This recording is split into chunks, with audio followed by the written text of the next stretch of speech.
Paris Olympics was obviously very enjoyable, very different to Tokyo, as we weren't under the COVID restrictions. Obviously, to get to meet new people, reunite with people we've had in the past, and the standard of hockey and the hospitality was amazing. So it was good to represent not only Zimbabwe but Africa hockey as a whole on the international panel.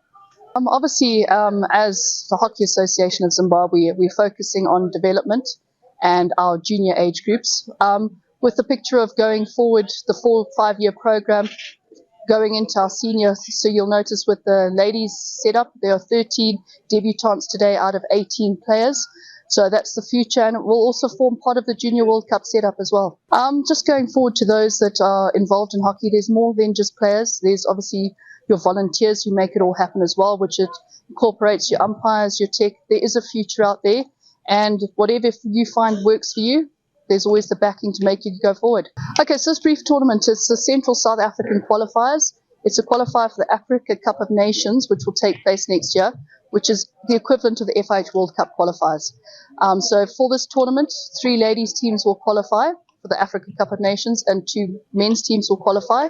And it's also nice to see Eswatini playing, getting on world ranking points, and for a lot of the teams, it's not just about qualifying, it's getting the world ranking points, which also affect their junior age groups. Feels really good. I mean, it gives us a lot of confidence for the rest of the week, and it was just a nice start for us to get used to the turf, get used to how the team plays a little bit, and it was a really good start.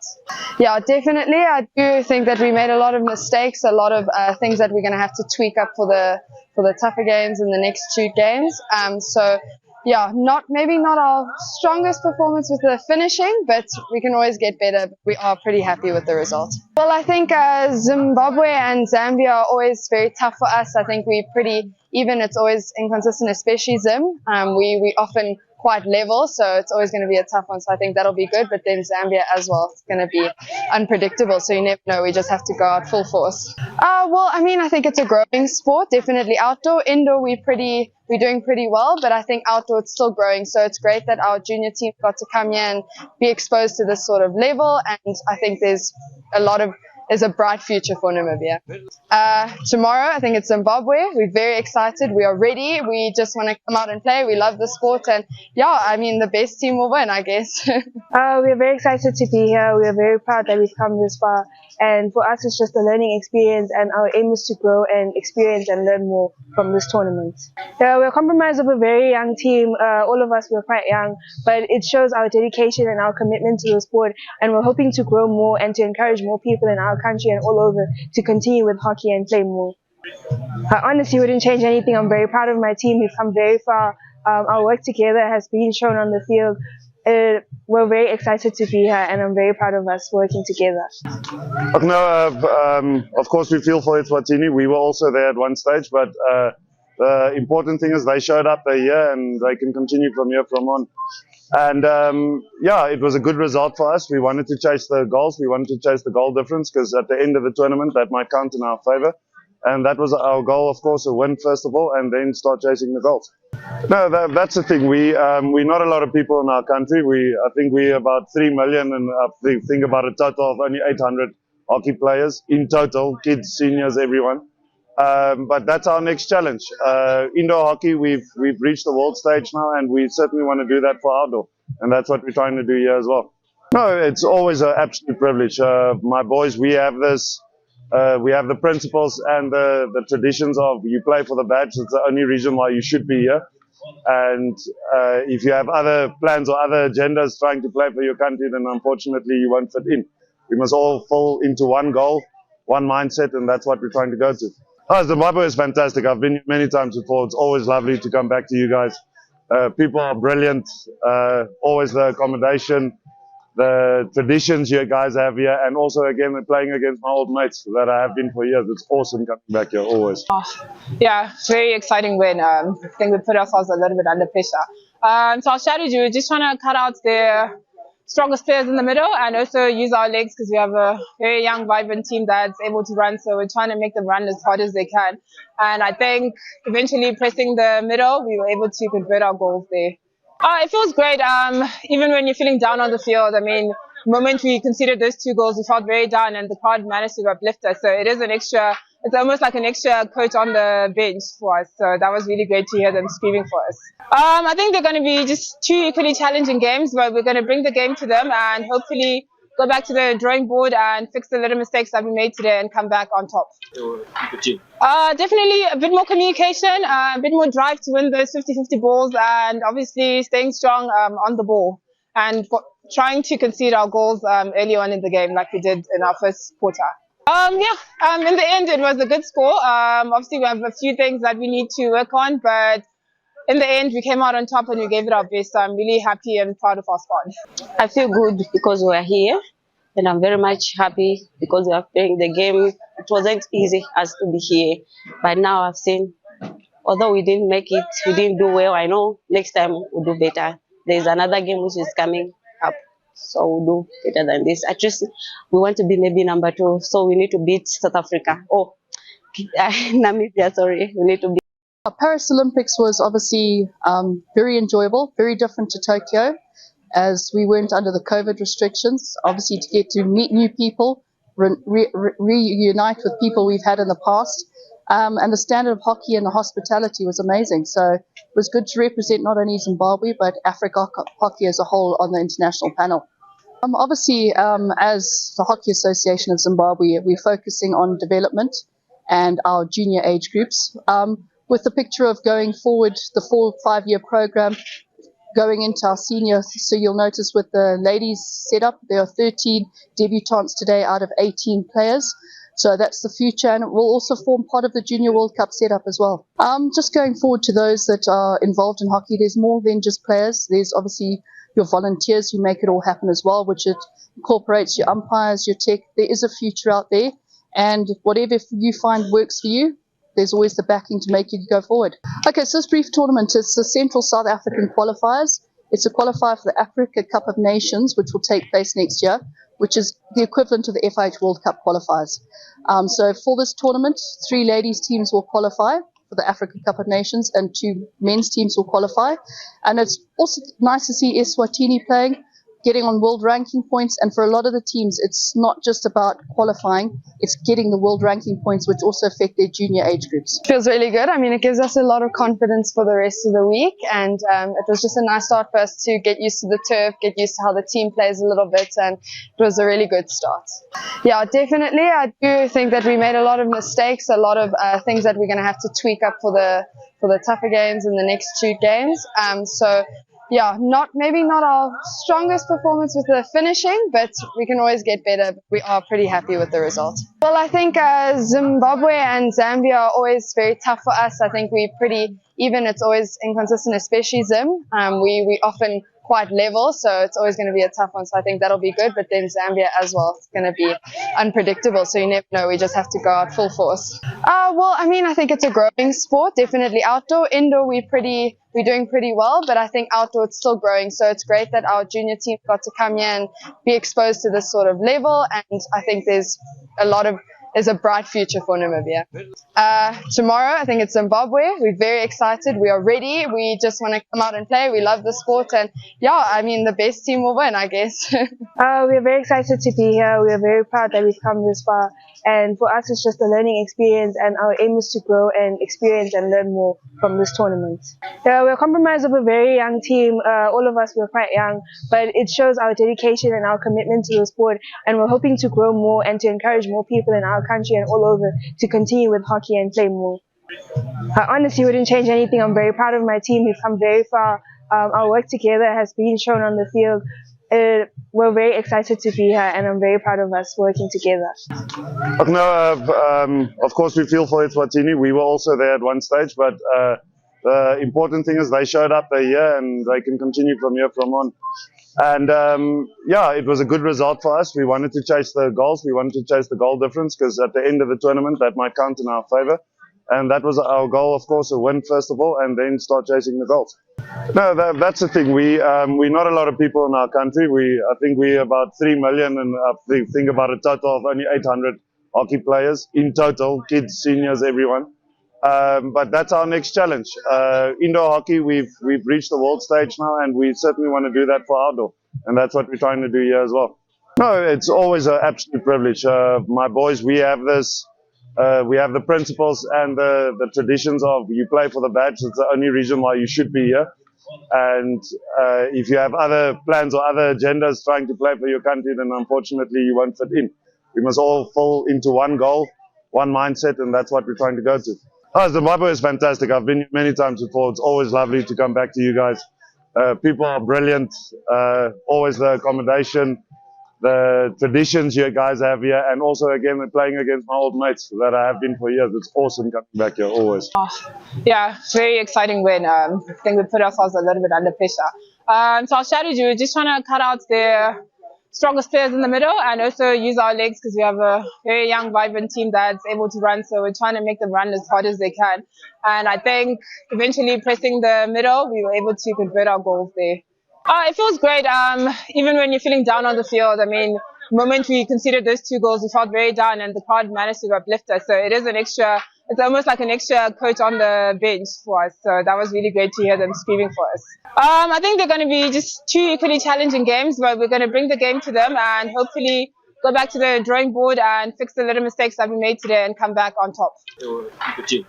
Definitely a bit more communication, a bit more drive to win those 50-50 balls, and obviously staying strong on the ball and trying to concede our goals early on in the game like we did in our first quarter.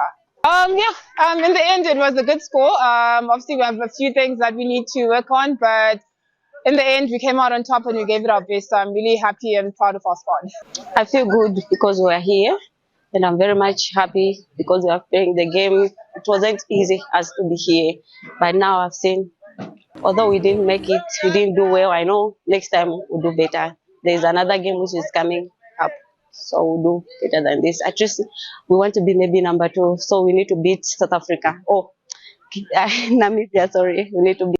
Paris Olympics was obviously very enjoyable, very different to Tokyo, as we weren't under the COVID restrictions. Obviously, to get to meet new people, reunite with people we've had in the past, and the standard of hockey and the hospitality was amazing. So it was good to represent not only Zimbabwe but Africa hockey as a whole on the international panel.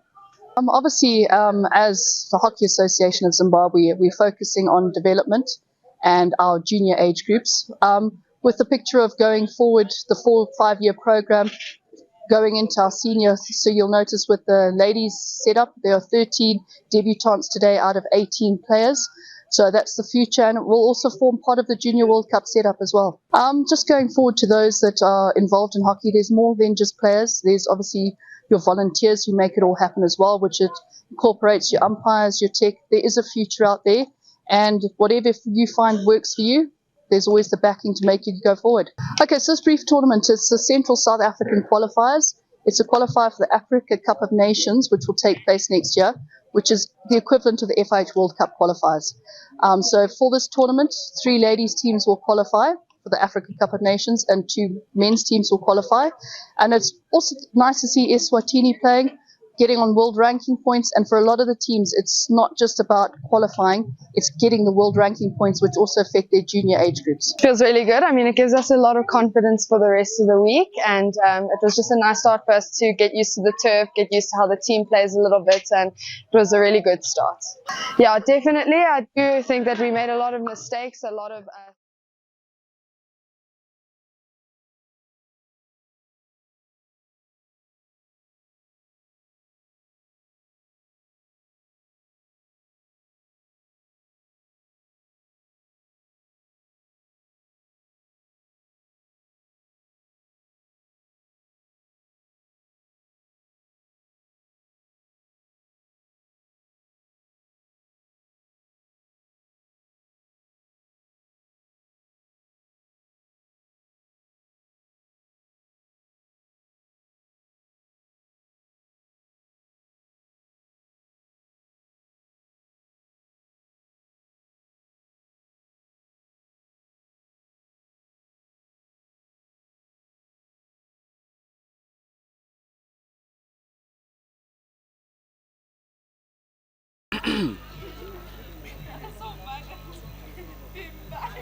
A very good morning, ladies and gentlemen, and welcome back to this day 2 of our live stream of the Central Southern Africa qualifier for the Africa Cup of Nations in 2025, hosted by St. John's College in Harare, Zimbabwe.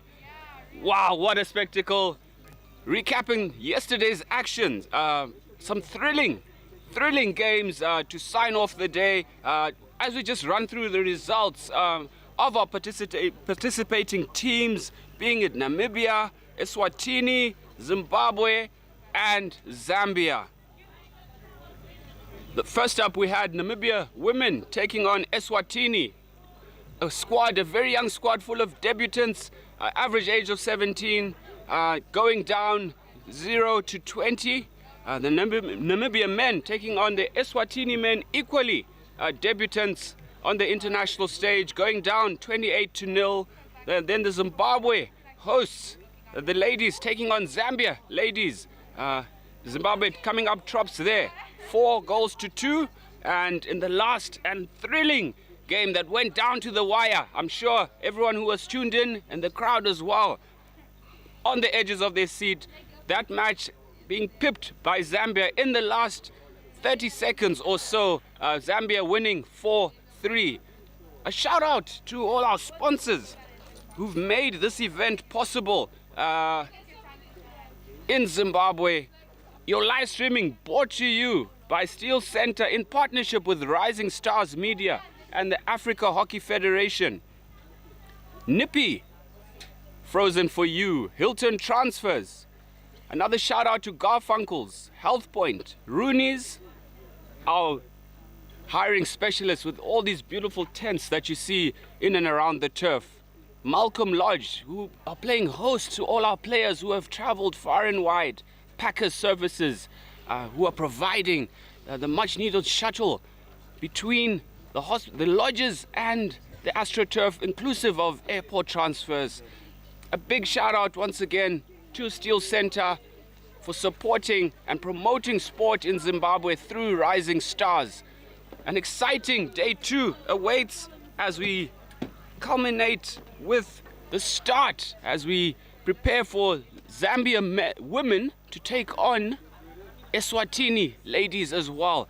Eswatini ladies, a bit of a baptism of fire yesterday. However, the girls are riled up. They were up bright and early to stretch and are amped and eager to give the Zambian ladies a run for their money. As we take a commercial break, we will come back with you with the national anthems and pleasantries, together with the toss and start of play. We'll see you soon.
As we see the Zambian ladies and Eswatini ladies jog out onto the center of the field in preparation for the national anthems, let us all stand and show respect as the two teams pledge themselves for the cause of their countries.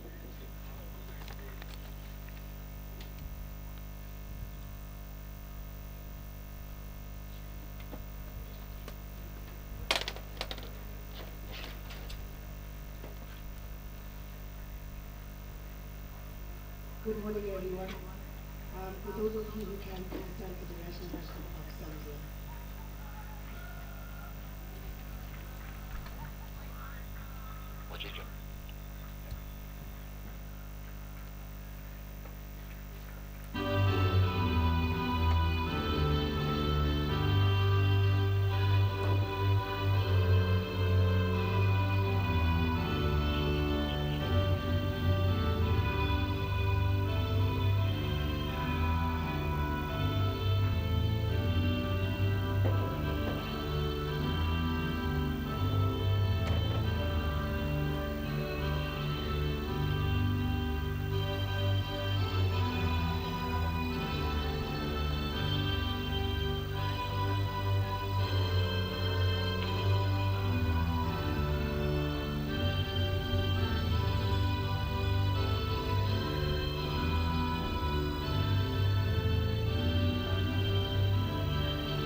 For those of you who can remain standing, please stand for the national anthem of Eswatini.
Well, there you have it, ladies and gentlemen. Both sets of anthems sung beautifully by the ladies. Some exquisite voices I heard up there in the stands as well on the park as the teams exchange pleasantries. The toss has been done.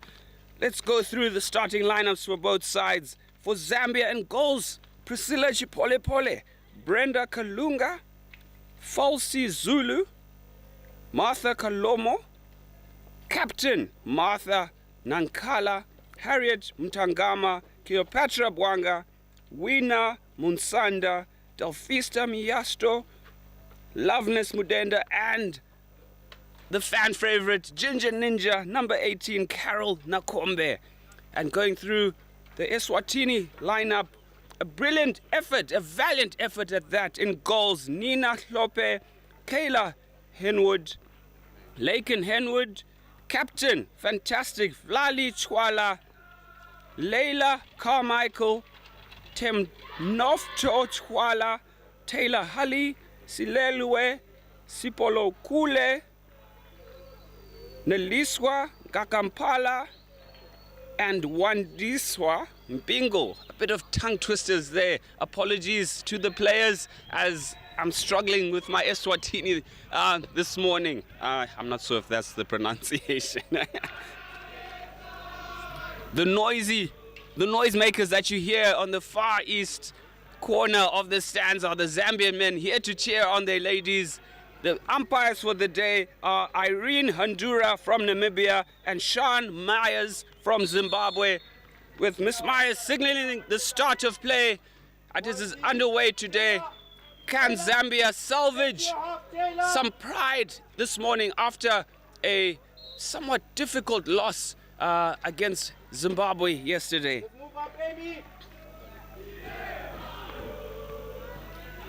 Through ball from Eswatini there as they look to dominate in terms of the territory in the start of this game. I tell you what, for the viewers back home, one to watch in the Zambian outfit is none other than number 18 with the sporting the ginger hair. One not to leave unmarked because she is absolutely deadly with her ball movement, with her distribution skills, and Eswatini need to look out for that. And we see Zambia on the charge already with the first circle penetration, however, the ball going wide. It's a free out to Eswatini, the first of the game.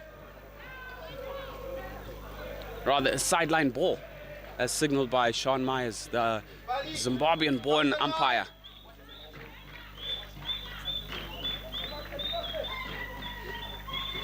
What looks like in an unfortunate incident, Carol Nakombe has just come off what looks like a blood nose. The sun is beating down already. It's important for all the players to keep hydrated and avert possibilities of challenges like blood nose, as Eswatini look to build up from deep down in attack.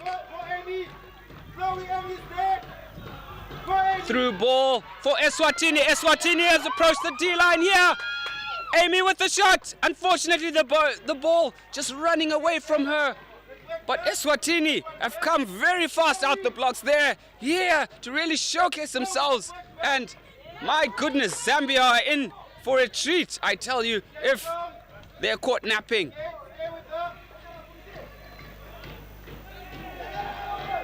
Zambia number 8 here with the chance, distributing, and unfortunately through the legs of Nina Klope. The Zambian counter-attack yielding them a goal somewhat on the back of play here, as Eswatini were caught in 6s and 7s upon retreating after having made that charge forward. Their team failing to retreat in time. The Zambians executing a quick fire counter-attack as we see Eswatini attempt some good skill along the flank here from Brenda Kalunga, who distributes the ball going through for Zambia number 17, Loveness Mudenda, who had an outstanding match against Zimbabwe yesterday.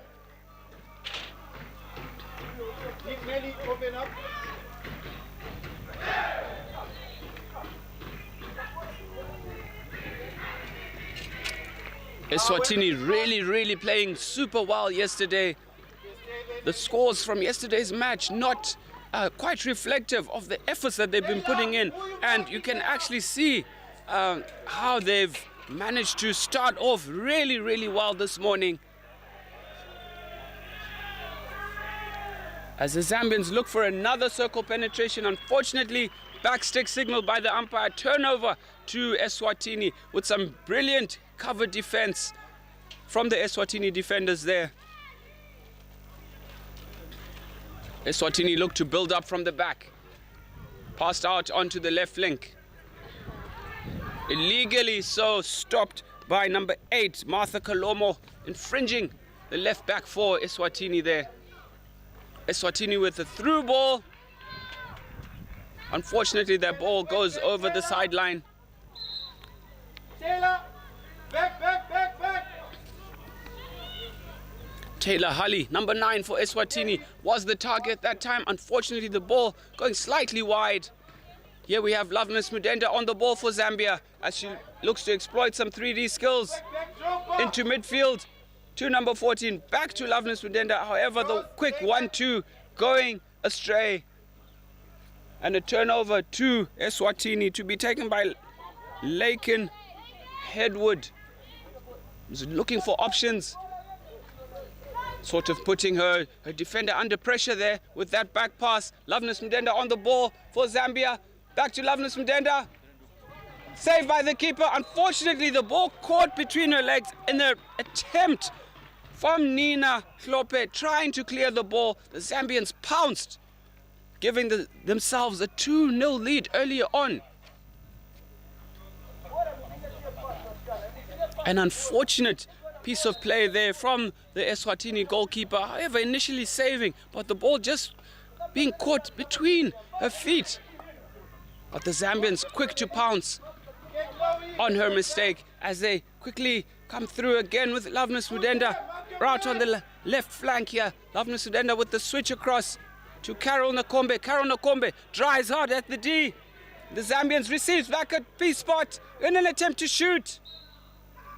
And the Eswatini defense is up to that, quickly watching those 1-2 passes, thwarting that Zambian attack.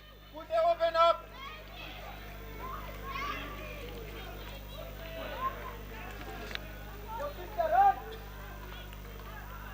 Zambia employing a very high press for Eswatini with some brilliant skill again from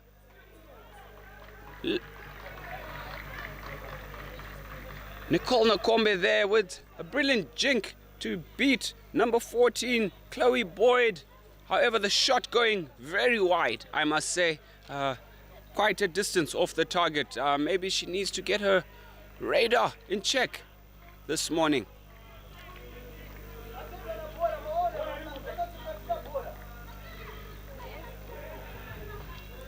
Chloe Boyd on the ball for Eswatini, however, gifting the ball back to number 14 of Zambia, Wina Musamba.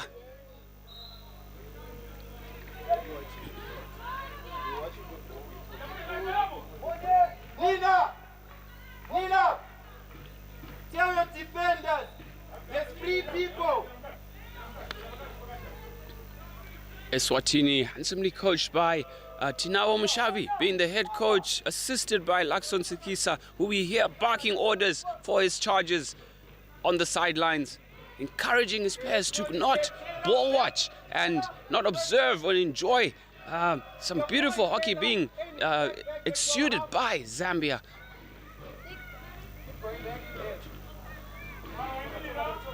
Zambia switches the ball across here. Brenda Kalunga on the ball with the through ball here to Loveness Mudenda. However, Loveness Mudenda intercepted by Eswatini. Laken Hully with the challenge there as Chloe Boyd gets onto the ball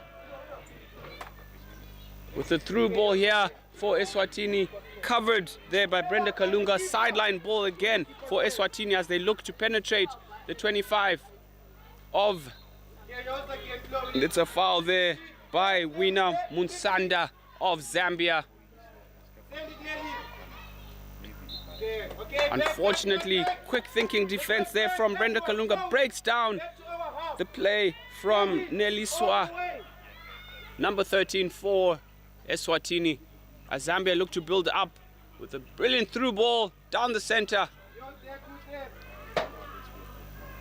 Quickly recovered by Eswatini, who switched the ball. Nelly on the ball here for Eswatini. Unfortunately nicked by Wina, number 14 of Zambia. As Zambia look to take charge of this game with Carol Nakombe building up, looking for options as she approaches the D. A shimmy, brilliant shimmy left, shimmy right. A brilliant save from Nina Hlope in goals for Eswatini. Wonderful save from the goalkeeper there. thwarting out that surge from Carol Nokombe, surging through the Eswatini midfield, approaching the D-line, flicking it. However, Nina standing tall to the challenge. Again, stay with them, Kuhle. Stick your stick down. Okay, nice one, good job. Some brilliant cover defense as we're seeing on display by Eswatini, hunting in packs, as they say.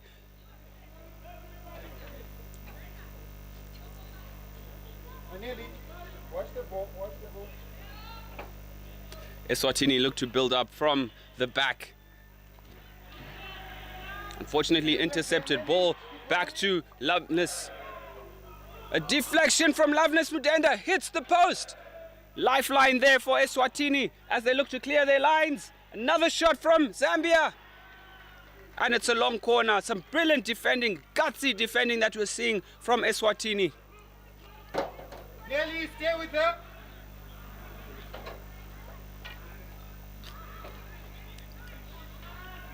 Don't dive, Chloe, stick down. Chloe Nakamba on the ball again. As Zambia look to penetrate the circle one more time. Chloe Nakamba cross, however, infringes, resulting in a hit out to Eswatini.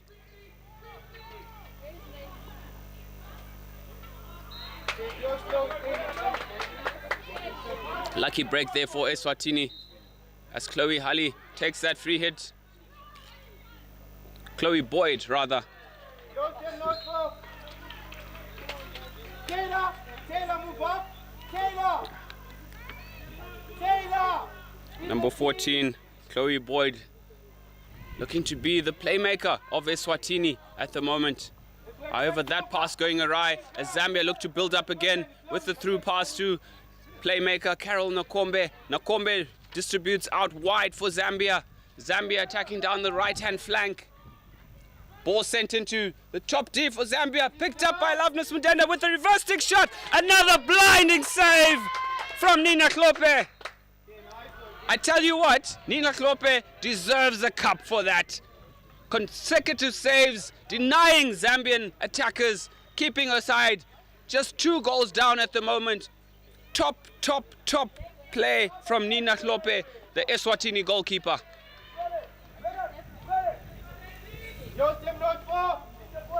Zambia up on the charge again. Wiener, number 14 for Zambia, distributing the ball up to Loveness Mudenda. Loveness Mudenda, diagonal run into the D, across. Carol Nokombe with a somewhat passive swat at the ball there as the ball was sent across to her. However, the umpire ruling danger for a lifted ball across the D. Eswatini with another lifeline. Let's go, quickly.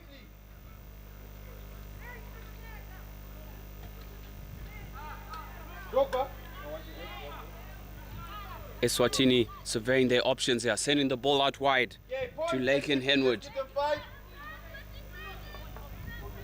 Actually, Laken Henwood is enjoying some water on the bench as she's been subbed off to rehydrate a little. Again, keep stepping out.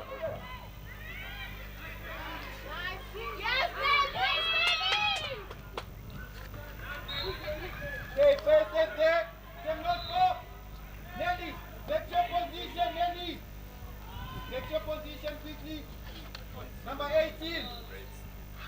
Amy, keep going back to number 14. Zambia on the attack here. Loveness Mudenda with a brilliant ball around the back. However, Eswatini still standing tall. Nelly, number 18 is not marked. Amy. The defender for Eswatini, you see, challenging there. Zambia with the ball. Another save. Another save by Nina Klope for Zambia. The lady sporting the very long braids is none other than number 7, Tiffany Maposa, who's subbed on for Eswatini. Can she make a difference for her side as they continue to showcase a valiant defensive effort against the spirited Zambian side? A tell you what, the Zambians look a little bit frustrated as most of their passes are going awry now, thanks to the exquisite defending that we're seeing from Eswatini at the moment, really frustrating the opposition. Zambians are somewhat off their game at the moment. A through ball from Wina directly to Loveness Mudenda with a one-time deflection past Nina Hlope, beaten for the first time in about 5 minutes.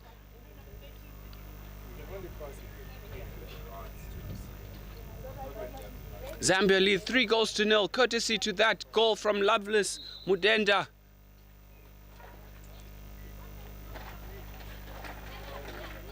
Loveness Mudenda on the charge here again. Shimmy in and out, turning Tiffany Maposa inside out. Loveness Mudenda with the reverse stick shot. Unfortunately sailing way over the crossbar.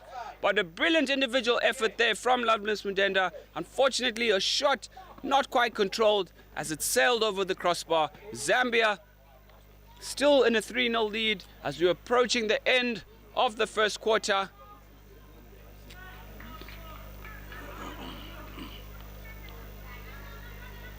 I'm sure for all the spectators that are here today, they are witnessing a very spirited effort from Eswatini, who many might think would have buckled under after receiving a heavy defeat yesterday. However, they've come out guns blazing and really giving Zambia a hard time on the field, frustrating them in all assets and only reducing the score to just 3 goals at the moment.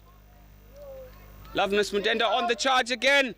Brilliant save by Chloe Hlope. Chloe Hlope is having a sublime match thus far. Putting a big shout for her for contender of man of the match for Eswatini as the umpires signal the end of the first chaka. It's Zambia 3, Eswatini 0.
Welcome back to the St. John's AstroTurf as we witness the first match of the day between Zambian ladies and Eswatini ladies. Zambia leading 3-0. Eswatini fighting, I tell you, this morning and really up for the challenge, really frustrating the Zambians at the moment with some brilliant defense, some top saves that we've seen from Nina Hlope, the goalkeeper. Can Eswatini capitalize on a very out of sorts Zambian side at the moment? Yes, Tim. Again. Again. Another save again, as we see from Eswatini goalkeeper Nina Hlope. However, the ball being deliberately sent over the line there on that occasion.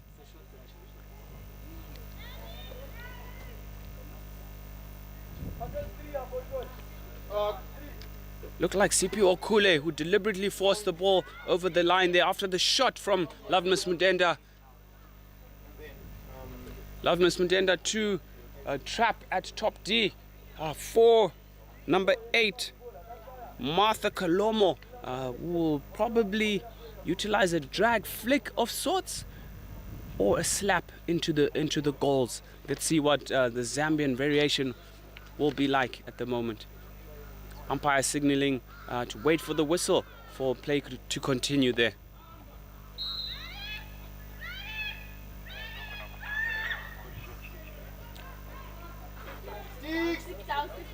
Brilliant variation from Zambia, and obstruction there from Martha Kalomo, gifting Eswatini a hit out there. Well defended by Eswatini, thwarting out that quick passing routine from the Zambian ladies.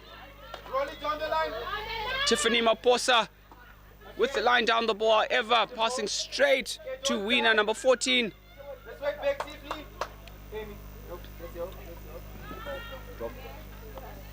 Ball sent across for Zambia here.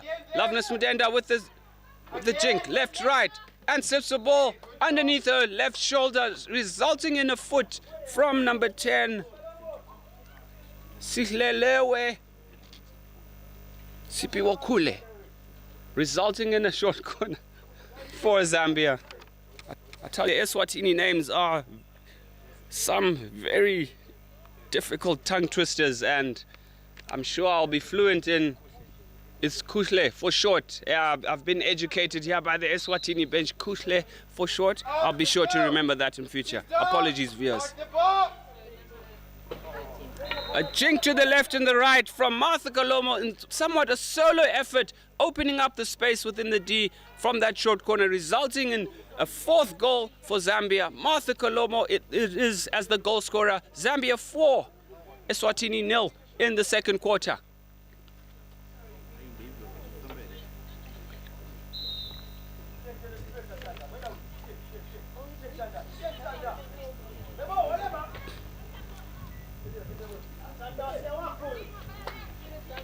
Tiffany Maposa for Zambia there with a strong carry, however receiving some very feisty defending from the Zambians, earning herself a free hit. Good strength on the ball there from Tiffany Maposa.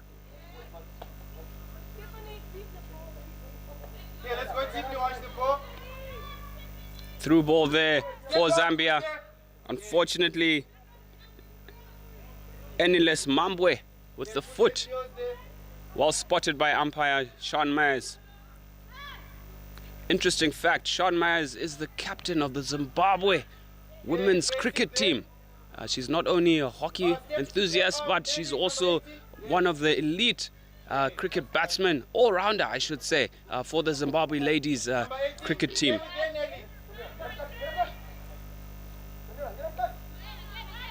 As Zambia look on the charge here, slip ball into the D, centre cross.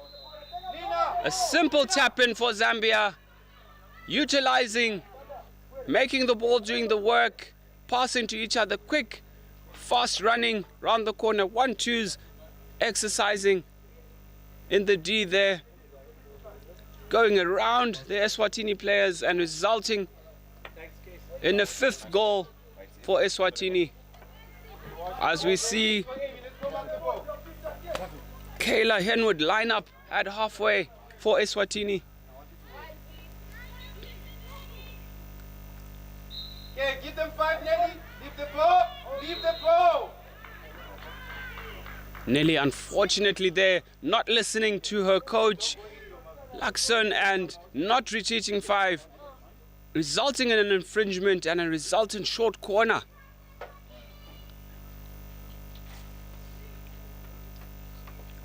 Nelly misbehaving there a bit and not paying attention to what the coach is yelling on the sideline. Guilty as charged.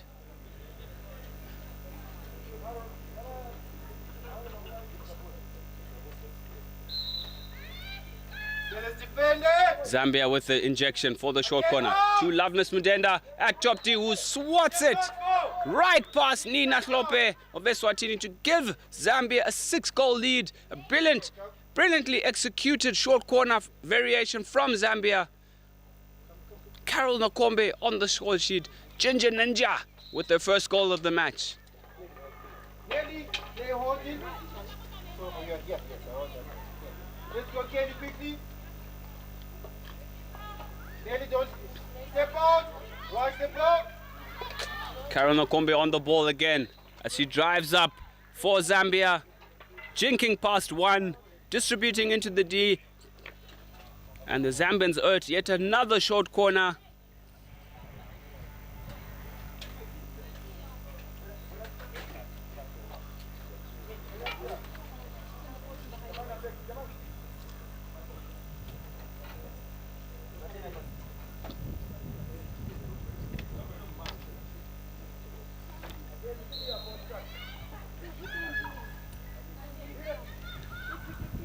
Carol Nokombe with the sit, and it hits the post.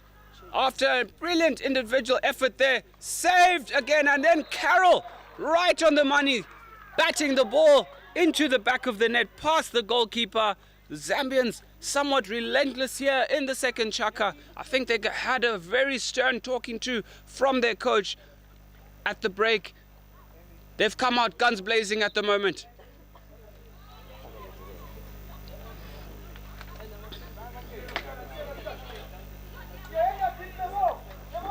Zambians on the charge once again as they look to distribute the ball. Reverse stick shot from Zambia, and it goes wide.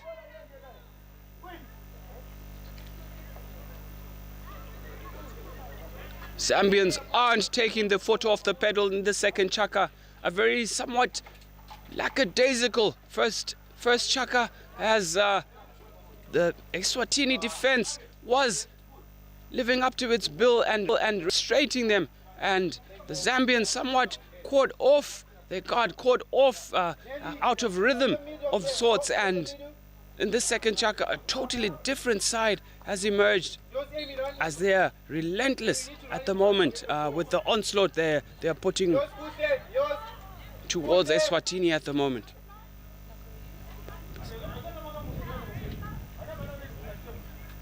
Umpire Maya is signaling all the players to get 5. Through ball there for Eswatini. Eswatini with the through ball through Nelly. Nelly on to Taylor Hali. Unfortunately, the ball intercepted at the last minute. And we see Zambian counter attack here with Carol Nokombe on the ball again. Carol Nokombe twisting and turning a top tee with a reverse stick shot. And the ball sails well over the crossbar there. A little bit selfish from number 18 of Zambia, as she had plenty of players to identify within the D.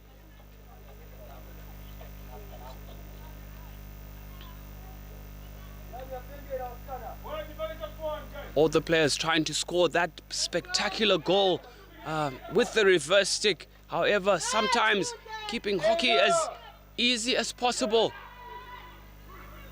is what helps. As Taylor Hali is caught napping there with the ball that was sent up from the Eswatini defense.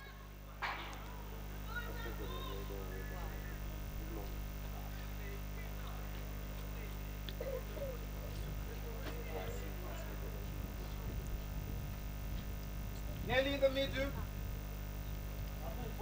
Eswatini on the ball here as they look to reset and distribute the ball. Ball sent out wide. The through ball.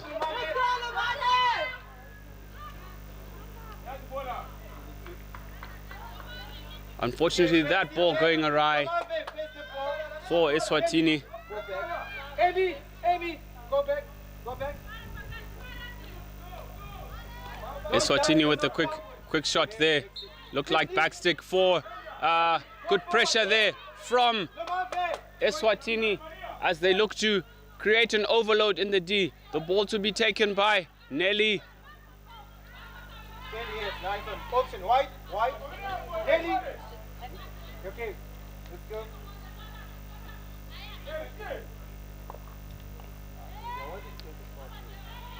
Very limited options there for Nelly on the ball from the Eswatini teammates. Not showcasing themselves. Nelly on the ball here as Eswatini look to create a chance for themselves. A brilliant burst of pace there from Nelly. Go wide. 5, remember. The ball needs to move 5 yards before entering the D. Push it. Push it. The ball enters the D for Eswatini. Long corner, push it, yours. Taylor Halley unable to get onto the end of that. However, some quick thinking play from Eswatini in the hopes of creating a chance and a first goal opportunity for them, as it's a long corner signaled by the umpire. Can Eswatini conjure up a trick play here in order to create another circle penetration? Unfortunately, the ball not moving 5 yards, and Zambia breathed a sigh of relief somewhat as Eswatini were hot on the charge there. Unfortunately, not quite creative enough to earn themselves a shot at goal as Zambia looked to build up in the counter-attack. However, sending the ball out wide, but some very good attacking play displayed by Eswatini on that occasion.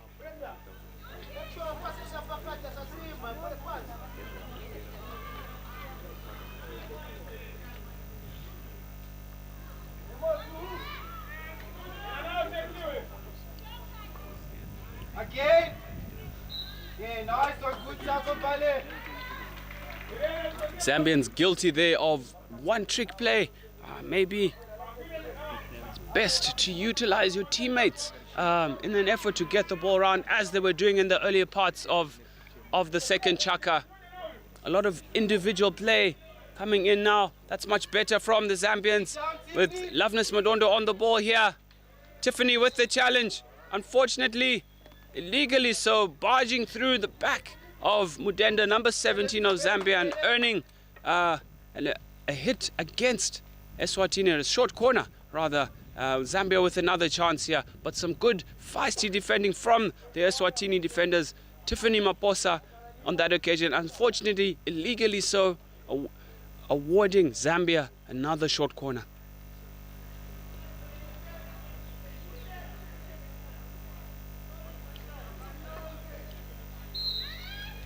Loveness Mudenda to inject for Zambia.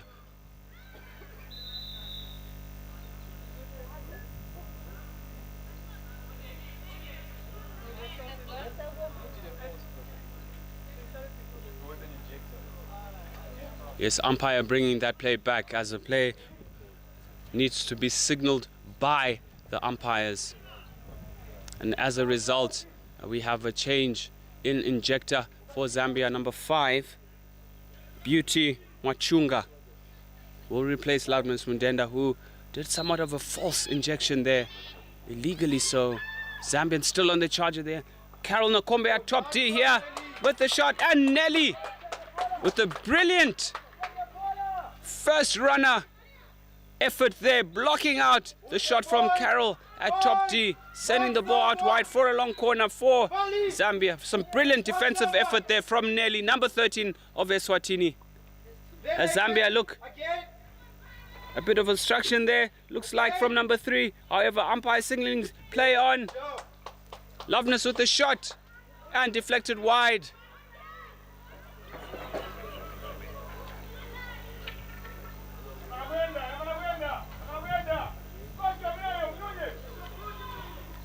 Zambia still in the charge here. Loveness Nakombe on the ball, twisting, turning in the D, a swing and a miss. Rightfully so, hit out to Eswatini after that wild swing and a miss from Carol Nakombe.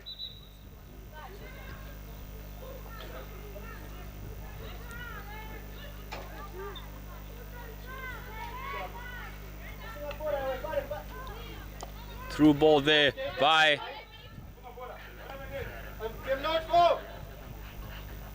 Amy Melvin, unfortunately unable to control the ball there for Eswatini. Loveness Nakombe back on the ball again with the reverse stick shot. Directed at goal, however, hitting number 4 and captain Mvali Twala, who's taken a blow from that raised ball that was directed to the goals.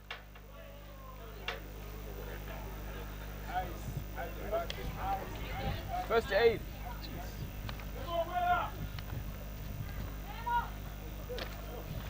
As the medic team runs onto the park, courtesy of Health Point, to attend to Eswatini's captain, who's taken one for the team. Looks like we do hope that she is okay and will come off unscathed. Slightly bruised, but hoping that she can be able to recover from this blow.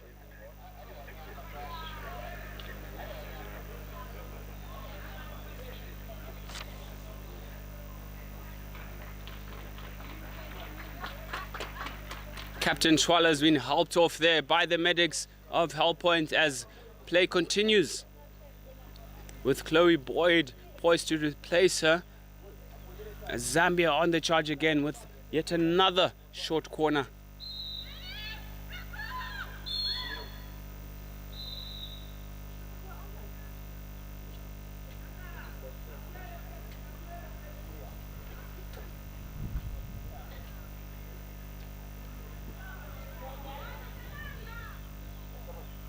A green card signaled by the umpire, Irene Handura, for an early break by the Zambians in an effort to create an advantage before the whistle had been blown.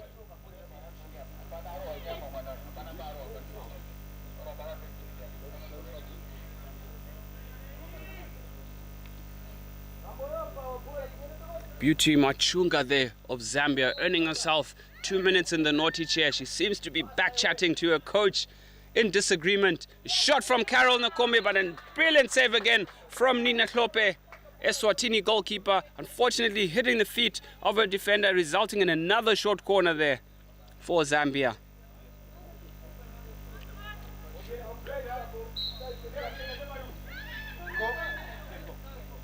Zambia with the injection here. Weena on the ball.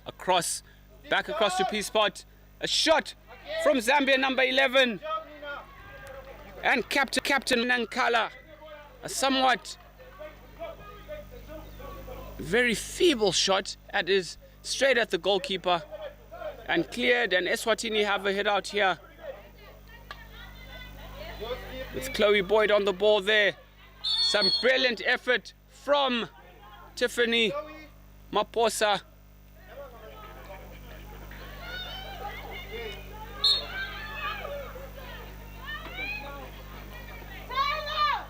Wina Munsamba, they're given a green card for that excessively forceful challenge on Tiffany Maposa, number 7 of Eswatini. Umpire Myers taking no nonsense on the field. Zambian players, 2 players on the field, off the field rather, in the naughty chair.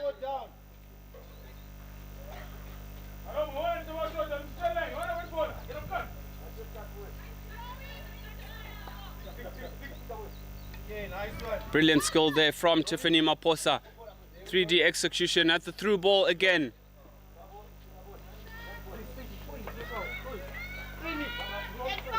Wandiswa Mbingo there with the attempted 3D, however losing control of the ball as the ball bobbles over the sideline. Akamba on the ball there.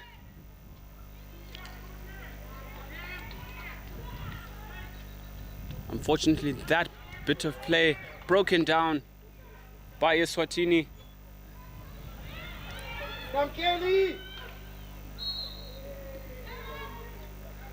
A bit of a hack there from Enilis Mambwe.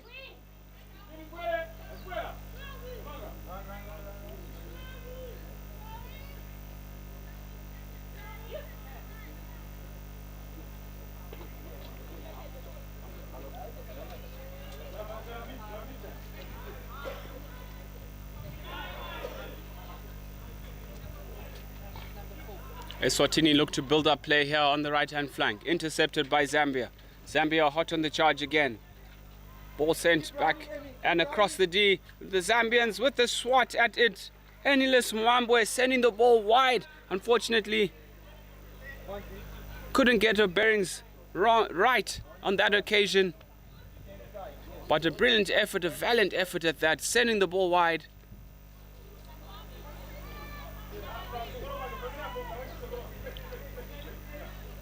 Nelly, now you back this side. Back your side, yes.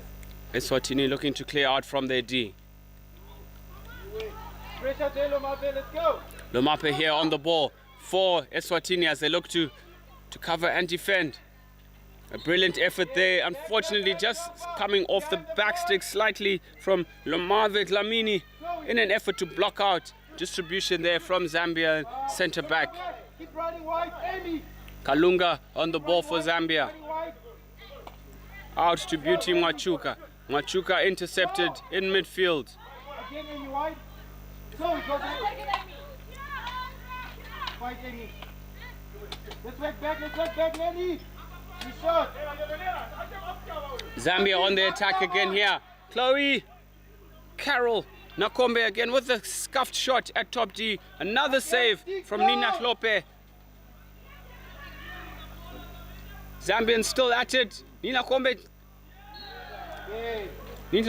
charges out there, disturbing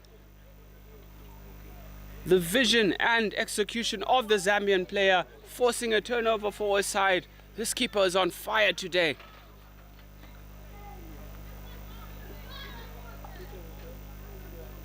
Point. Okay, all right. And that signals the end of the first half. 2 chuckers gone, 2 to go. The Zambians in a comfortable lead here at the break. Eswatini all to do, and a well-deserved water break as the sun and the weather begins to heat up here in Harare. May all the teams begin to hydrate before they come out for the second half. We'll see you soon.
Paris Olympics was obviously very enjoyable, very different to Tokyo, as we weren't under the COVID restrictions. Obviously, to get to meet new people. For Namibia. Tomorrow, I think it's Zimbabwe. We're very excited. We are ready. We just want to come out and play. We love the sport, and yeah, I mean, the best team will win, I guess. We are very excited to be here. We are very proud that we've come this far. And for us, it's just a learning experience, and our aim is to grow and experience and learn more from this tournament.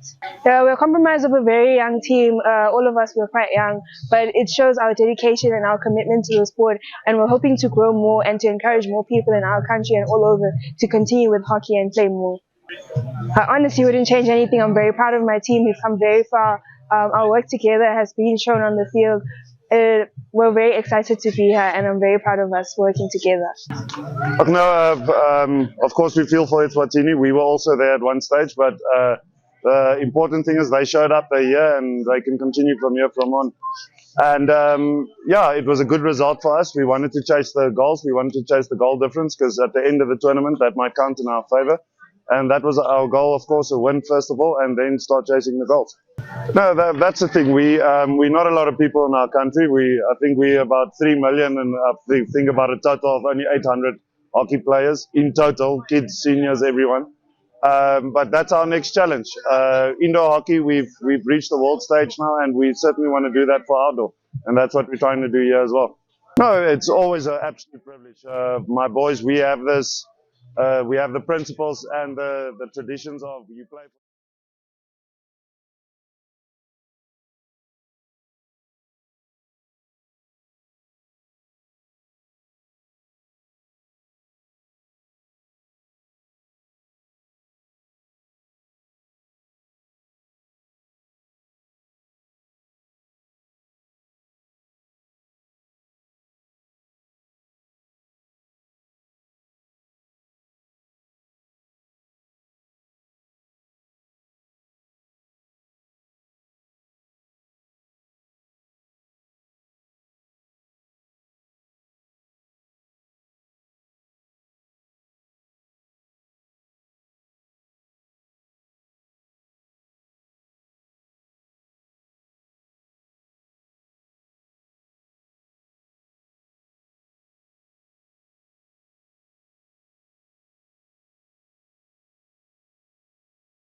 Women's division between Zambia and Eswatini. Zambia taking control of this match with somewhat not so good performance, according to their coach, having a heated go at them in their tent at halftime, as this foot seems to be somewhat off the pedal. But I would say it's due to some brilliant efforts from the Eswatini team, with some individual performances from Nelly number 13 and a standout in goals for Eswatini, Nina Hlope, as Sean Myers signals the start of the third chaka with Eswatini on the ball here. However, Zambia quickly turning it over. Eswatini defending their lines pretty well. Tiffany Maposa, another standout for the Eswatini outfit here.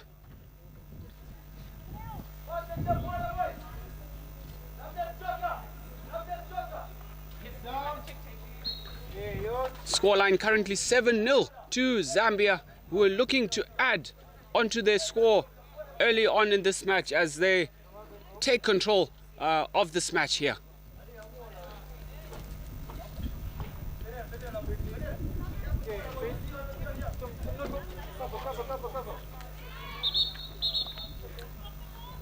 Kayla Henwood unable to stop that switch ball there for Eswatini, resulting in a turnover to Loveness Mundenda, who switched over to the right link.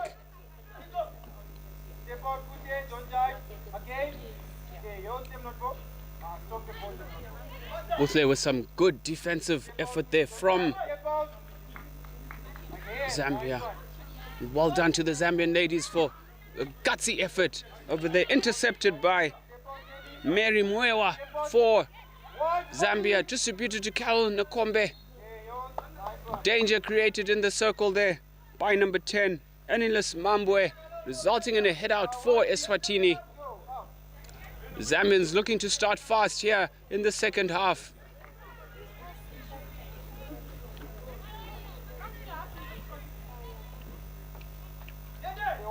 Zambian on the charge here.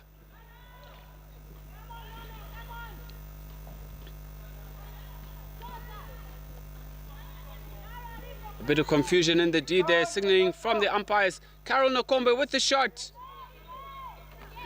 Coming off the foot of the Eswatini player. Advantage being played and tapped in by Martha Kalomo. Zambia number 8 for an 8-goal lead. 8 for 8.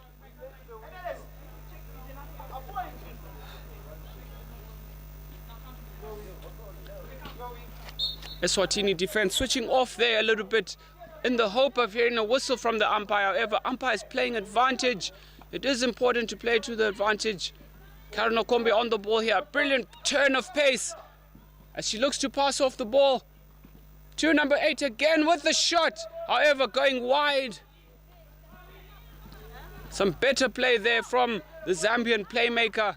Drawing and passing.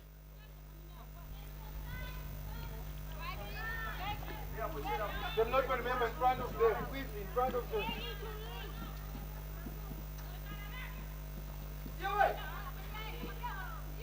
Bali. Bali. What did we say? A little bit of confusion in the defense there for Eswatini. Passing across the D, which is criminal. And the Zambians pouncing on that opportunity. Unfortunately, the ball just going wide for them, but Eswatini not doing themselves any favors at the moment.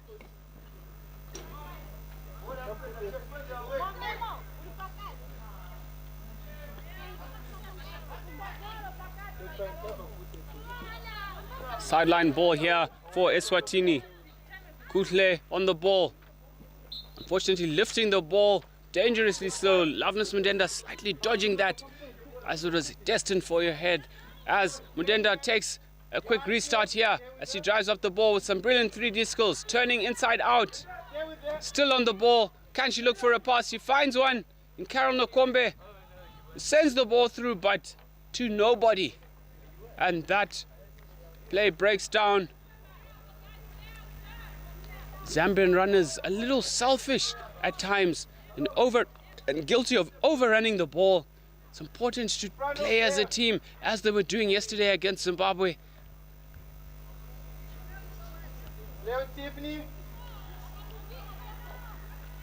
Tiffany with the restart there for Zambia. Tiffany Maposa drives the ball up the right flank, and the through ball stopped by winner Oldafista Miyato of Zambia there, playing left link. Let's move up. Chloe Boyd on the ball for Eswatini here. As she looks to restart and distribute the ball further up. A firm beat of the ball, however, intercepted by Zambia. It's back on the ball again.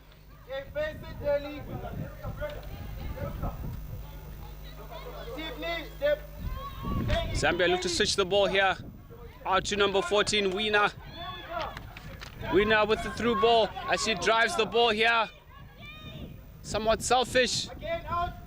Good defense from Eswatini that time. And the ball goes wide again. Some good cover defense from Eswatini. Ball sent in by Carol Nokombe there. Going wide.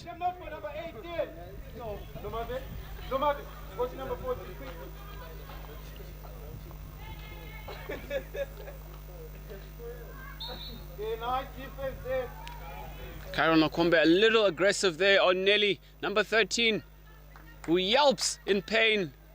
Umpire comes to save the day for her, awarding a free hit to Eswatini. She looks to have shrugged that off as she's on the ball here. Unfortunately, a backstick from Nelly.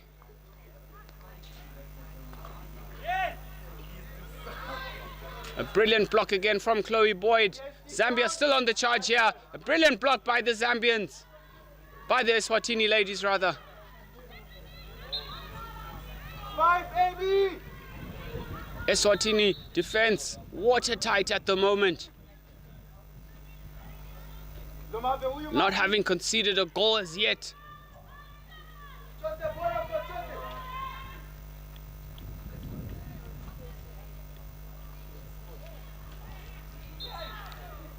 Unfortunately, swing and a miss, creating a little bit of danger there from Nelly. Umpires could have let them off a bit there, I should feel, as the Zambians were quite far from them. But however, rules are rules, and Zambia awarded another short corner here. Martha Kolomo at the top of the circle for Zambia, with Martha Nankala.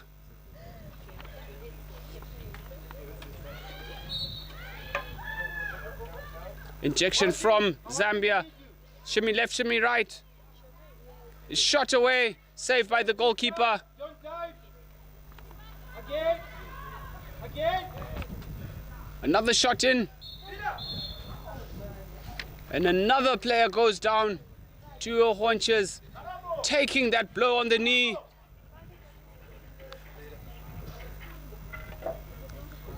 Yet another Eswatini player injured in the line of duty.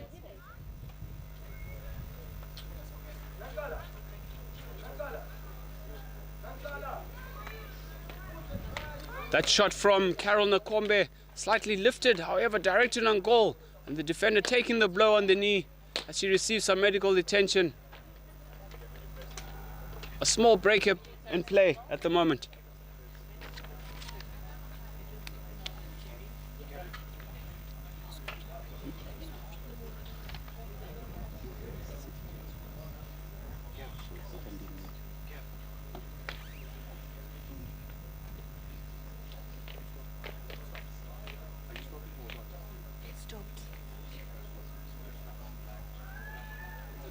Eswatini player there, taking a blow to the knee, being helped off the field by the medics.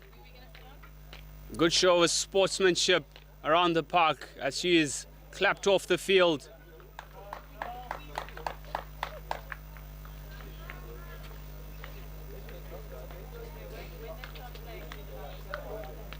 It is getting pretty warm here in Harare, and it's important for the players to keep hydrated.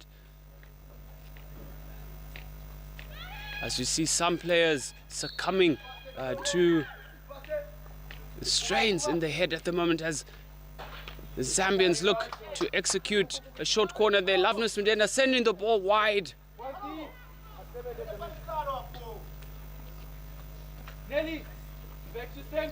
Special mention to Chloe Boyd. We in the commentary booth wish her well and hope that she can be able to return to the park. Let's go. Okay, that's yours, Wansi. Put it. Yours. Nelly, leave it for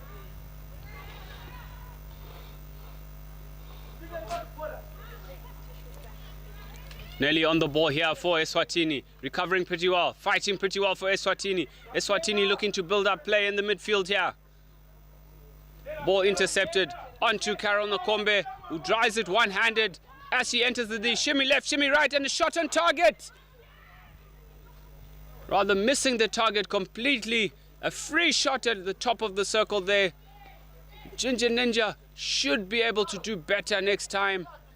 A gift of an opportunity, however, sending the ball well wide.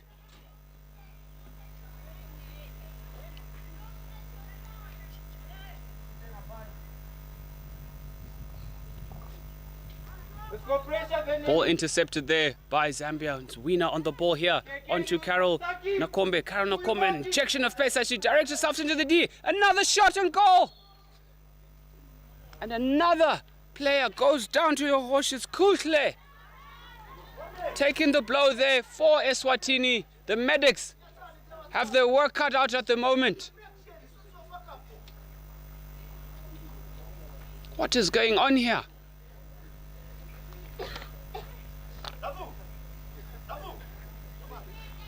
Eswatini players are putting it all on the line at the moment as Leah Henwood looks to substitute on for Kutle, who's taken a blow, looks like to the face after that shot from Nakombe.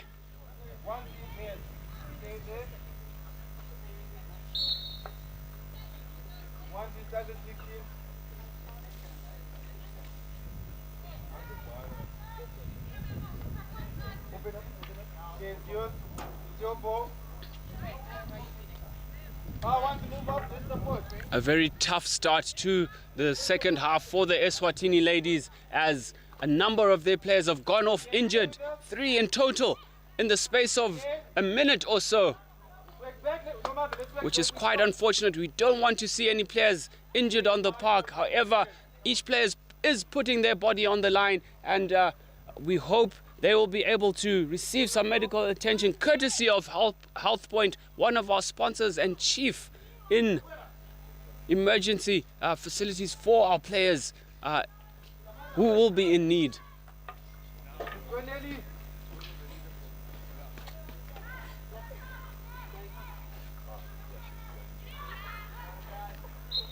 It's yours. 1-0. Start the ball. I tell you what, the Eswatini ladies need some form of encouragement. If only the stands will begin to fill out so that we can hear some of the crowd cheer on for them, because times are dire for them at the moment. They're quite short on the park, short of players on the bench, as a couple of them are injured at the moment. But do not despair, Eswatini ladies. Your favorite commentator is here rooting in your corner. Back.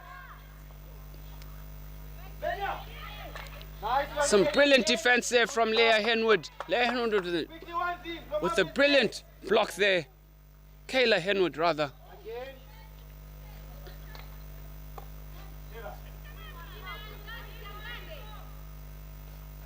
Come again. Stick down. Zambia on the charge here with the shot against a goal. Cleared away by goalkeeper Nina. Zambia's with another shot, however, this time going slightly wide. Spirited effort from the Eswatini defense at the moment. Zambia failing to score for some time at the moment. Taylor, go back. Let's go back.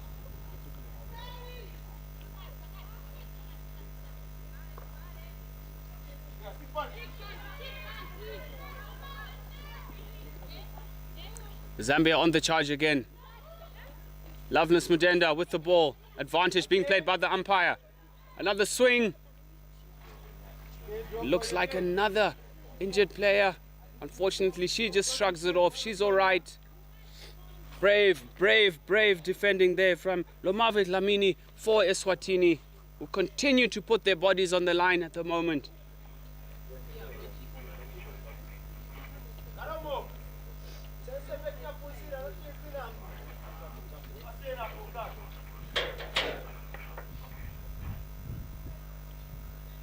Okay guys, we're going back to Mark. Shorty. Tiffany is the play, we're going back.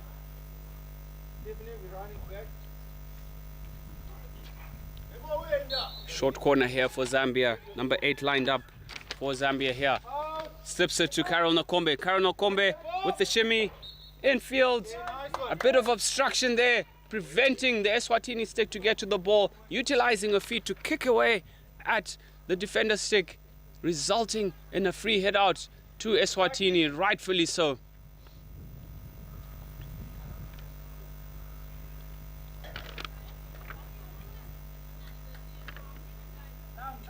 Eswatini with the hit out here.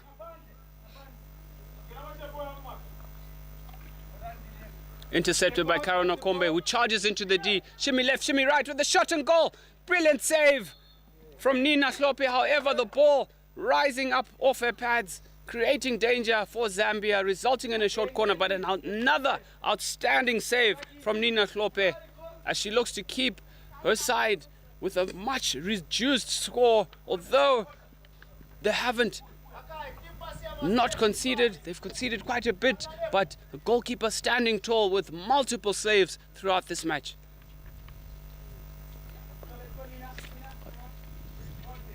Short corner for Zambia here. Martha Kolomo lining up at top D. What variation can the Zambians execute this time?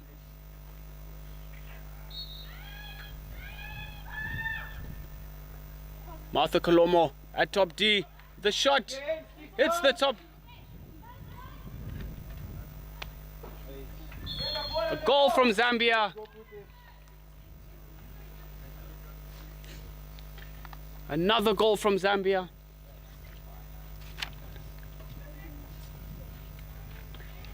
(9-0) to Zambia at the moment. A spirited effort from Eswatini.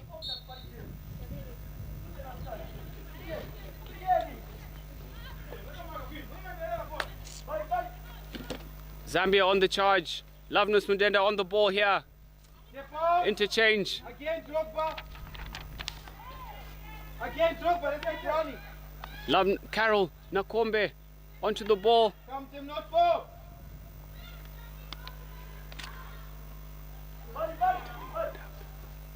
Mark someone. Drogba. Out. Six down, Leila.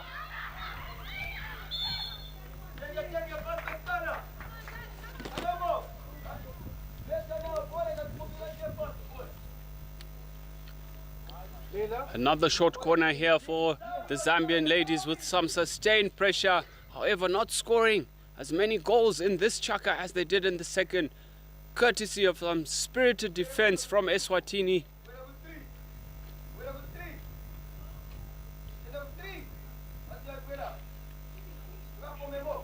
I tell you what, it's not a great sight to see with the player in pain, struggling from the wounds of battle, as we would call it. The captain, Vali Tswala, taking a blow to the knee for her team, resulting in her being ruled out for the remainder of the match. Zambia with the shot here through number 11, captain Martha Nankala. However, the ball being deflected and rebounding and hitting the feet of the Eswatini defender, resulting in another short corner. But a spirited effort here from the Eswatini ladies, something to be very proud of. Okay, let's go. Watch the parties.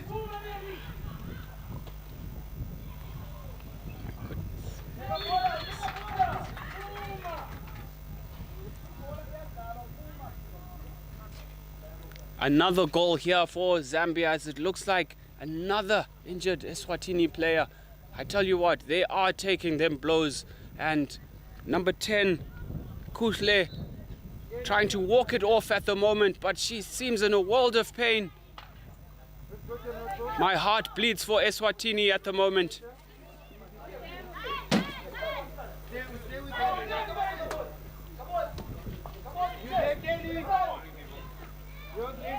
Nelly with the ball here for Eswatini. Can she orchestrate a counter-attack with brilliant through ball by Nelly, trying to find Taylor Hully. Unfortunately, unable to string the pass together there.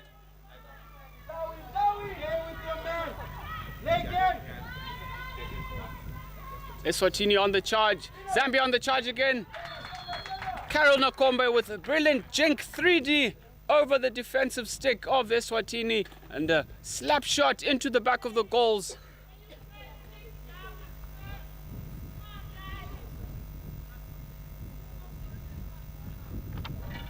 Carol Nakombe with a 10th goal for Zambia there. After some brilliant individual players, the umpires signaled the end of the third quarter, a somewhat brutal quarter for Eswatini as their ranks are somewhat depleted, with 3 players taking knocks, ruling their captain out for the remainder of the match as she took a blow to the knee. Eswatini, very valiant effort that they're putting in their bodies on the line, thwarting the Zambians to just 10 goals to nil at the moment at the end of the third break.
To the fourth and final chaka of this opening match for the women's division at the Central South Africa Qualifier for Africa Cup of Nations 2025.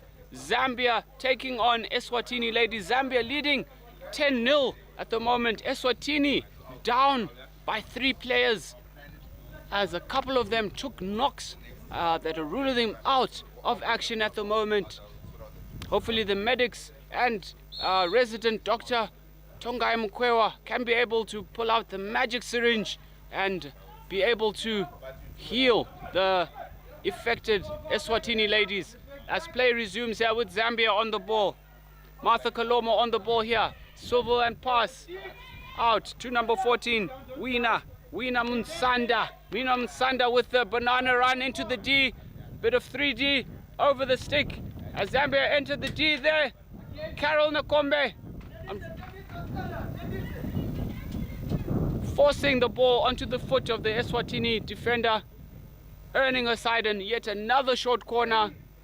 Zambia looking to add onto their 10 goals so far.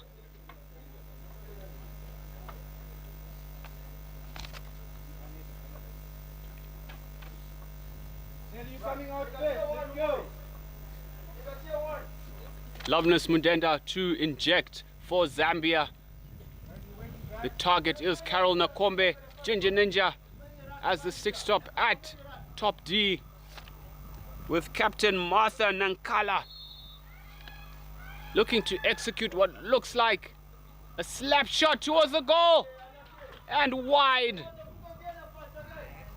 Attributed to the good rush defense from Eswatini there, forcing Captain Nankala to send the ball wide.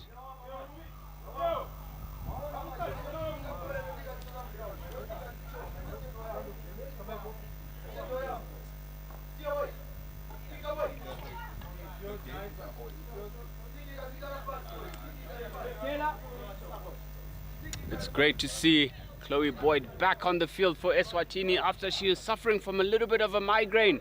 But Dr. Mkwewa whipping up a little concoction there, being able to sort her out, and she's out running, enjoying the games that she loves. Continuing with the efforts for her country, for Eswatini. Move back, Nelly. Out. Stick down. Loveness Mundenda with a free hit there for Zambia. Unfortunately, mishitting, resulting in a turnover for Nelly. Go up. Eswatini with the restart here with Kutle. Kutle unfortunately sending it. Loveness Mundenda with the through ball for Zambia. Shot on goal and saved by Nina Hlope. Nice one, Tiffany Maposa releasing the ball for Eswatini there. Remember what I say. No advantage being played by the umpire. Kuhle on the ball for Eswatini. Brilliant ball in through to Loveness. Nelly, stay there. Stay. Individual skill there from Nakombe. Nakombe sends the ball across the B. A bit of danger. Danger there from Martha Kalomo with the attempted 3D, however, creating danger for the Eswatini defenders, resulting in a hit out for Eswatini. Kuhle with the ball out there, unfortunately to nobody. A turnover to Zambia to be taken by Cleopatra Bwanga.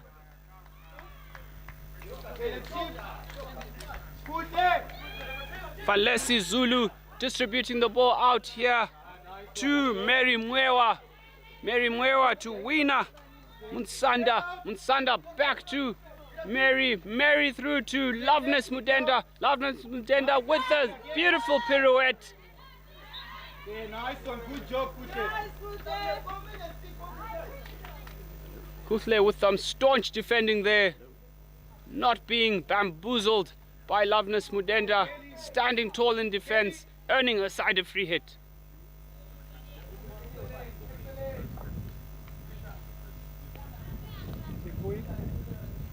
A good spirited effort we're seeing from Eswatini ladies here.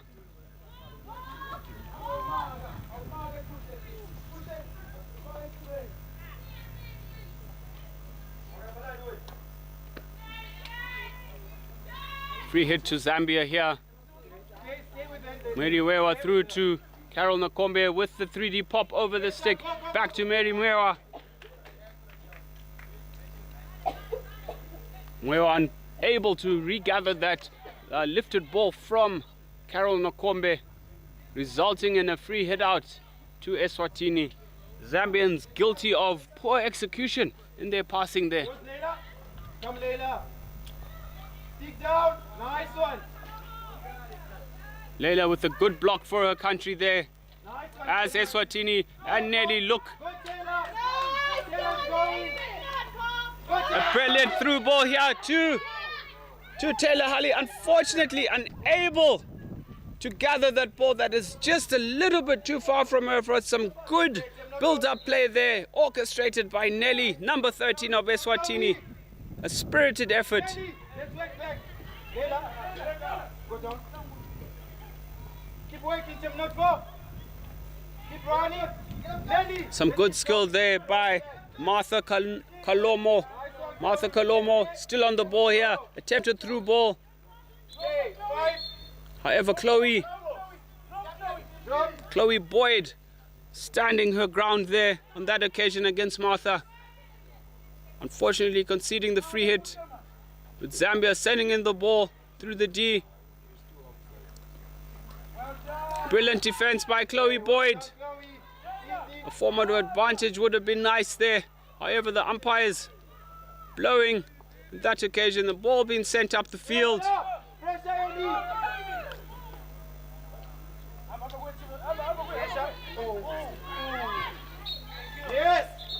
Backstick there from number 4 Mary Mwewa for Zambia.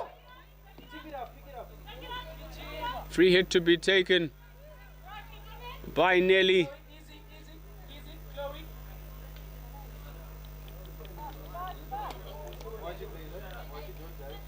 Intercepted pass there from Nelly, taken by the Zambians into Loveness Mudenda, who's moved into midfield, inside out, through ball for Zambia, ever forcing the ball wide with an errant pass there.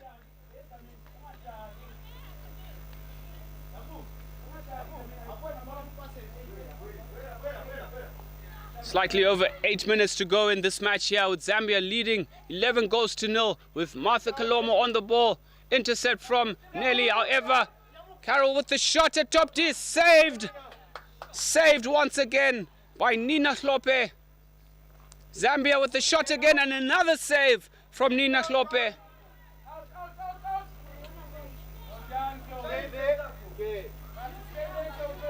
Nina Hlope standing tall in the goals for Eswatini as Zambia look to come again. Karen Okoma with the swing and shot. Ball saved on the line. Brilliant defense from Eswatini.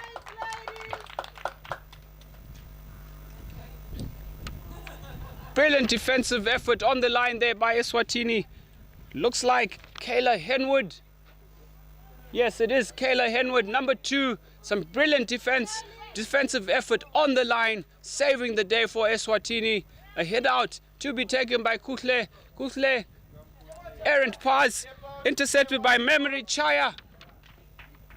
Playing the advantage there, playing it onto the foot of Kuhle, earning Zambia another short corner. Coming out first there.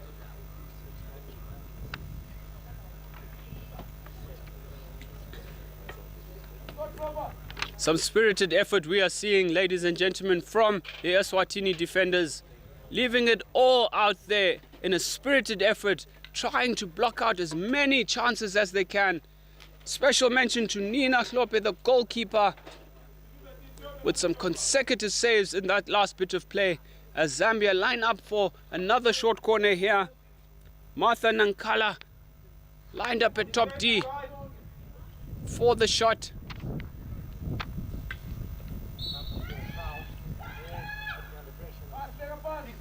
Shot here by captain. Another save from Nina Nakombe. Nina Hlope rather.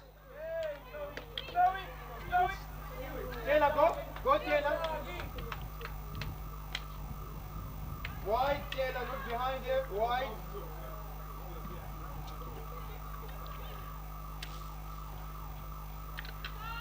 Eswatini looked to build up play here. Unfortunately nicked by Carol Nakombe.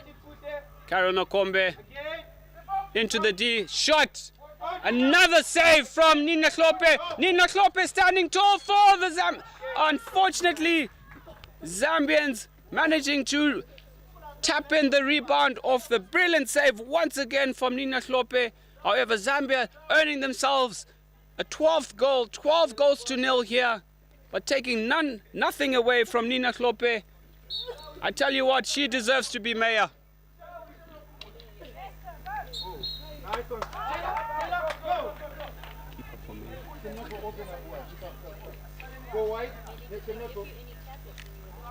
We have a new campaigner for mayor of Eswatini in goalkeeper Nina Klope, who's having a sublime game, a very outstanding game here for her team.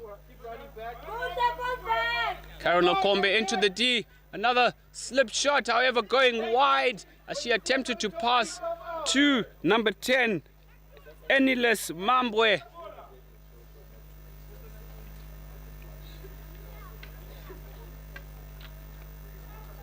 About 6 minutes to go in this match here. Zambia leading 12 goals to nil.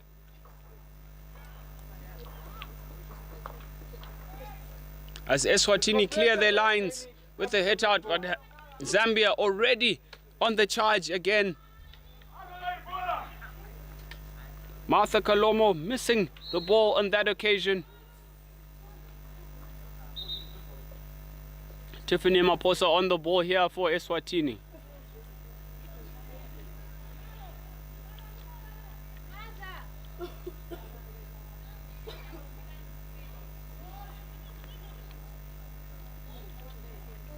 Martha Kalomo with some good 3D skills here.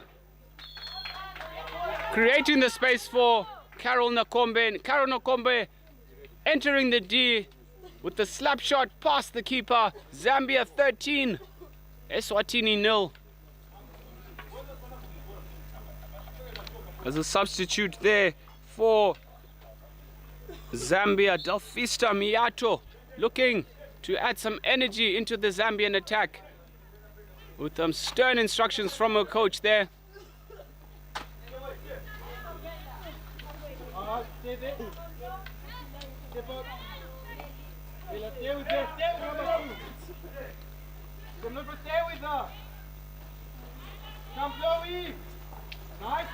Just under 5 minutes to go here, as Eswatini look to clear their lines.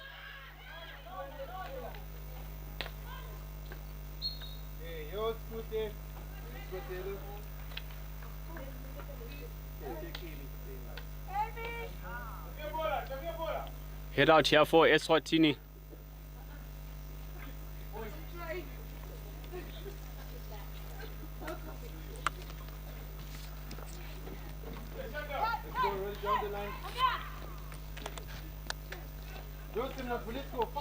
Eswatini look to build up the ball here. Zambia, however, recovering. Carol Nakombe on the ball. Ginger Ninja with the shot at the top of the D. Whizzing past the keeper for a 14-0 lead for Zambia.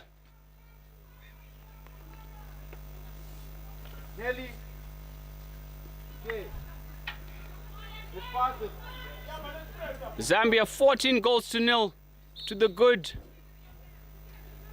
Carol Nakombe with multiple goals in this match, adding to her tally as Zambia look to finish strong in this match.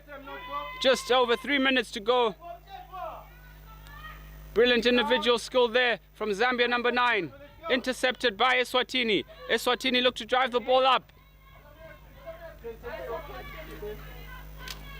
Guys, let's support Chloe. Stick down, Kelly. Good job. Again. Okay, get them. Step out. Wiener on the ball here for Zambia. Some brilliant close dribbling. A deflection there. However, the ball forced over the line. But looks like Laken Henwood forcing the ball over the line there for Eswatini, resulting in another short corner for Zambia. Can Zambia make it 15? I hope not.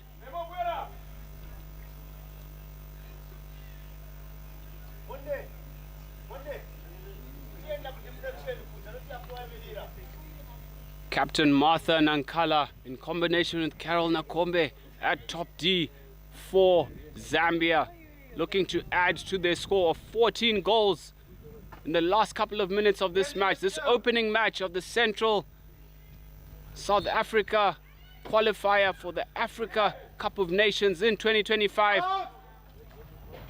A jink left and right from Carol Nakombe, swatting the ball past the keeper and into the back of the goals. 15 goals to nil to Zambia, ladies.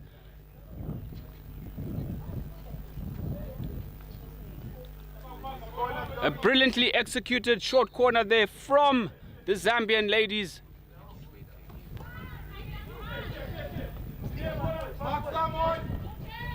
As Zambia hot on the charger with Nina, number 14.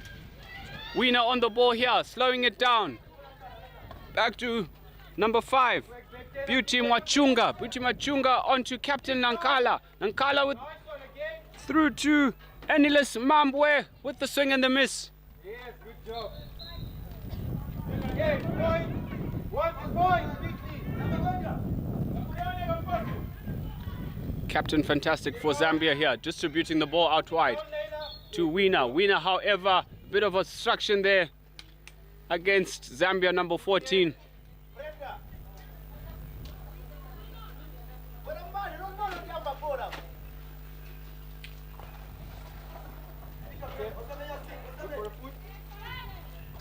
Laken Henwood on the ball here for Eswatini. Brilliant injection of pace from Carol Nakombe. Plays it onto the foot of the Eswatini defender. A brilliant injection of pace, as you saw, jinking from the left to the right, penetrating the D, executing, lifting the ball onto the Eswatini foot. I tell you what, she is a very special player, a standout in the Zambian side.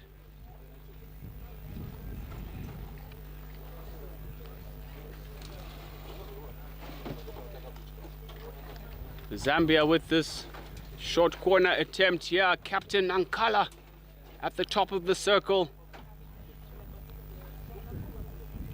Can she secure herself another goal? Nice one. Ball sent out wide there from the captain. Not too sure who she was aiming for there, but there was nobody home.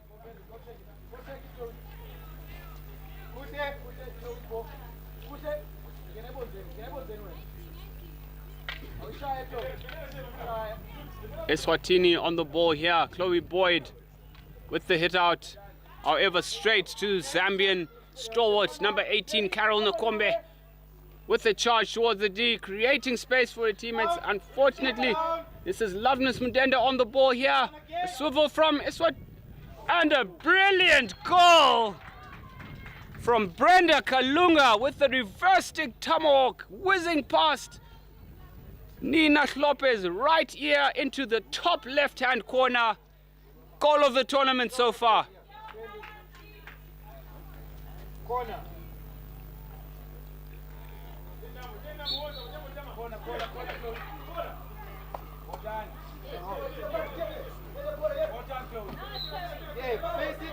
Good spirited effort from Chloe Boyd here. As we approach the final few seconds of this match, with Weena number 14 of Zambia sending the ball into Loveness Mudenda. Loveness Mudenda with a 1-2 play with Brenda Kalunga. However, Brenda unable to collect and regather that ball. Still in a celebratory mood after scoring that blinder of a reverse stick shot.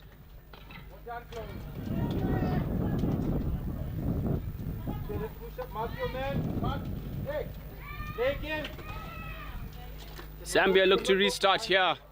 Can they get one more goal in to increase on their tally?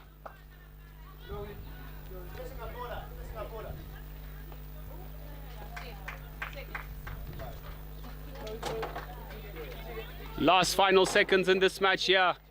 That is the end of this encounter between Zambia ladies and Eswatini ladies. The final score, 16 goals to nil. A spirited effort from Eswatini. Although a lot of their players, including their captain, have gone down injured, but all is well that ends well. A spirited effort, and congratulations to the Zambia ladies for winning 16 goals to nil. Coming up next, we have Eswatini men taking on the Chipolopolo men of Zambia, and looks to be a promising encounter. Join us in a few minutes.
Paris Olympics was obviously very enjoyable, very different to Tokyo, as we weren't under the COVID restrictions. Obviously, to get to meet new people, reunite with people we've had in the past, And the standard of hockey and the hospitality was amazing. So it was good to represent not only Zimbabwe, but Africa hockey as a whole on the international panel.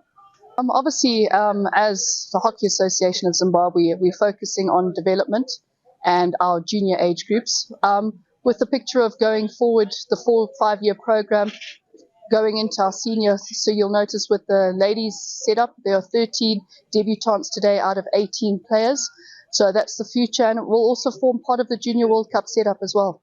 Just going forward to those that are involved in hockey, there's more than just players. There's obviously your volunteers who make it all happen as well, which it incorporates your umpires, your tech. There is a future out there, and whatever you find works for you, there's always the backing to make you go forward. Okay, so this brief tournament is the Central South African Qualifiers.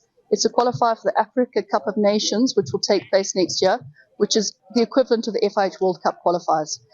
So for this tournament, 3 ladies teams will qualify for the Africa Cup of Nations and 2 men's teams will qualify. And it's also nice to see Eswatini playing, getting on world ranking points, and for a lot of the teams, it's not just about qualifying, it's getting the world ranking points, which also affect their junior age groups. Feels really good. I mean, it gives us a lot of confidence for the rest of the week, and it was just a nice start for us to get used to the turf, get used to how the team plays a little bit, and it was a really good start. Yeah, definitely. I do think that we made a lot of mistakes, a lot of things that we're going to have to tweak up for the tougher games in the next 2 games. Yeah, maybe not our strongest performance with the finishing, but we can always get better. We are pretty happy with the result. Well, I think Zimbabwe and Zambia are always very tough for us. I think we're pretty even. It's always inconsistent, especially Zim. We often quite level, so it's always going to be a tough one. So I think that'll be good. But then Zambia as well, it's going to be unpredictable. So you never know. We just have to go out full force. Well, I mean, I think it's a growing sport. Definitely outdoor, indoor, we're doing pretty well. But I think outdoor it's still growing. So it's great that our junior team got to come here and be exposed to this sort of level. And I think there's a bright future for Namibia. Tomorrow, I think it's Zimbabwe. We're very excited. We are ready. We just want to come out and play. We love the sport. And yeah, I mean, the best team will win, I guess. We are very excited to be here. We are very proud that we've come this far. And for us, it's just a learning experience. And our aim is to grow and experience and learn more from this tournament. We're comprised of a very young team. All of us, we're quite young. But it shows our dedication and our commitment to the sport. And we're hoping to grow more and to encourage more people in our country and all over to continue with hockey and play more. I honestly wouldn't change anything. I'm very proud of my team. We've come very far. Our work together has been shown on the field. We're very excited to be here, and I'm very proud of us working together. Of course, we feel for Eswatini. We were also there at one stage, but the important thing is they showed up, they're here, and they can continue from here from on. And yeah, it was a good result for us. We wanted to chase the goals. We wanted to chase the goal difference, because at the end of the tournament, that might count in our favor. And that was our goal, of course, to win first of all, and then start chasing the goals. No, that's the thing. We're not a lot of people in our country. I think we're about 3 million, and I think about a total of only 800 hockey players in total, kids, seniors, everyone. But that's our next challenge. Indoor hockey, we've reached the world stage now, and we certainly want to do that for outdoor, and that's what we're trying to do here as well. No, it's always an absolute privilege. My boys, we have this. We have the principles and the traditions of you play for the badge. It's the only reason why you should be here. And if you have other plans or other agendas trying to play for your country, then unfortunately you won't fit in. We must all fall into one goal, one mindset, and that's what we're trying to go to. Zimbabwe is fantastic. I've been here many times before. It's always lovely to come back to you guys. People are brilliant. Always the accommodation, the traditions you guys have here, and also again playing against my old mates that I have been for years. It's awesome coming back here always.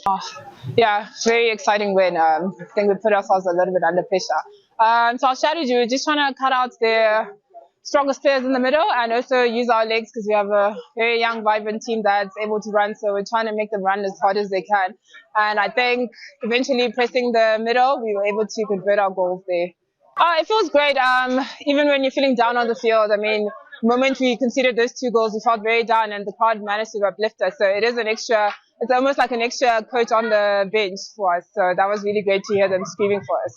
I think they're going to be just 2 equally challenging games, but we're going to bring the game to them and hopefully go back to the drawing board and fix the little mistakes that we made today and come back on top.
It's a great feeling. It's a lot of pressure because I know the crowd can get quite intense, but it's an amazing feeling because previously we haven't been able to host something this big. So I think it's a big win for them, and we're just looking to make the home crowd proud. We have a very young squad. It's nice that we're rebuilding and they have a lot of energy, they have a lot of talent and skill, so we're looking to use that to our advantage. And obviously our main goal is obviously to win the tournament, but also we want to play some good hockey and have a good base to rebuild for the upcoming years. Definitely shout as hard as you can so that we can hear you on the field, and we're just looking to make Zimbabwe proud.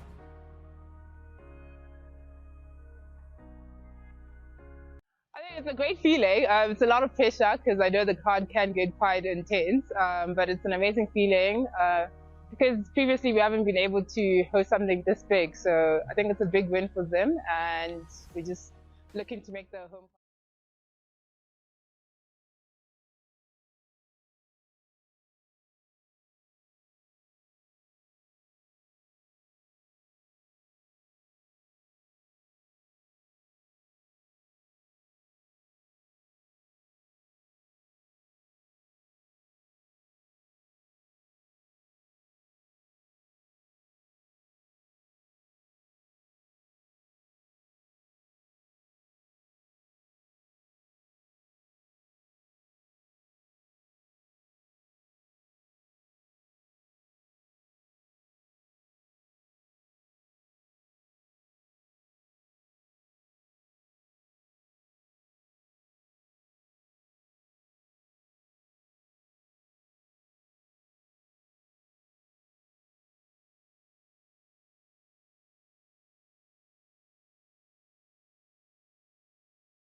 Good afternoon and welcome back to the St. John's AstroTurf here in Harare, Zimbabwe, where we are hosting the Central South Africa qualifier for the Africa Cup of Nations scheduled for 2025. Host nation Zimbabwe treated with teams from Zambia, Eswatini, host Zimbabwe and Namibia. We saw the first encounter between Zambia ladies and Eswatini ladies, Zambia winning 16 goals to 0, and we're about to see the men take center stage now as they line up for the national anthems as the players go out into the center of the field. The Zambians off a very hard-fought victory yesterday evening against the host Zimbabwe, winning 4 goals to 3 in the dying parts of the match. Can they continue on their fine rhino form today as we see both teams go out into the center as we await the national anthems?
Thank you.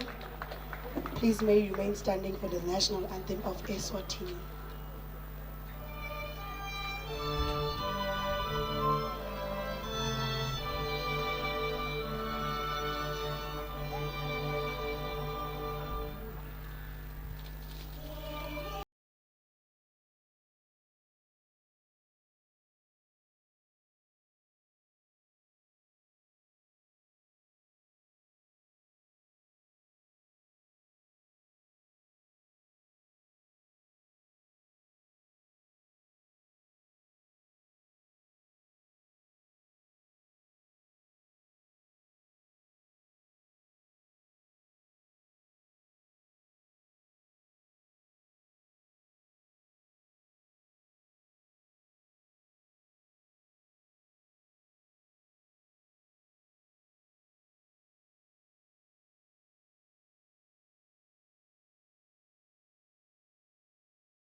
Welcome back, ladies and gentlemen, for a spirited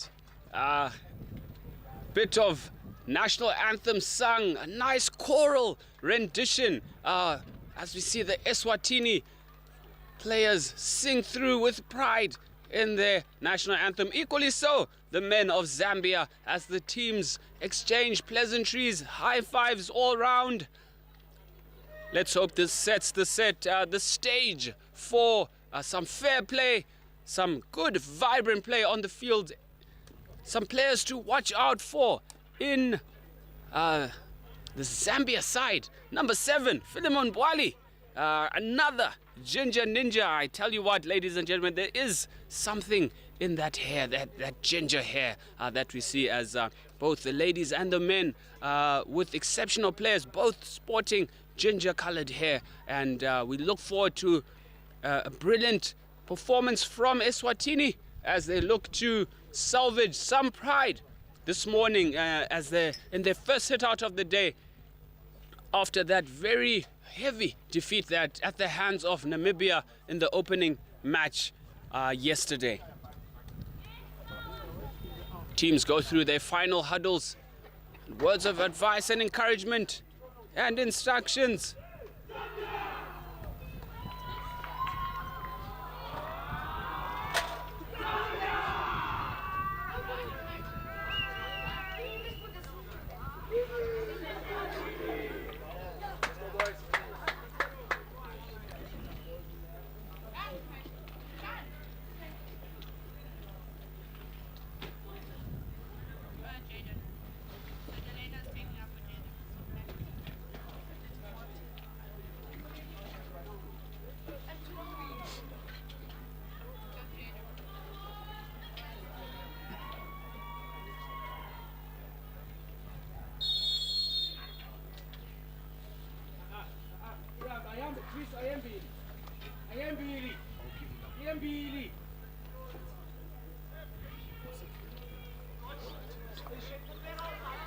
Zambia push off here and quickly into possession here as we see them enforcing a very high press at the moment with players right through up into the baseline trying to stretch the play as we see the Zambians try to keep control of the ball, whizzing the ball in and out of midfield to try and create those gaps from Eswatini. Eswatini charging at the ball very well, intercepted there from number 12 for Eswatini.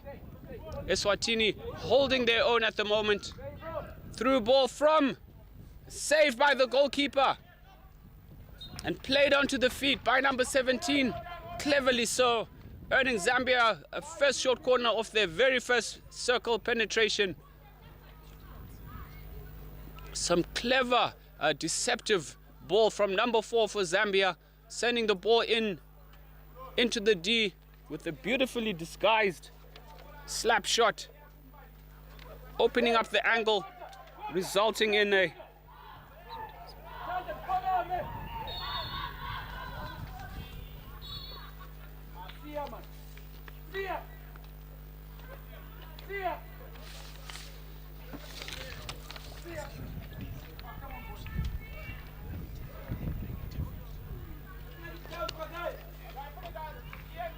Zambia short corner routine. Captain fantastic yesterday, number 8, with some brilliant drag flicks. And a false start there from Zambia has earned the injector to be expelled to the halfway line. You're not allowed to fake injecting the ball as it disrupts the defensive patterns.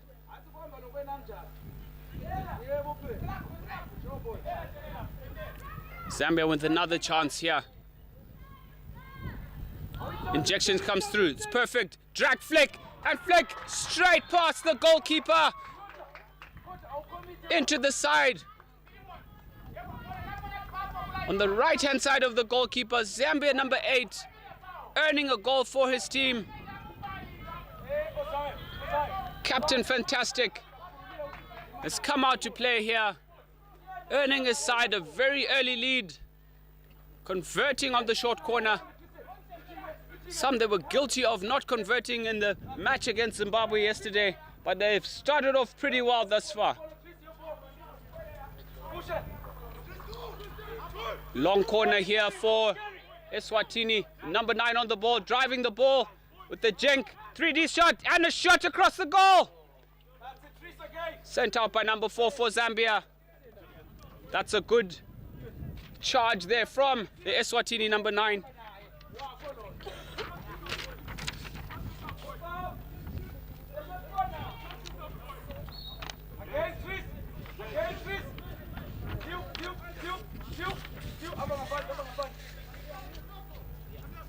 Eswatini on the ball here with number 9. Blocked out by Zambia. Zambia building it out. Good defensive work from Tristan, number 9 for Eswatini. Unfortunately, the ball being nicked again. Dylan Kirk tracking back for Eswatini here. Wayne Sparham managing to thwart the attack there. Zambia number 9 on the ball in the Eswatini 25. Eswatini look very energetic today. Ball in to top D, sent through. Number 15 for Zambia there. Did have much time, panicked a little bit. There was some space to take the ball into the D and have a direct shot on goal. However, a little panicky and resulting in that ball being sent out wide.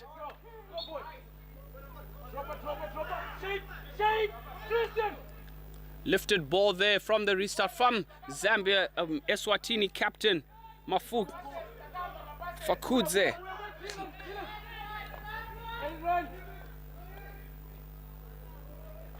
Philemon Mbwali there with the attempted slip. However, finding the foot of the Eswatini defender. Another short corner for Zambia. Some miscommunication in the Eswatini defense there. Yeah.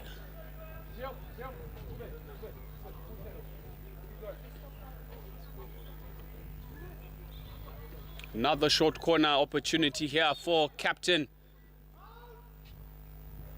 Kangara on the ball.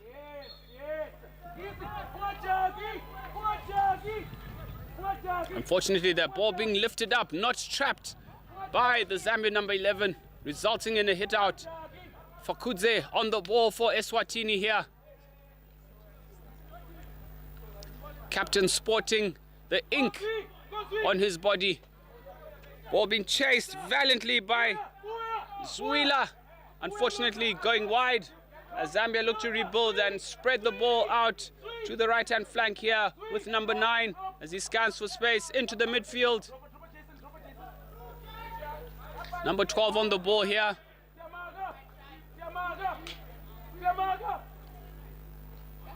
Through ball here to the Zambian captain.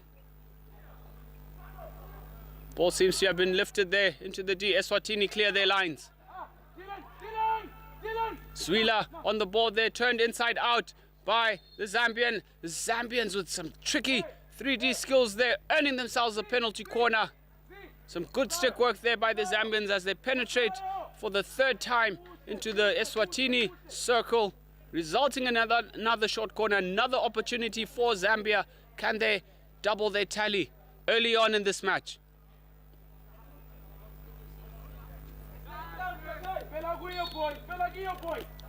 Injection comes through for Zambia. Ball isn't stopped well. Slip play here by Zambia. Philemon Bali unable to tap it in, hitting his feet instead of his stick. Eswatini breathe a sigh of relief there.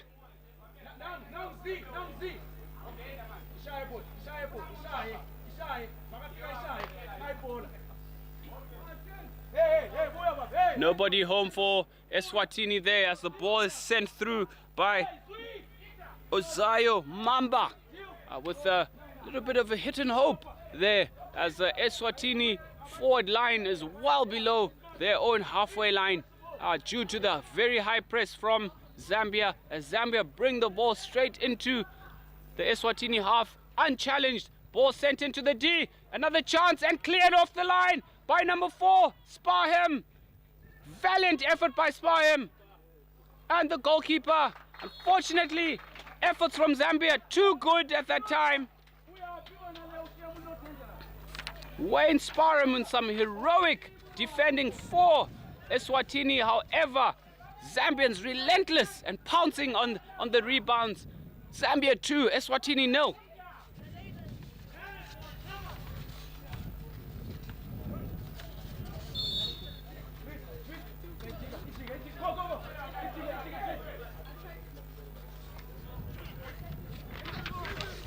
Match is restarted here by Tristan, who's dispossessed in midfield by number 17.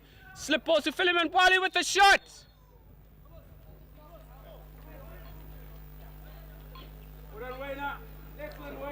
Very, very, very brave defending from Wayne Sparham there, putting his body on the line, getting to the ball before Philemon Bali could unleash a lethal shot and goal. Brave, brave defending from a warrior. Number 4, Wayne Sparham. That's a valiant, valiant defending effort there for the kids back home. Putting your all, your body on the line helps. Spirited effort there. Special mention, Wayne Sparham, number 4. Sparham, rather.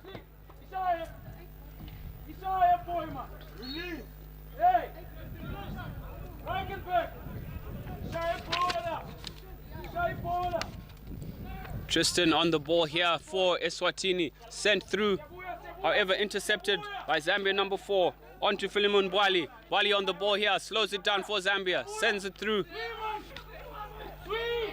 Zambia switch the ball here.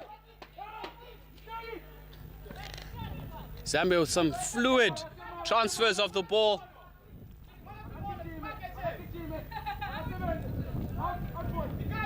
Okudze picking off that Zambian attack off number 19. Kennedy Siwale with a mazy run through the midfield, however picked off by Eswatini captain. Zambians look to penetrate the circle there. Brilliant slap shot, and Fokudze again with some staunch defending in the heart of Eswatini defense.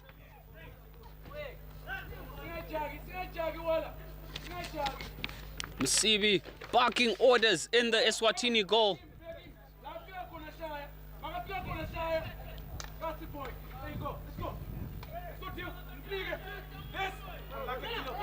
Dylan unfortunately picked off there by the Zambians, unable to control the ball as Zambians rebuild here. Samson Tembo, the captain.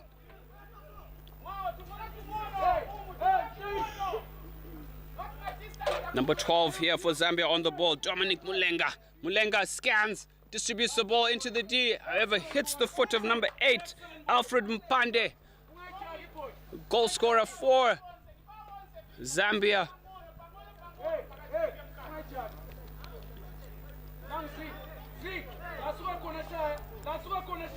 Zaya with the hit through here for Eswatini. And forcing the error off the captain there. Number 12.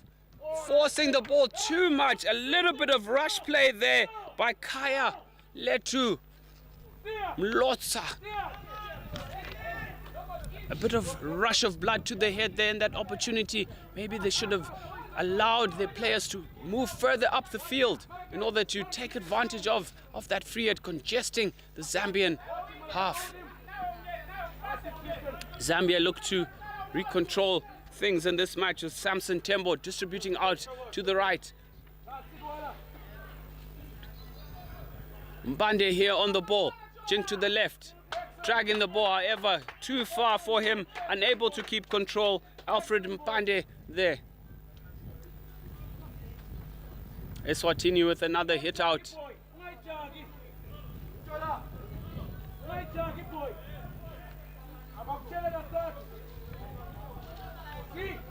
Fakudze here to Ozayo. Ozayo with the beat through.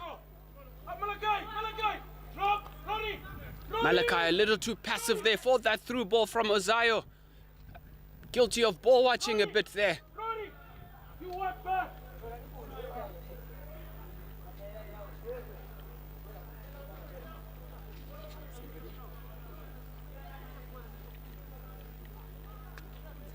Some scrappy play here from Zambia as well as Eswatini, but Zambia 2 goals to the good at the moment. Can Eswatini build up from here? Brilliant overhead from Eswatini.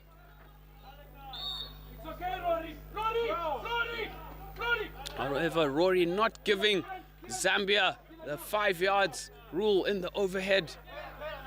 Immediate turnover signaled. As number 9 for Zambia, Joseph Mulolo sends the ball wide.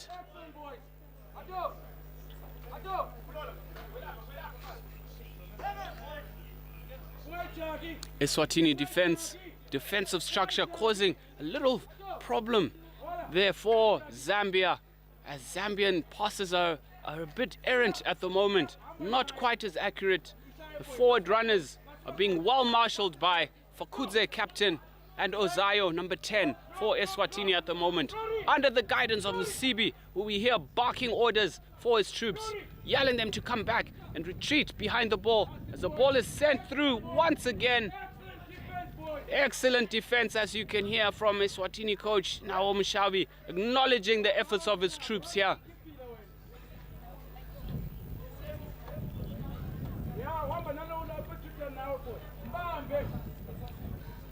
Defensive structure working really well for Eswatini. Zambia will have to try something different.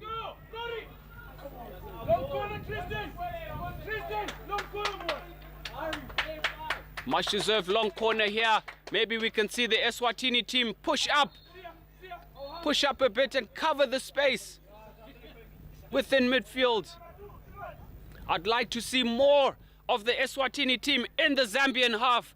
4 of them are hanging back without being marked. 5 of them actually. Eswatini very cautious of the speed of the Zambians, unwilling to venture into their half at the moment and deciding to hang back with 5 defenders in their own half.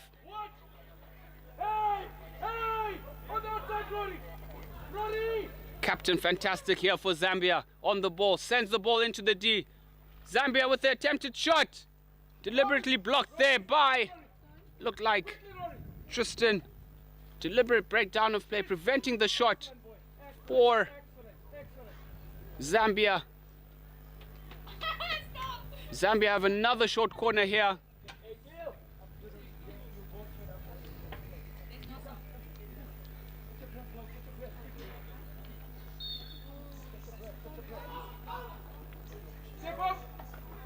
Injection by Zambia and a brilliant variation there, sending the ball rifling into the D. A skip pass by the trapper. And the backstop there at the top of the circle, stopping the ball, rifling it into number 11, Andrew Ngulube, with a decisive touch, deflecting the ball into the bottom right-hand corner. Zambia 4, Eswatini 0.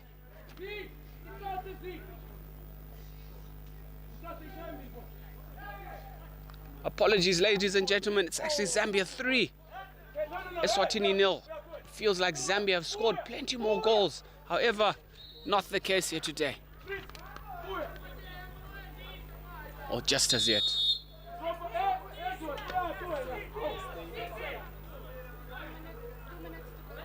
2 minutes to go in this opening chaka here. Zambia lead Eswatini by just 3 goals to 0. Valiant defensive display from the Eswatini men.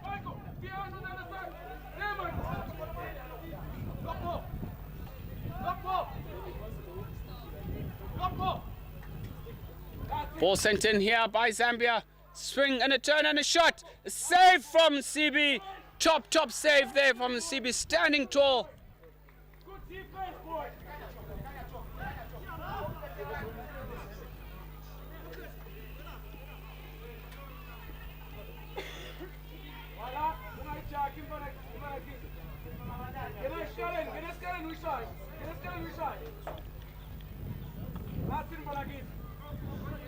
A chance here for number 8, Jason Kweno, sending the ball into the Zambian D. That ball deflected out wide.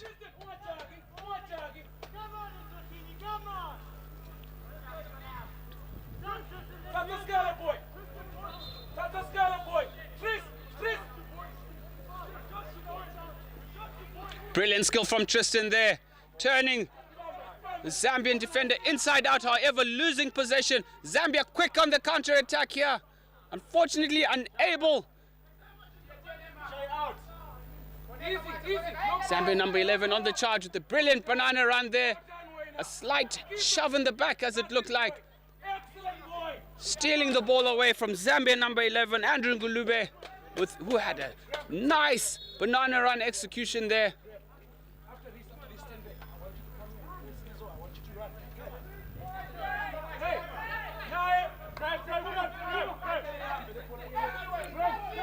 Kennedy Siwale with the switch across. That brings us to the end of the first quarter. A spirited effort, defensive effort, valiant defensive effort. Defensive structure on display here from Eswatini, reducing the Zambians to just 3 goals to 0. We go away for a short break.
Welcome back to the second match of the day between Zambia and Eswatini men. Zambia leading at the end of the first quarter, 3 goals to 0.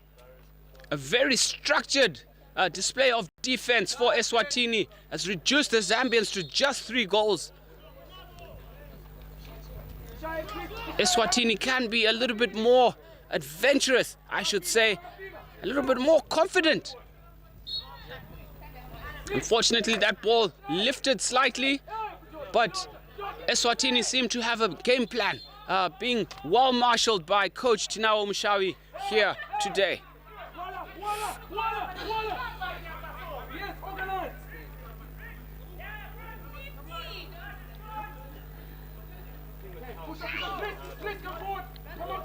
Simon Banda on the ball here for Zambia. Zambia turn it into the D, creating the space, and the shot! Saved by Msibi! A brilliant save by Msibi! Standing tall in defense there. A brilliant turn of pace from Christopher Steinman, number 2 for Zambia. Quick intercept, turn and shot. However, Msibi was right on the money there. Strong right foot. Long corner here for Eswatini. Would like to see Eswatini push up and cover up all the space, create an overload in the Zambian half.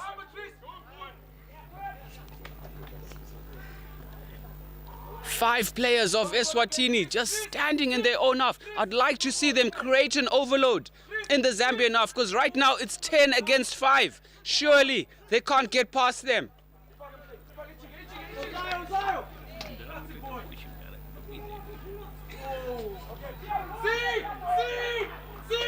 Eswatini not doing themselves any favors at the moment.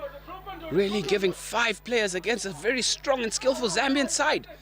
10 of them. That's a 2 against 1 in each situation.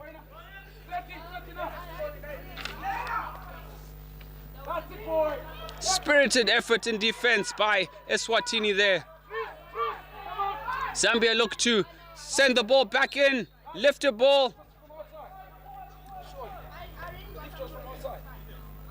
Looked like that ball was lifted from outside the D. Unfortunately, the umpire signaling short corner. Eswatini feel very hard done by there.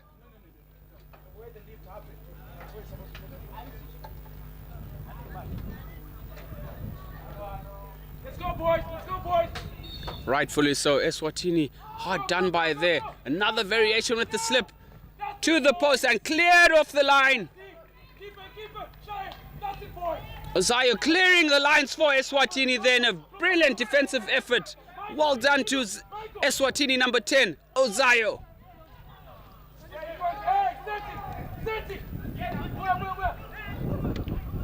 Jeff Peary on the ball there for, it's actually Frederick Kaluba on for Zambia.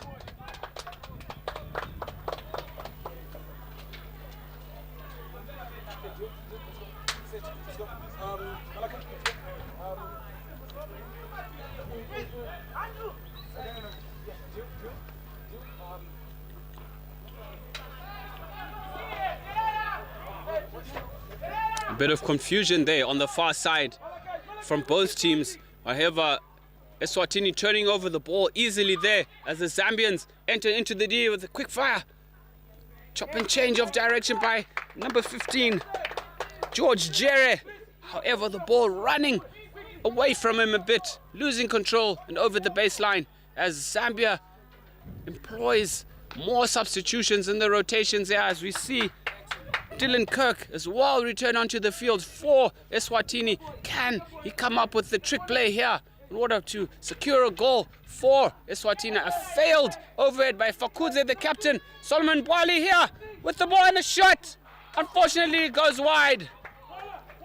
Some brilliant 3D skills, change of direction from Zambian stalwart Solomon Philemon Bwali, rather, creating space for himself with the 3D skills. A shot away, however, sending the ball wide.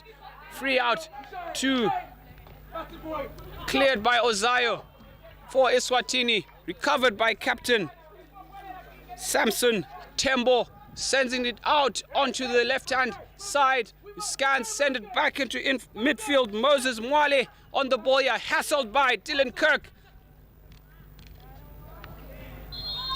Unfortunately, Dylan Kirk just giving up there.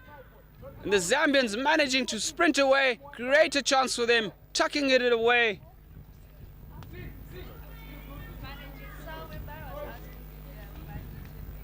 Zambia now lead 4 goals to 0. Zambia taking advantage of some broken play there to create goals for themselves. Otherwise, Eswatini are standing their own at the moment. Ozayo here with the ball. Go, go. I'm a boy. Work, Jason. Jason, number 8 here for Eswatini, with some hassling on the ball. Doing particularly well for Eswatini as the ball is sent wide by Zambia. Joseph Mulolo, number 9.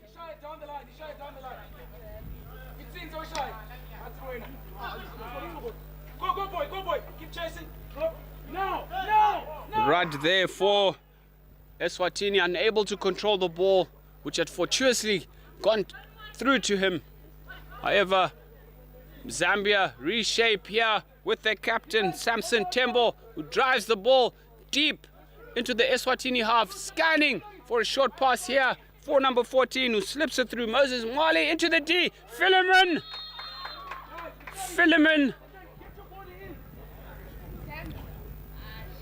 Bwali there. The Zambia number 7 with a deft touch into the bottom left-hand corner. Zambia 5, Eswatini 0. I think the Zambians have come up with a formula to get past the defense of Eswatini with some short passes. We saw them in the first chaka trying to employ the huge river ball, as we call it, with Philemon Bali here with the intercept with some 3D skills, sending it into the D. Nice, Ozayo.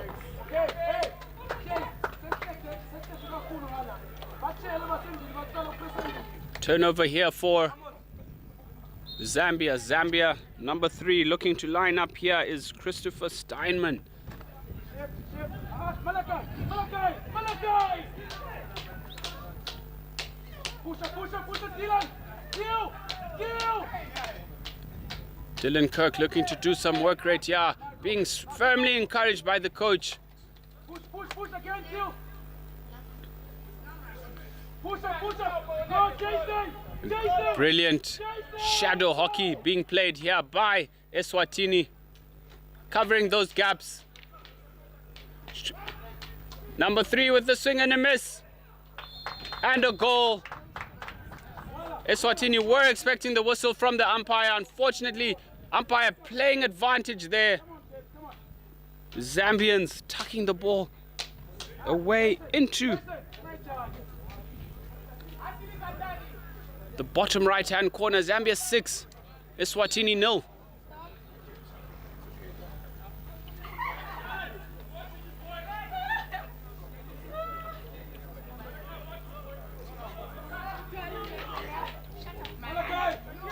Ooh, a brilliant through ball through to Malachi, who was unable to stop that rocket of a ball. I think a little bit of fear set in to him as that ball approached him, as he failed to stop it, to give himself a one-on-one chance with the keeper.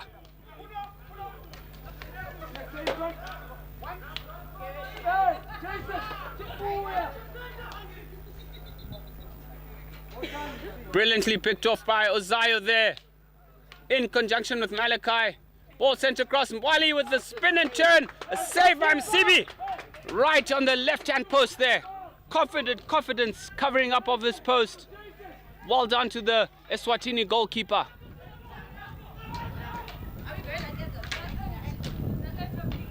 Another save from Msibi, directing the ball away. However, looks like number 15, Sia, taking a knock there from the errant stick of Philemon Mwali.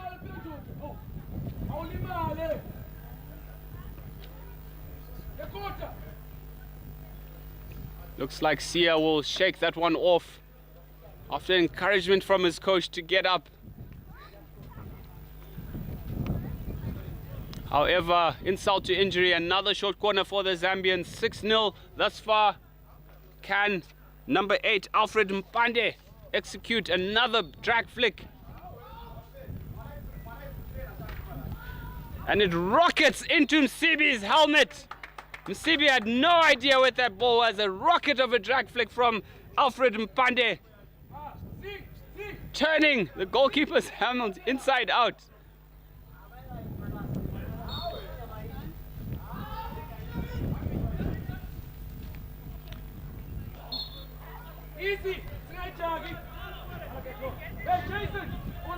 Danger there from Zambia as they send the ball into their own player.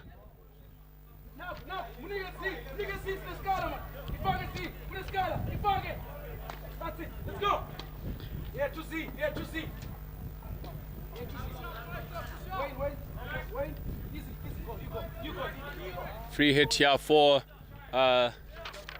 Eswatini to be taken by Wayne Sparham. Sparham with the through ball here to number 6, Michael Melvin. Melvin with the excellent jink there to beat the Zambian defender.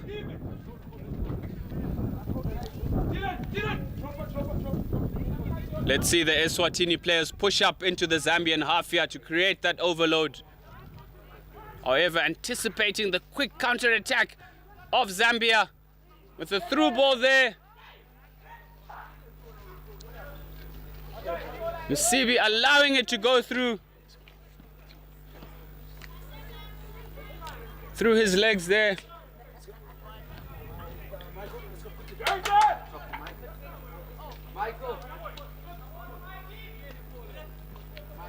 Mbali on the ball here. Short passes for Zambia. Thwarted by Dylan Kirk.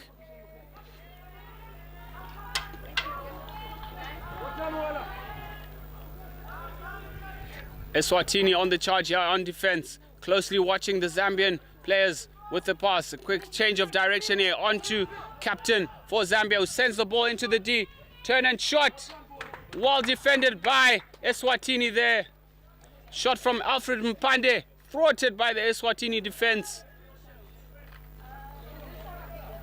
Dominic Mulenga on the ball, leaving it for his captain Samson Banda with a clever move, creating the 5 yards, catching the defense unawares off the foot of captain Fakudze. Fakudze conceding a short corner for his team Eswatini. Can Musibi pull up another brilliant helmet save for his country here?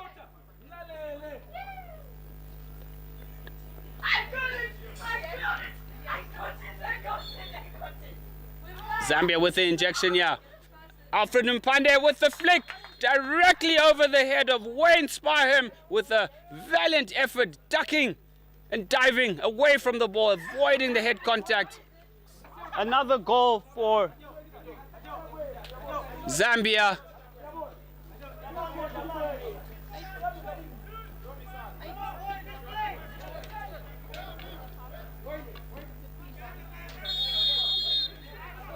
That is now 7-0 to Zambia as the umpire calls for a break and play as Sibi gets some attention to his kickers as the straps are being put on. High fives all around here for Wayne Sparham for that valiant effort at the short corner. Unfortunately, unable to block that brilliant drag flick from Alfred Mpande.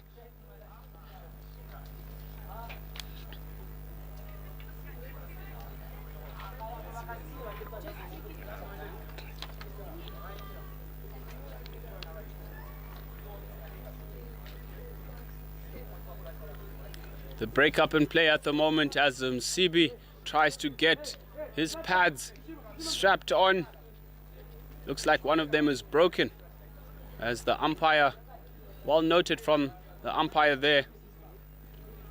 Our umpires in this match are Daniel Matavata from Malawi and Siyabonga Martins of Namibia.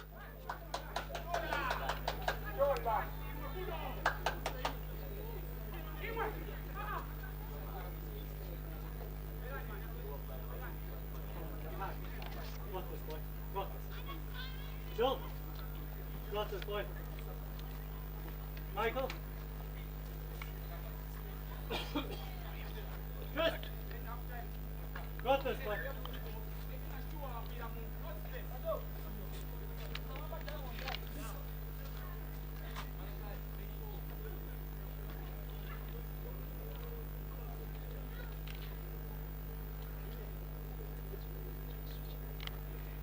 Umpire has decided to join in here on the little bit of woodwork or extracurricular and fixing the pads, and it looks to be good to go for Msibi as play resumes here with Tristan Reichenberg for Eswatini.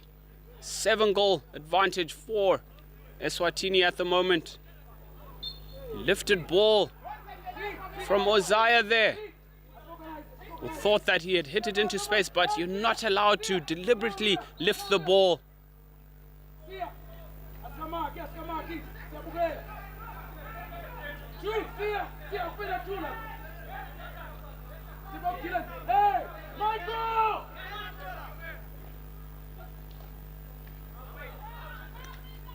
That's it, boys! Right with the clearance there. Good effort from That's it, boys! Good effort from Dylan Kirk there, putting number 8, Alfred Mpande. That rather looks like Frederick Kaluba, who's missing a number on his jersey. And a little bit of confusion might be caused there. But some disturbing effort from Dylan Kirk there, forcing the turnover as Andrew Dominic Mulenga distributes the ball into midfield. Samson Tembo, the captain, on the ball here, distributing out onto the left-hand side for Zambia as they scan and open for space. Back to the captain. Go, Tris! Leave it, Tris!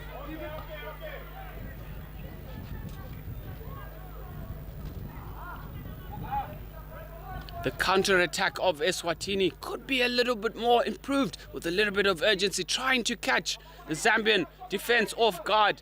But them delaying allows the Zambians to get themselves behind the ball and avert their defensive structure once again. Good pressure from Dylan here, earning himself a free hit. Andrew Ngulube questioning the umpire, however, a bit of instruction there as the ball is lost between himself and Stick, deliberately stopping access to the ball as the through ball comes through here. Looks like a free hit for Eswatini.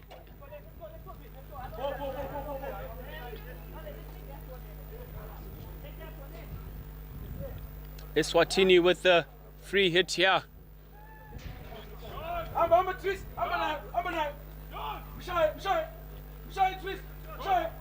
Justin with the ball into the D there. Stopped emphatically on the reverse stick side by the Zambian number 10, Stuart Chalwe. 17 rather. That's Emos Silabwe, who sends it out to number 11, Andrew Ngulube. Decisively cleared by Captain Fokudze.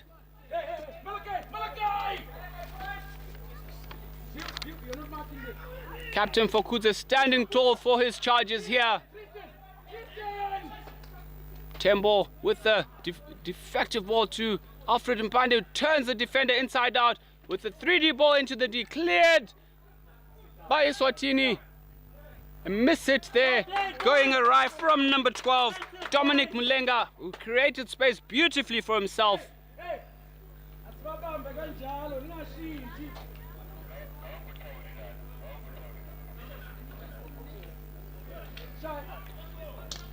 Looks like just a minute to go until half time for the charges here. It's Zambia 7, Eswatini 0.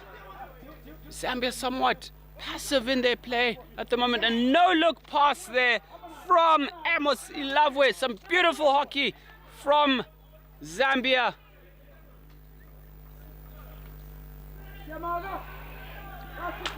Impressive running, I must say, from Zwila for Eswatini, who is disrupting the rhythm and distribution of the backline of Zambia through some impressive running.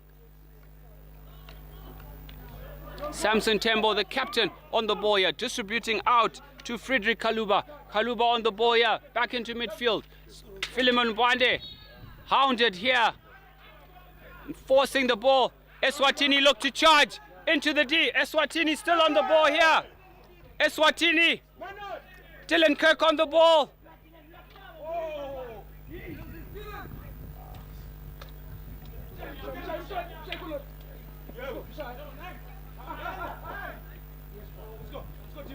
Some clever trick play there from number 15, Sia Mapanzene, as Eswatini are holding their own against a very skillful but somewhat dull Zambian side today. Just 7 goals to nil at the halftime break.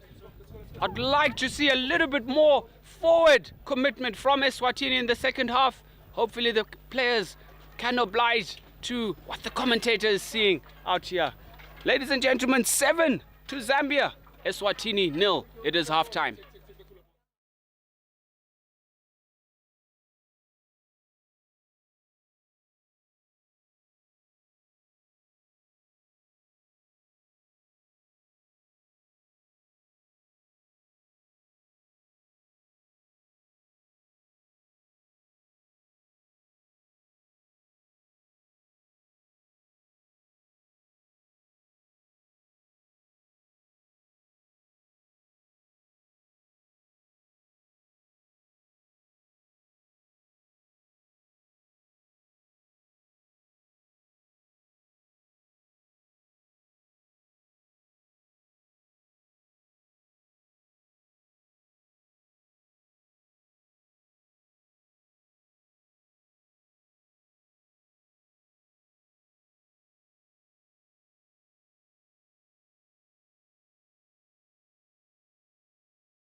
Paris Olympics was obviously very enjoyable, very different to Tokyo, as we weren't under the COVID restrictions. Obviously, to get to meet new people, reunite with people we've had in the past, and the standard of hockey and the hospitality was amazing. So it was good to represent not only Zimbabwe but Africa hockey as a whole on the international panel. Obviously, as the Hockey Association of Zimbabwe, we're focusing on development and our junior age groups, with the picture of going forward the 4-5-year program going into our senior. So you'll notice with the ladies setup, there are 13 debutantes today out of 18 players. So that's the future, and it will also form part of the Junior World Cup setup as well. Just going forward to those that are involved in hockey, there's more than just players. There's obviously your volunteers who make it all happen as well, which it incorporates your umpires, your tech. There is a future out there, and whatever you find works for you, there's always the backing to make you go forward. Okay, so this brief tournament is the Central South African Qualifiers. It's a qualifier for the Africa Cup of Nations, which will take place next year, which is the equivalent of the FIH World Cup qualifiers. So for this tournament, 3 ladies teams will qualify for the Africa Cup of Nations and 2 men's teams will qualify. And it's also nice to see Eswatini playing. getting on world ranking points. And for a lot of the teams, it's not just about qualifying, it's getting the world ranking points, which also affect their junior age groups. Feels really good. I mean, it gives us a lot of confidence for the rest of the week, and it was just a nice start for us to get used to the turf, get used to how the team plays a little bit, and it was a really good start. Yeah, definitely. I do think that we made a lot of mistakes, a lot of things that we're going to have to tweak up for the tougher games in the next 2 games. So yeah, maybe not our strongest performance with the finishing, but we can always get better. We are pretty happy with the result. Well, I think Zimbabwe and Zambia are always very tough for us. I think we're pretty even. It's always inconsistent, especially Zim. We often quite level, so it's always going to be a tough one. So I think that'll be good. But then Zambia as well, it's going to be unpredictable. So you never know. We just have to go out full force. Well, I mean, I think it's a growing sport. Definitely outdoor, indoor, we're doing pretty well. But I think outdoor it's still growing. So it's great that our junior team got to come here and be exposed to this sort of level. And I think there's a bright future for Namibia. Tomorrow, I think it's Zimbabwe. We're very excited. We are ready. We just want to come out and play. We love the sport. And yeah, I mean, the best team will win, I guess. We are very excited to be here. We are very proud that we've come this far.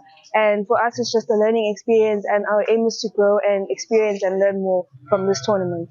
We're compromised of a very young team. All of us were quite young, but it shows our dedication and our commitment to the sport. And we're hoping to grow more and to encourage more people in our country and all over to continue with hockey and play more. I honestly wouldn't change anything. I'm very proud of my team. We've come very far. Our work together has been shown on the field. We're very excited to be here, and I'm very proud of us working together. Of course, we feel for Eswatini. We were also there at one stage, but the important thing is they showed up, they're here, and they can continue from here from on. And yeah, it was a good result for us. We wanted to chase the goals. We wanted to chase the goal difference, because at the end of the tournament, that might count in our favor. And that was our goal, of course, a win first of all, and then start chasing the goals. No, that's the thing. We're not a lot of people in our country. I think we're about 3 million, and I think about a total of only 800 hockey players in total, kids, seniors, everyone. But that's our next challenge. Indoor hockey, we've reached the world stage now, and we certainly want to do that for outdoor, and that's what we're trying to do here as well. No, it's always an absolute privilege. My boys, we have this. We have the principles and the traditions of you play for the badge. It's the only reason why you should be here. And if you have other plans or other agendas trying to play for your country, then unfortunately you won't fit in. We must all fall into one goal, one mindset, and that's what we're trying to go to. Oh, Zimbabwe is fantastic. I've been here many times before. It's always lovely to come back to you guys. People are brilliant. Always the accommodation, the traditions you guys have here, and also again playing against my old mates that I have been for years. It's awesome coming back here always. Yeah, very exciting win. I think we put ourselves a little bit under pressure. So our strategy, we're just trying to cut out the strongest players in the middle.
Welcome back, ladies and gentlemen, to the second encounter of the day. On this, the second day of the Central Southern Africa Cup of Nations qualifier here at St. John's AstroTurf in Harare, Zimbabwe. 4 teams taking part: Zambia, Eswatini, debutants, Namibia, and the hosts, of course, Zimbabwe. Day 1 was thrilling. Day 2 proves to be building up nicely as we kick off the third Chaka second half in the second match between Zambia men and Eswatini. Zambia leading by 7 goals to 0. Eswatini with a valiant effort in a defensive structural display, only reducing Zambia to just 7 goals. A vast improvement from yesterday's performance as Eswatini concedes a short corner earlier on due to a defensive error there. Can the Zambians capitalize on this one here?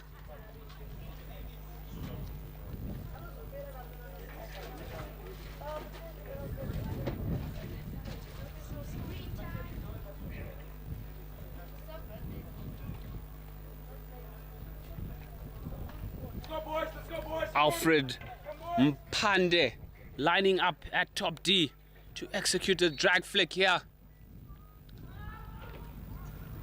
A variation of the slip ball to the backstop to Captain Samson Tembo with a clever, deceitful slap into the D to Alfred Mpande, who guides the ball gently past Msibi, the Eswatini goalkeeper.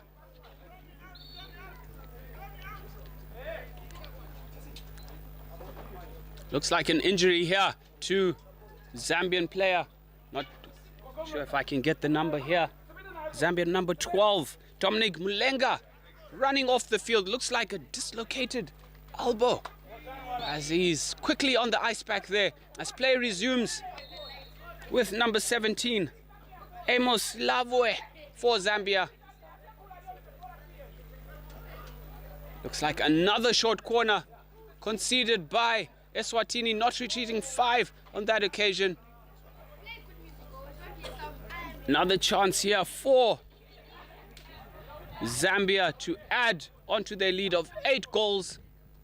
Alfred Mpande poised for the drag flick. Alfred Mpande with the flick, and it goes wide, unable to gather that ball completely, rifling the shot just wide of the post. Eswatini, huge sigh of relief there.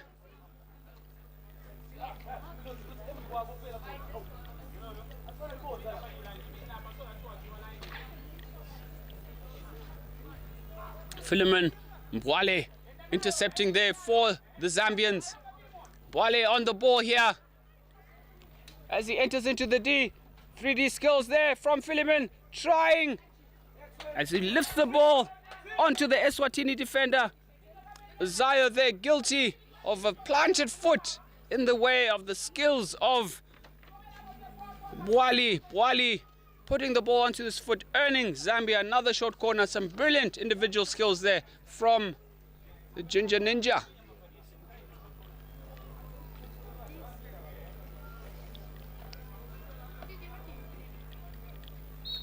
Injection here for Alfred Mpande. Alfred Mpande with the shot and the slap. Deflected wide by Captain Fokudze. Captain fantastic with the decisive block there.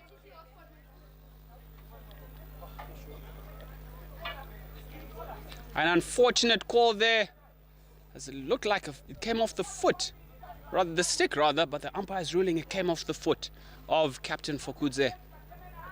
He doesn't seem to be limping though, so I think we give him the benefit of the doubt, but short corner anyway.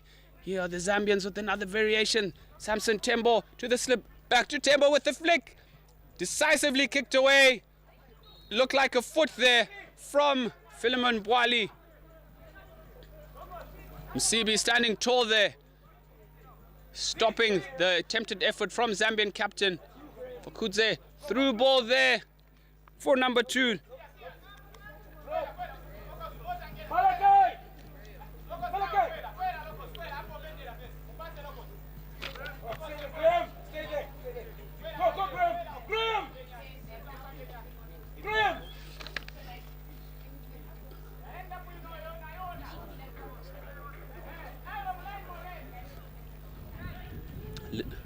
Brilliant skill from the Zambians. Down the baseline there. Advantage being played by the umpire. Philemon Bwali with the attempted shot. Cleared off the line illegally so by Eswatini. Another short corner to Zambia. As the missiles begin to fly from above and our camera stand there. Go, boys. Philemon Mbwale with the decisive tap in. A ball slipped in from Alfred Mpande. Simple tap in for Philemon Mbwale. 9-0 for Zambia here today.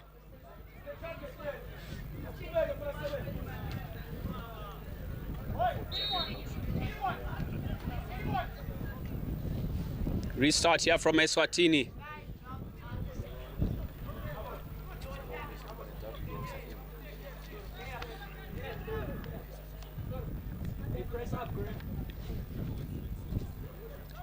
Samson Tembo with the overhead, creating the space for Zambia.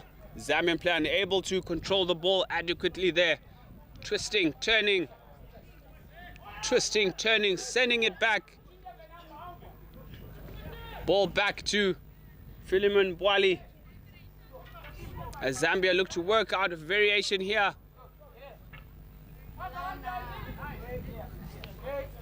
Number 5, Simon Banda, who's just replaced the captain, Tembo.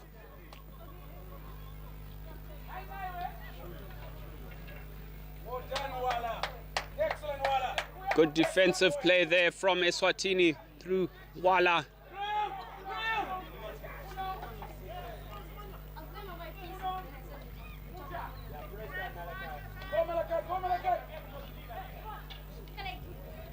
Pressure here from Eswatini as Zambia are forced to shift the ball left and right to find those pockets of space. It's good defensive structure from Eswatini as they're forcing the Zambians back and round as we see. Graham turned inside out there by number 15. Philemon Bwali with the reverse stick flick. Saved by Msibi. Bwali again on the ball. Tristan earning a well-deserved free out there for Zambia. Good effort from Eswatini.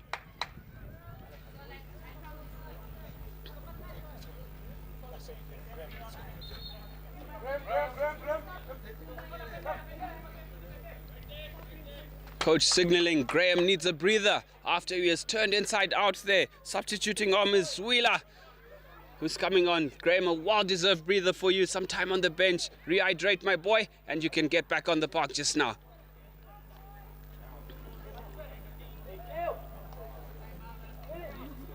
Zambia look to rebuild here. Ball distributed out.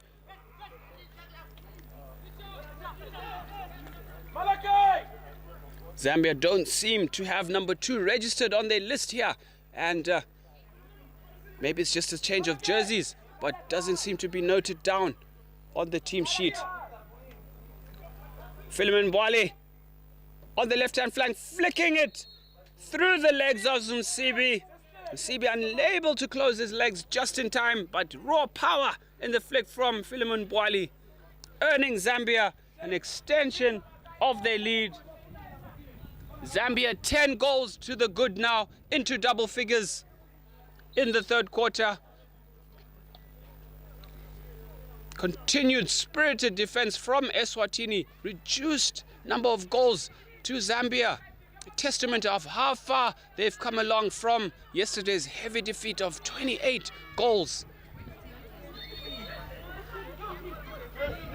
Guilty of playing the ball after the whistle there. Lucky to be still on the field there is Sia.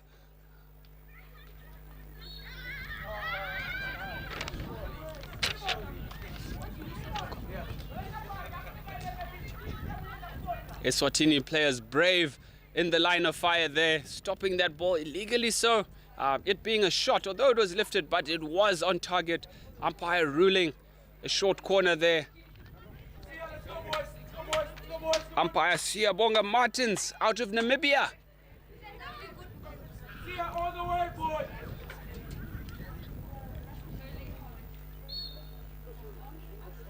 Injection comes through. Alfred Mpande with the flick.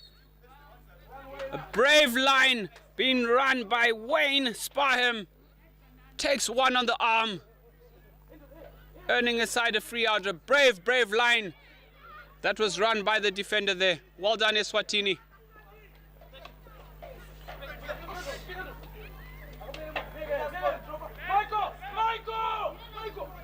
Simon Banda on the ball. Through number 19, Philemon Bwale. Bwale out to the left-hand flank. Left-hand flank out, number 15, George Jerry. George Jerry with the through ball to number 2. Number 2 sends it into the D. The ball's lifted off the stick of Ozayo there, creating the danger. Umpire Martins awarding the short corner.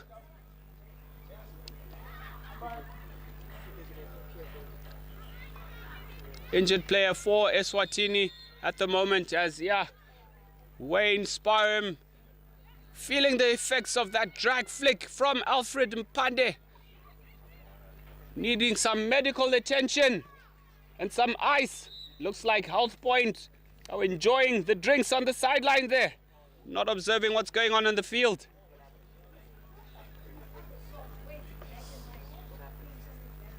Marco, go back.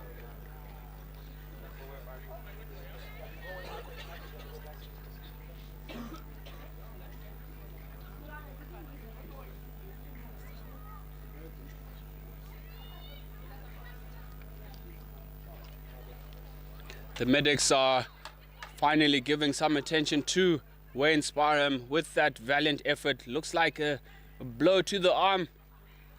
Nothing that Health Point can't sort out for him with the trusty hands of Dr. Tongai Mukwewa.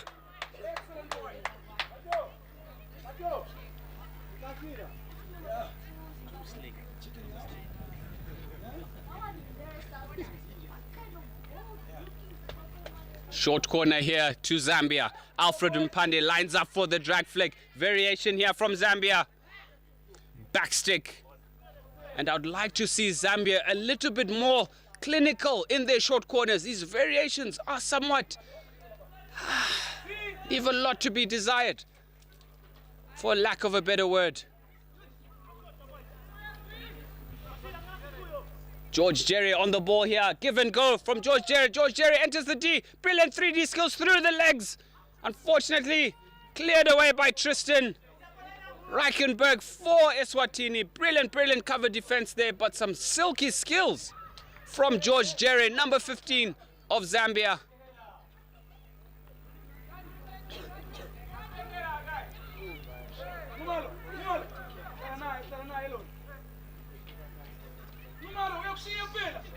Jerry on the ball once again here for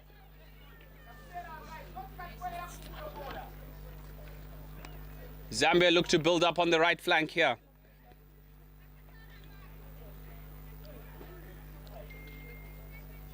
Good cover defense from Dylan Kirk there. Losing the ball, unfortunately. Zambia still in possession of the ball here. Captain Samson Tembo back on the field.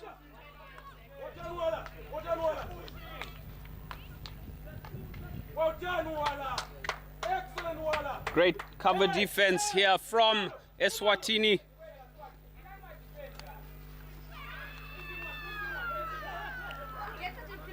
Number 2 here for Eswatini. Looking at Simon Banda on the ball here for Eswatini with a through ball to the top of the circle. A swivel and sent through. Looks like it's a long corner. Brilliant save of sorts.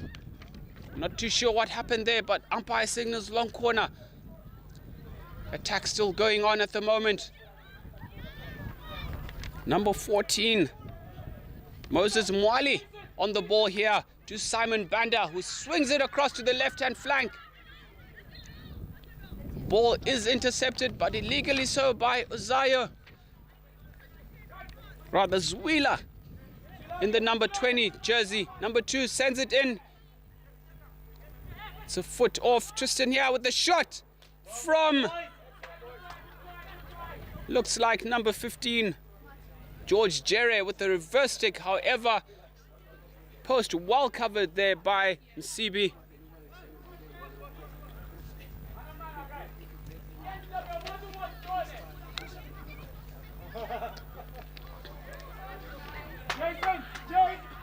Zambia still leading by 10 goals to nil here in this third chaka. Couple of minutes left to go as we give a shout out to all our trusty sponsors. Your live streaming brought to you by Rising Stars with Africa Hockey Federation, sponsored by Steel Center, your reliable source of steel. Packers Services, Malcolm Lodge, Rooney's, for all these beautiful tents that you see out here in the background. Health Point with the trusty medics always on cue under the charge of Dr. Tongai Mukwewa. Garfunkel's, Hilton Transfer, Nippy, Fat Cow, Beef, and RK Petroleum. And the beautiful facilities here out in Harare at St. John's College, St. John's Educational AstroTurf, a beautiful, beautiful facility that we have in Zimbabwe, one of many that are springing up across our capital city. Free hit to Eswatini here.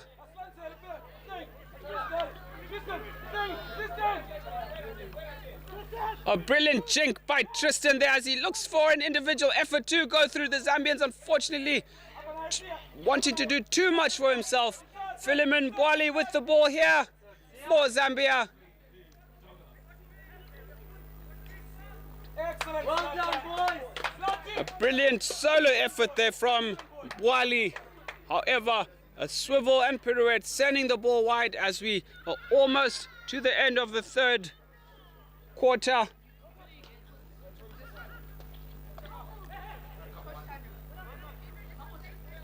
Brilliant running there by number 13, Richard Banda for Zambia with the give and go from Bwali.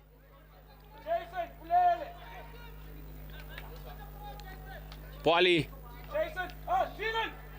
back to 19. Kennedy Siwale. Siwale distributes out to the right hand flank.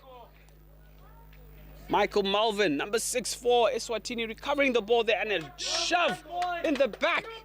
It looks like from the Zambia number 11, Andrew Ngulube.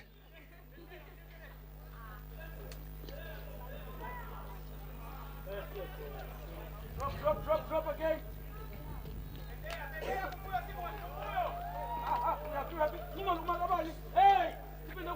Kennedy Siwale on the ball for Zambia in midfield. Distributes to Philemon Bwali, who sends it across. Unfortunately, the intercept there by Jason Quiano. Hitting his foot. Distribution there as Zambia look to add another goal in the final minute of this third chaka. Swing and a miss from Philemon Bwali.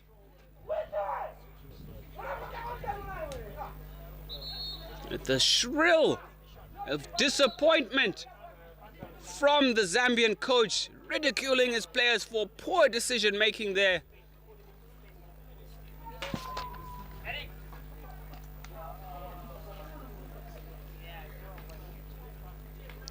I think we need to get a motorbike for the medics today as they are running up and down from the first match with too many injured players.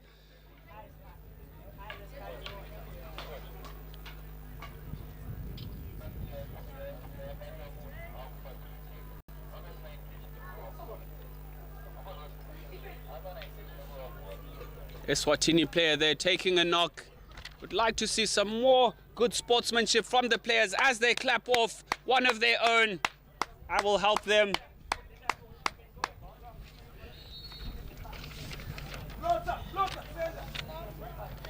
I must say, sportsmanship is everything. For the viewers who are watching back at home, even though if somebody does go out injured, it's important to encourage and cheer them on and wish them well. Just clap them off. It's not too much to ask.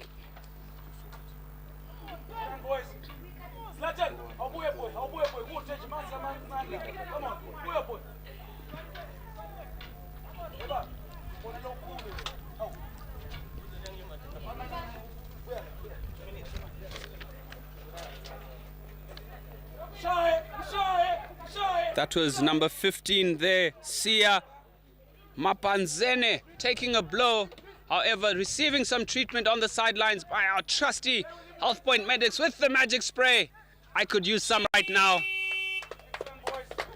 As the umpire signals an end to the third chukka in the second match of the day, Zambia 10 goals up against Eswatini. We'll be right back after this break.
Welcome back to the St. John's AstroTurf in Harare, Zimbabwe, for this second encounter, the last of the 4 chukkas in this second encounter between Zambia and Eswatini men.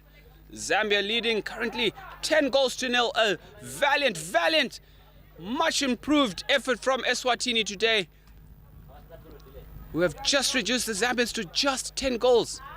A testament of their character. Although they're taking a lot of blows, but they're not down and out.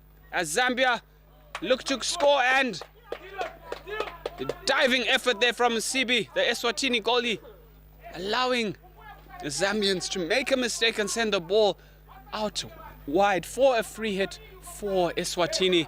Fakudze, the Eswatini goalie, or captain, with the hit through the space there. However, stopped through by number 13, Peter Jacobs, for Zambia. Oh. Clearance there from Tristan for Eswatini.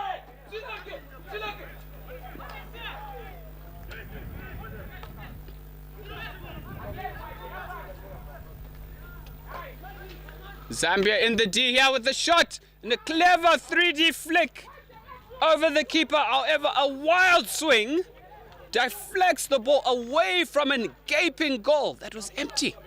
Missed chance there for Zambia.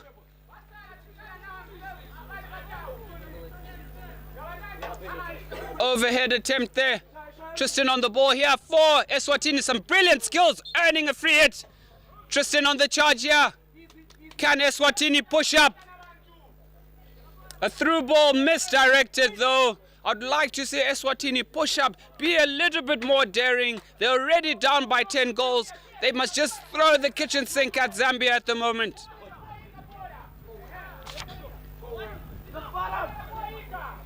Zambia right up on the charge as the ball hits. Brilliant save from Sibi. Top save from Sibi. Wayne Sparham taking another hit there.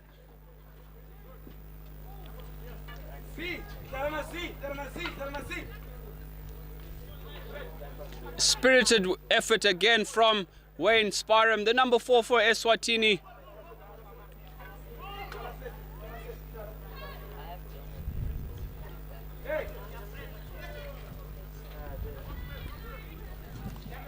Philemon Bwali for Zambia on the ball here. Ball is sent out, distributed to Frederick Kaluba. Back to Philemon Bwali, who slips it to the right to Simon Banda. Simon Banda back to Philemon Bwali.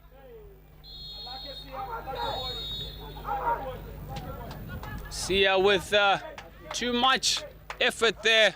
Unfortunately, bundling into the back of Philemon Bwali, earning himself 2 minutes in the naughty chair. The number 15, Mapanzene, hands on his head, wondering what on earth did I do there. But not to put away his effort there, as Zambian sent the ball into the D. Spirited effort from, and a top save again from Msiba. Msibi is fired up in the D there.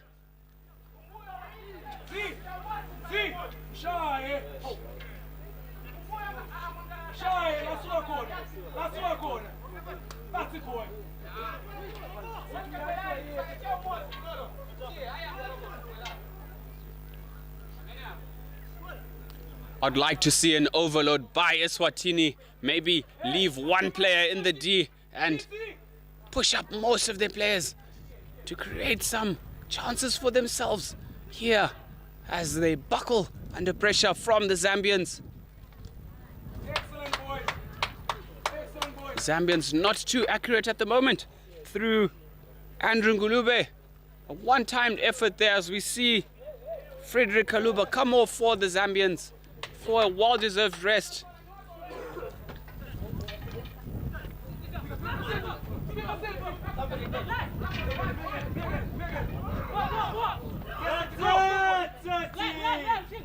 Good pressure here from number 3. Nathan Surti putting the Zambian Joseph Mulolo under pressure a bit there. A little bit of a panic, but the experience showed for the Zambians as they are now right up in the far corner. They look like backstick, and umpire Martin signals rightfully so.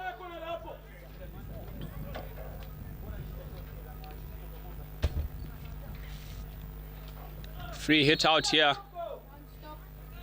Another time stop as it looks like Msibi's pads are coming undone again as umpire Martins trots over to inspect.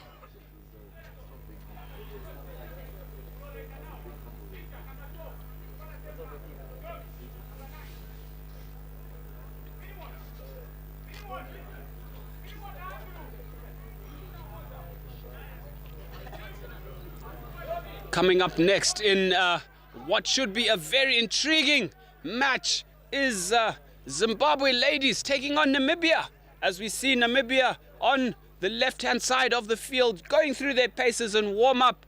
This should be a cracker, ladies and gentlemen. Be sure to tune in at 2 o'clock for Zambia and Namibia.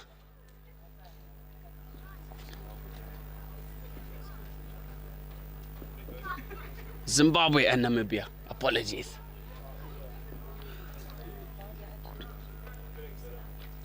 I think I need to go to the medics to get my brains checked a bit.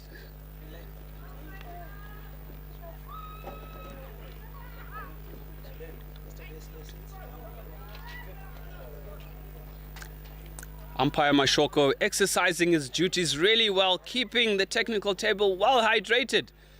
Shout out to Umpire Mashoks.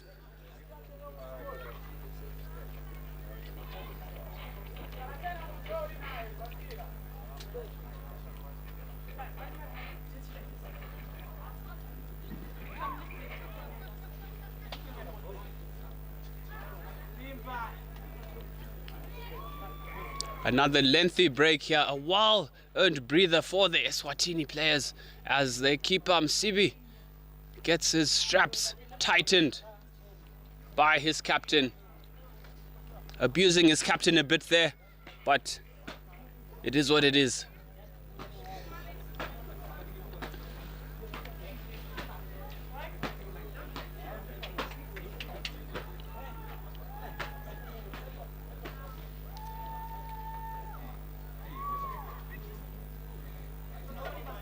The cheers that you hear in the crowd for the efforts being done by Fadzuka, who's strapping in his goalie. Captain making sure his team is well looked after. Exemplary reading.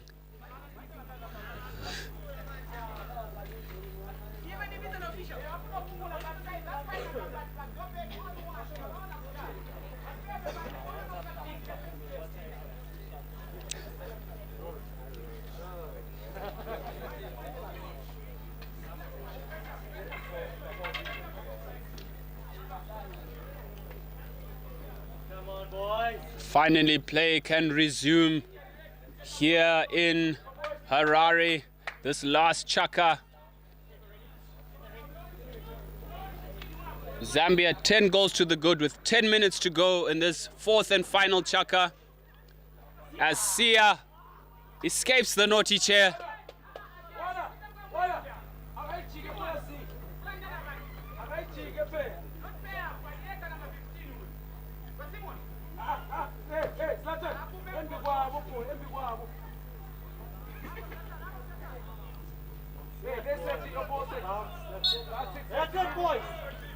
Nathan Serti earning his side some decent possession here.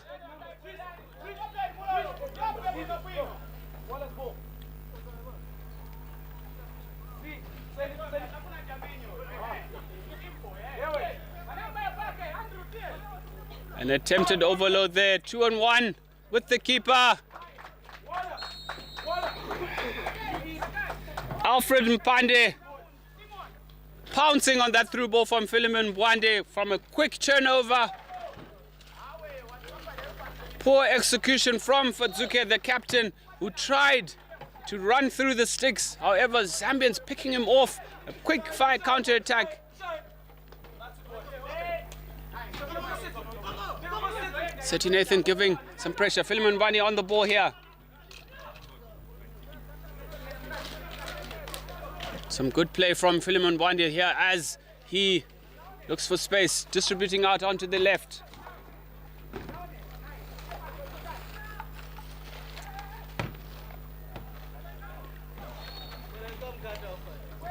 Composed defending there from Tristan Reichenberg. Earning his side, a free out. Captain Fadzuke on the ball as he scans for options. Is he going to employ another overhead? Tried and failed, but recovers the ball again.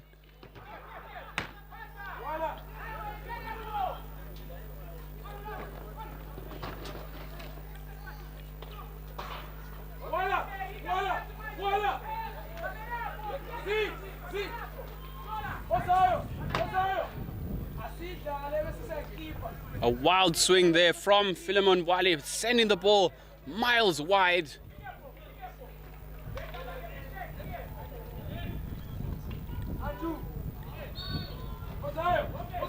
Some deliberate stick hacks in there by the Zambians.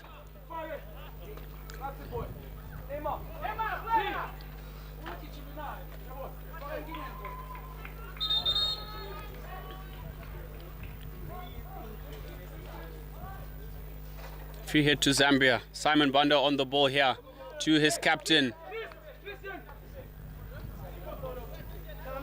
Samson Tembo back on the ball to Philemon. Brilliant combination in midfield here for Zambia. Some hassling here by Sia on Philemon Mwande. Simon Banda here on the ball. Reverse stick ball by the captain.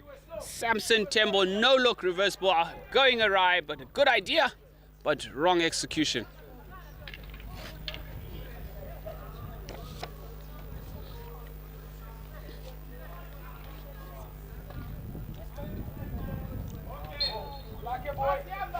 Unlucky ball there by Jason Quino with the ball slightly defecting off his body. In an advantageous position. However, Zambia quickly back on the attack here. Alfred Mpande positional play is exceptional. Finding the gaps there.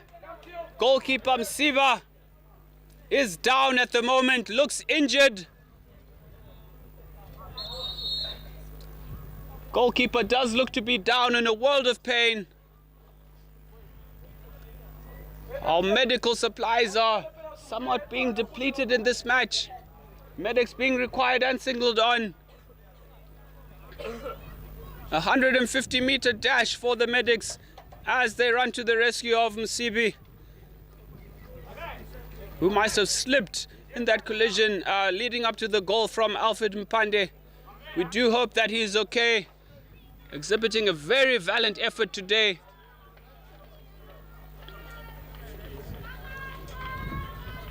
Looks like a problem with his shoulder.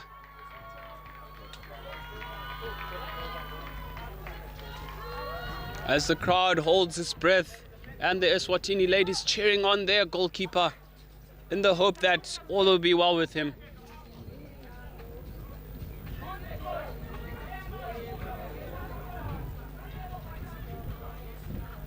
Six minutes to go here in this match. Zambia leading 12 goals to nil.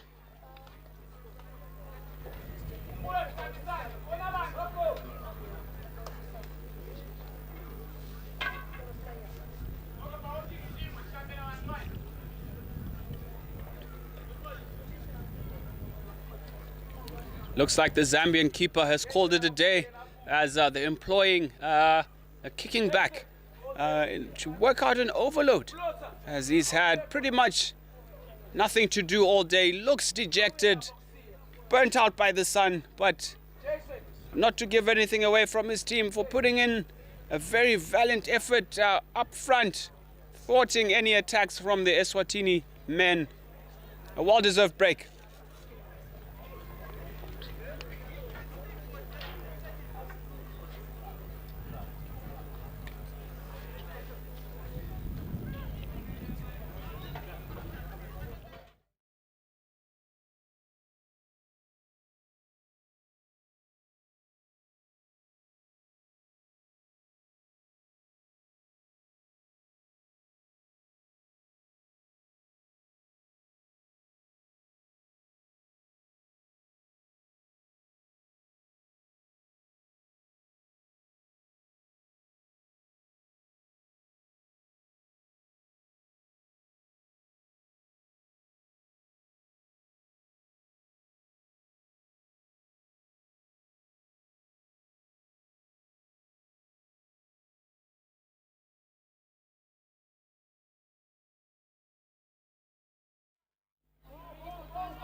Some much needed attention being given to the Eswatini goalkeeper there after taking a knock from Alfred Mpande.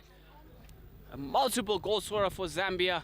Goalkeeper seems to be okay. Play resumes. Zambia leading 12 goals to nil. 6 minutes to go here in this match as the ball is recovered by Samson Tembo for Zambia. Zambia look to rebuild here up on the right flank.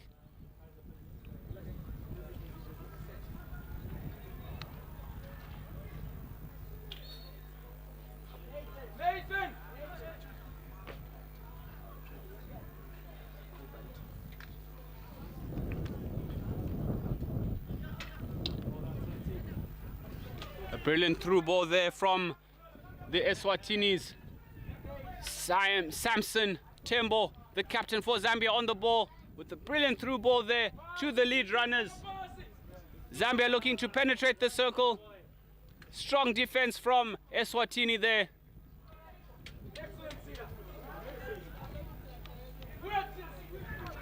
Captain Tembo on the ball, swivel to the left. Back into the central channel, the flick ball into Philemon. Philemon with the shot. Parried away.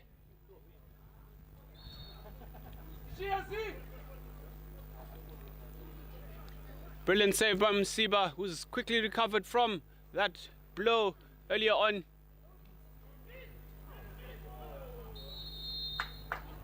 And some quick finishing at the back post there by Christopher Steinman.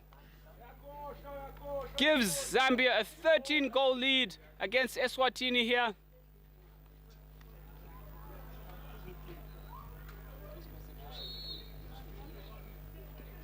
A bit of lapse of concentration, as duly noted by the coach.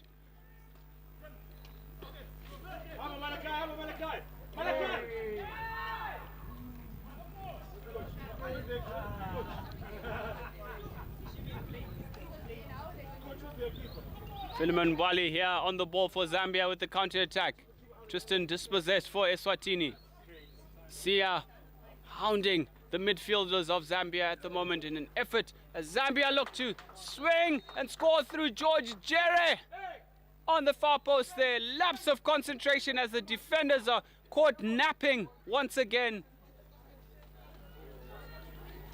Zambia looking to be pulling away with this one after some staunch defending from Eswatini.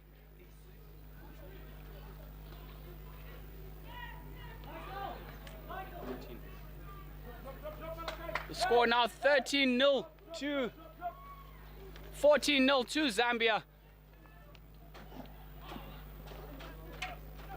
I tell you what, the score isn't reflective of this match as a whole, as Eswatini have really held their own this time out. They're really pushed and defended well as a unit from the get-go. A vast improvement from yesterday's performance as they each gain a secondary international cap. Some good defense there, well marshaled by Msibi.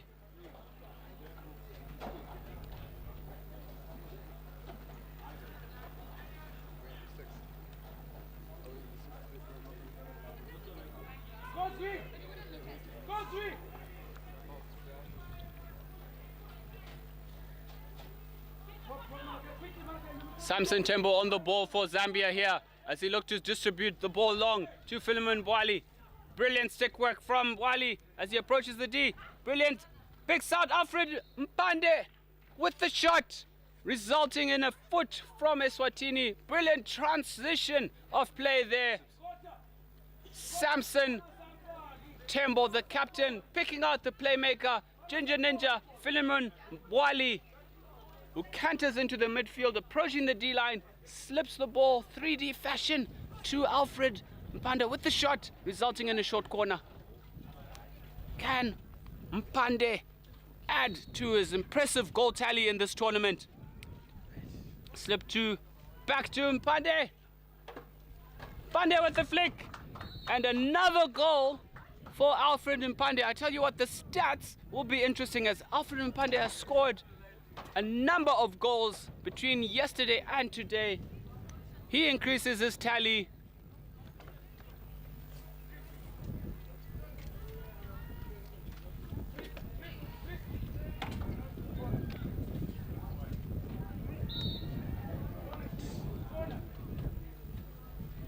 The score now 15 goals, 2-0 with just over 2 minutes to play as Zambia look to finish strong. It looks like the legs of Eswatini are beginning to show.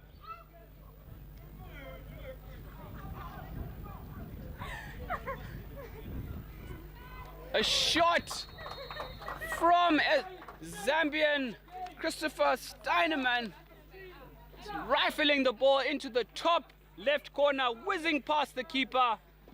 Looks like Eswatini are giving up after defending so valiantly in the first 3 chukkers.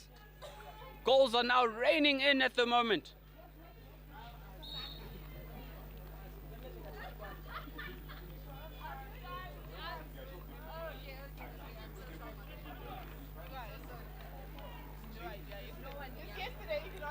Zambia restart here with the ball into midfield. Onto Philemon Wali, who picks it up, injects the pace. Give and go. Alfred Mpande with the swivel into the D. However, failing to regather control of the ball there.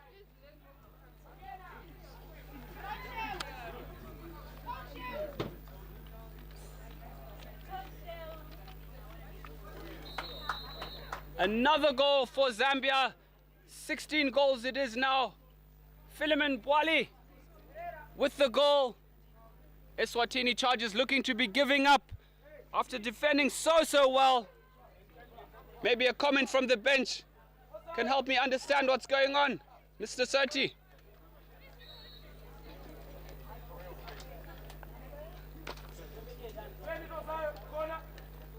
Scores now 17-0.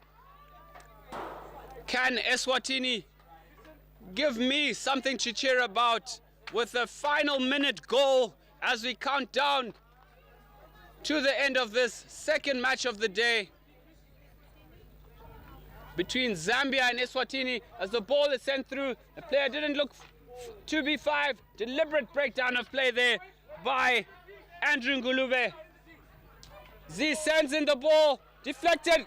That should be a short corner in my view. Unfortunately not, the umpire ruling the ball was infringed outside. The ball has to move 5. The ball has to move 5. Unfortunately, Sia caught on the ball and a bit of cramp there setting in as Andrew Ngulube drives the Zambians deep. An intercept from Sia. Can Eswatini come up with a goal here in the final seconds of this match? Some dribbling skills there from, looked like a shove in the back. Unfortunately, the ball rolling wide. And that brings us to the end of this thrilling encounter between Zambia and Eswatini. The score finishing 17-0 to the Zambians. A spirited effort from Eswatini, however, seeming to give up towards the end as their legs started to give way. But a very valiant effort, only down by 10 goals to nil at the start of the fourth quarter. So a very valiant effort to the boys. Well done to the coach and his charges of Eswatini as we prepare for the next match here between Zimbabwe ladies taking on Namibia. Zimbabwe looking to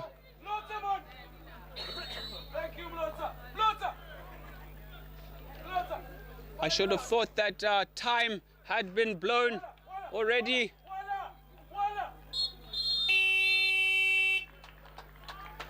That signals the end of the match. Zambia winning 17-0 as we prepare for Zim ladies versus Namibia.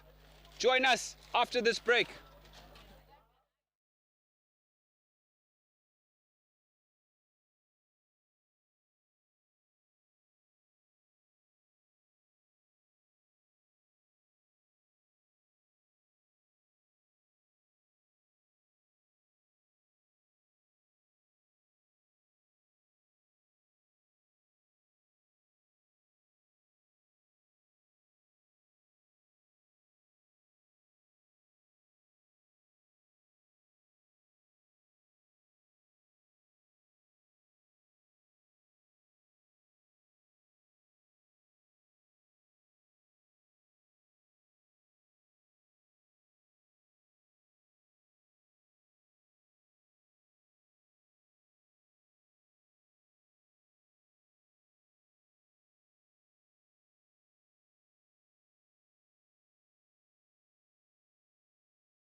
Greetings, everybody. A very good afternoon to you.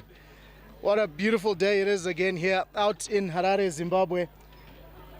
Greetings to you, Ben. Apologies, I abandoned you in the morning. They had a couple of commitments, but so happy to be back with you in the commentary box. And I think my timing was perfect. Zimbabwe ladies about to take on Namibia ladies. This is going to be an epic encounter. Both of these two sides yet to be beaten this tournament. So I think there's a lot on the line here, but it's going to be an absolute cracker. But before we get into it, how are you today? I am very tired, TC. You threw me under the bus. This guy abandoned me. Just messing around, ladies and gentlemen. Family does come first. A spirited effort from TC to spare some time today, Sunday being a family day. But he's here with us, joining us just in the nick of time for a blockbuster of an encounter. Zimbabwe versus Namibia ladies. And yeah, rightfully so, both teams coming off some brilliant performances yesterday. It speaks to be an interesting encounter. Fireworks, TC, fireworks. Fireworks indeed. I think we must mention though, Namibia's first match was easy, let's be fair. I mean, they scored 20-0, no disrespect to Eswatini. We all know they are developing. Zimbabwe, though, were tested by the Zambia ladies yesterday. They came out on top. Namibia have to approach this contest and kind of forget about that Eswatini match, which was one side. Zimbabwe are going to test them. It's not going to be another case of meeting Eswatini here. Very much so. Zimbabwe has a mixture of experience and youth. Very skillful side. Equally so is the experience and youth blend of the Namibians. So Zimbabwe have a trump card in one of the good goalkeepers in the southern region in Tana Mutaramutswa. Zim 1 sporting on her pads, and the Namibians have their work cut out, in my view. Indeed they do. Well, the two on-field umpires, Rita Katonga from Zambia and Riza Swat from South Africa, have let the ladies out. We'll start with the national anthems, the first being Namibia and then Zimbabwe.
Thank you.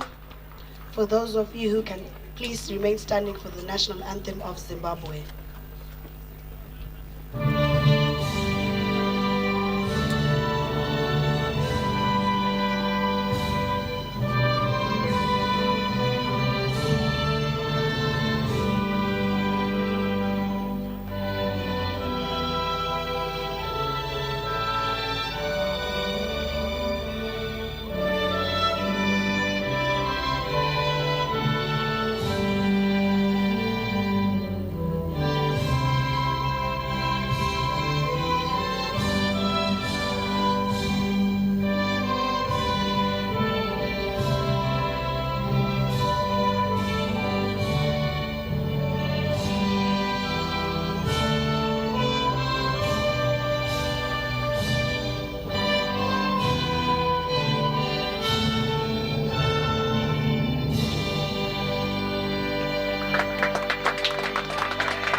Such a special moment for both these countries, singing your national anthem. We've spoken about it already in this tournament on day one. The greatest honor for any sportsman or sportswoman to sing your national anthem in front of your home crowd for the Zimbabwean ladies. This is truly special, and this is a massive, massive encounter, not only in the context of the Central South Africa qualifier for Africa Cup of Nations, but there's more to it. There's obviously that national pride. Both these teams want to walk off here with a victory. Their FIH rankings at stake, which we spoke about yesterday, which affect junior sides. But Ben, how do you see this one unfolding? Let's take the bias off. Let's speak from a neutral point of view here. From a neutral point of view, TC, I really do feel the experience of Namibia can bring something different to this game, but I'm excited by this youthful Zimbabwean side who showed some flair yesterday against a very spirited and vastly experienced Zambian side, putting out their own, really fighting counterpunch after counterpunch and pulling off 4-2 victors. So I tell you what, the fans are in for a treat here, TC. Oh, we're all in for a treat. This is going to be absolutely amazing. Namibia got off to a flyer yesterday. 20 goals in your opening match. I mean, what more do you want in a tournament? Zimbabwe also got off to a reasonably good start. The coaches would have wanted a better performance, but imagine when you win and having not played your best, that's also a good place to start a tournament from, because you've taken the win and you go back to the drawing board and you're firing for your next game. Hopefully they'll be firing for the local fans' point of view. Yes, very much so. Coach Tendai Maredza wasn't too pleased, especially after the first quarter yesterday, barking at his troops, however, commanding the very best because he knows the ability they each have, and you be expecting that these players will come out all guns blazing as we prepare for kickoff. I think it's Zimbabwe to push off with Sheu Murawi on the ball, sporting colorful ribbons in her hair today. Oh, absolutely. Zimbabwean outfit, the black with the touch of green, red and yellow. Namibia have changed their strip for today. It's almost opposite colors. It was majority blue yesterday. It's majority white with a splash of blue on it. And the umpires, Rita Katonga from Zambia, Riza Swat from South Africa. They'll be marshalling and giving orders out on the park. Discipline also has a role to play, isn't it? In terms of any sport really, but more so tournaments like these. Yes, very much so. Discipline and control. As you see, tactically, number 4, Emma, being put into midfield.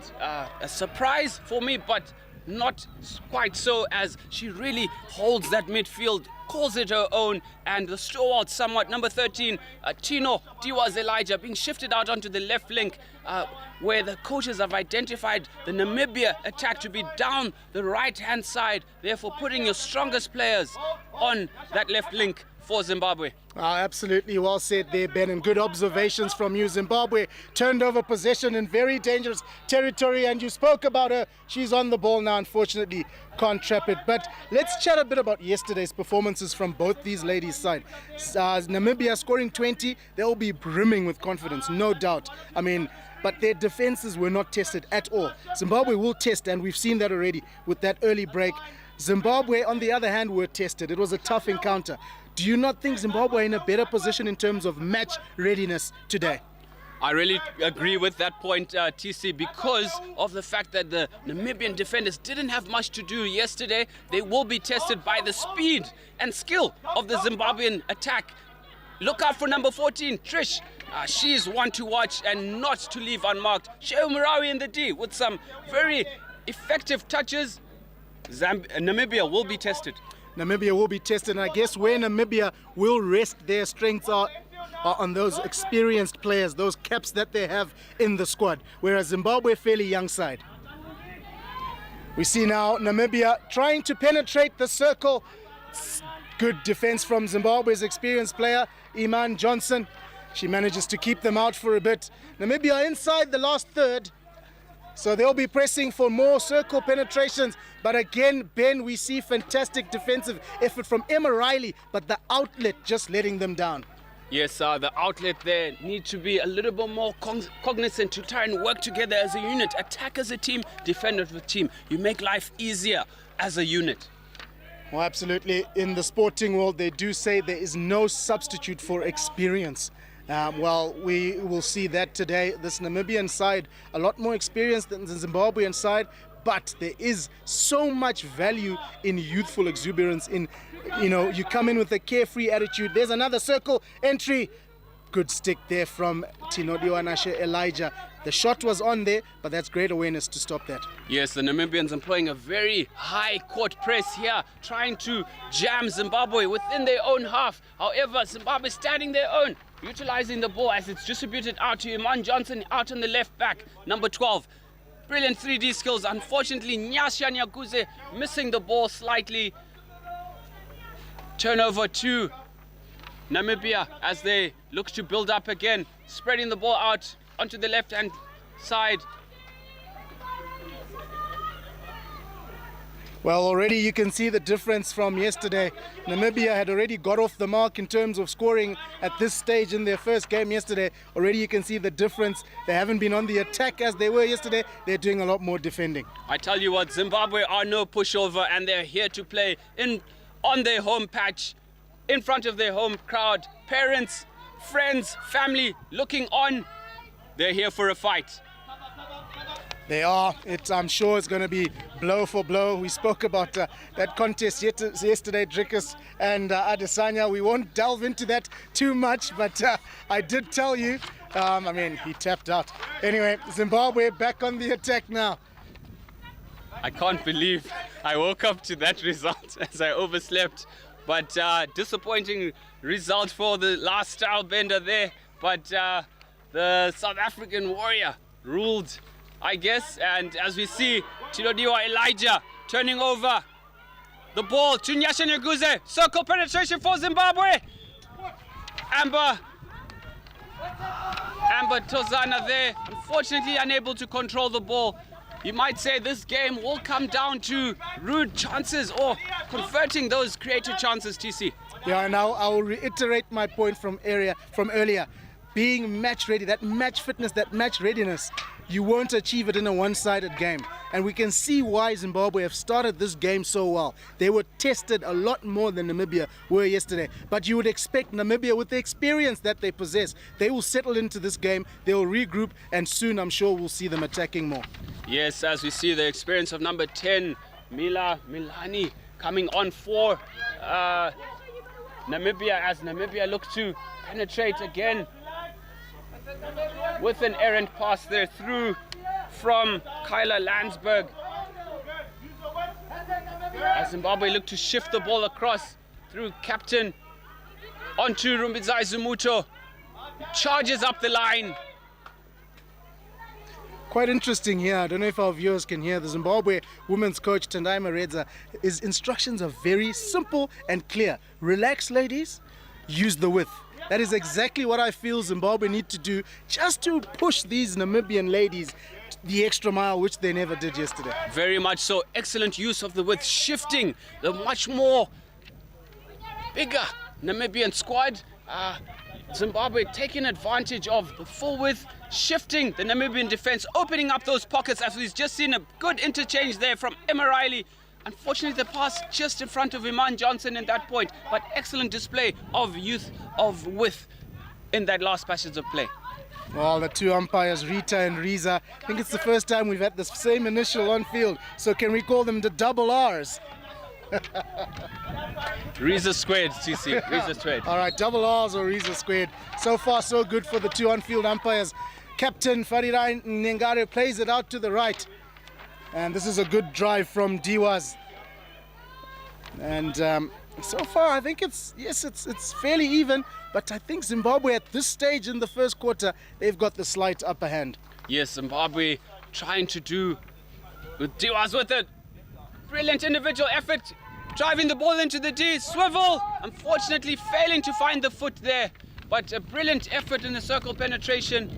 Zimbabwe are hot on the charge. They've come out the blocks very fast, TC. They have indeed, and this is a good start. I don't know if Namibia would have expected this, but Namibia are a side that does their homework. They would have looked at Zimbabweans' footage, the Zimbabwe ladies match against Zambia. They would have looked at both Zimbabwe and Zambia, and they'll have a plan. And you can see the coolness and calmness coming through now through Namibia. It's Charlize Ricks. He's been dispossessed. Zimbabwe And that is where we spoke about Eswatini not holding on to possession for a while. Zimbabwe guilty of that, but they've got another chance now down this left flank. It is Ruarasha Mushawi. And losing the ball yet again. This could come costly for Zimbabwe. Yes, Zimbabwe need to build up the play, be clever about it, short, crisp passes, build up the play together, utilize your teammates. Rua guilty there of giving the ball away slightly, but lesson quickly learned as they're back on the ball with Athena Mujiba. A lifted ball.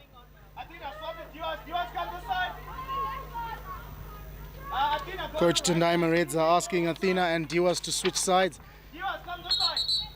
So this is such a tactical approach from both coaches, isn't it? See who will outwit who. But at the end of the day, it's up to the 22 ladies that will be on the park at any given time. Yes, very much so. Coach Maredza right on the button, trying to, as we see the brilliant surge forward by Diwas as she finds.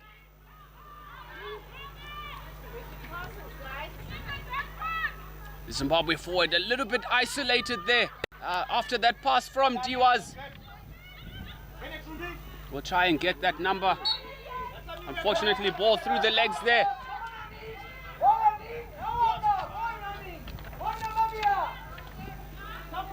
Nicole Nyamapeka, guilty of being caught by herself. Isolated a bit there. Ruamshawi with the backtracking there.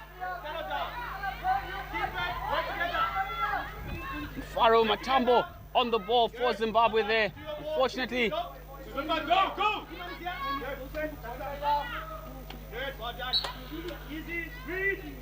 brilliant skill from Iman Johnson down the left flank. Ruamshawi onto Emma Riley. Emma Riley scans, distributes into space. Ball onto Rumbi Zumuta. Unfortunately, disturbed by Kiana Shea Cormac there in midfield. But some good link-up play by the Zimbabwean ladies, TC. Oh, absolutely, Ben. We've got the best seat in the house. We are really up close to play. You can see how accurately and how careful both sides are being in their execution of their skills, especially that passing game, working as a team. It's a pleasure to watch. Credit to the coaches for drilling their players really well as Mushawi is on the ball here, as Zimbabwe on the charge here. Into the D for Zimbabwe. Looks like a shove in the back there. Umpire rules.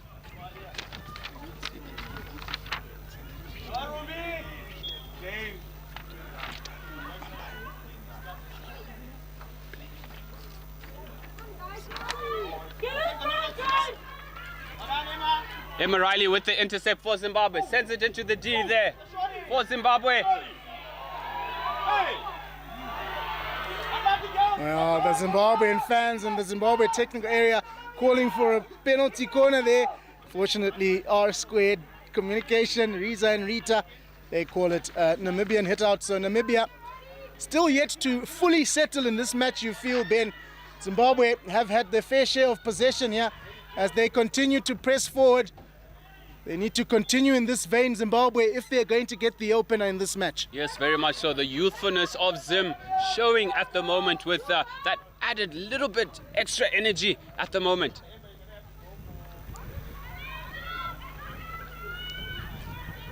Well, after their brilliant performance yesterday, Namibian ladies, this is a totally different game, a much sterner and tougher opposition, but this is what they were so used to yesterday, freely attacking. Zimbabwe have to watch players behind them, and Namibia in pursuit of entering the circle. Zimbabwe stands strong. Its captain, fantastic, Farirai Nengare, who does a great job in defense. Yes, a little bit of panic there from Emma Riley as we see Ruamshawi being pulled off, subbed on by Nyasha Nyaguze as Zimbabwe look to keep a grip on this match in this first chaka here. As we see the rotations coming on from brilliant intercept from Nyasha Nyaguze.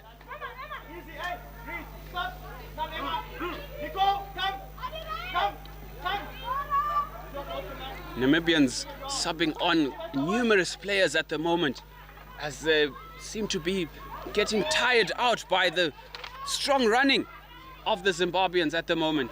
Well, both sides actually been. Coach Tendai Maredza also asking ladies to come off and breathe and breathe. He's being very careful. So is Namibia. They're being very, very cognizant of how their ladies are doing out on the park. They want as fresh as possible players and legs on that park. Yes, very much so. Legs will ultimately be the difference towards the end. The Namibians are puffing and panting. Zimbabweans look cool, calm and collected at the moment. Another nice intercept from Nyasha Nyaguze there for Zimbabwe. Sungai Chadzinya with the free hit here for Zim. Mfaro Matambo on the ball. Captain fantastic.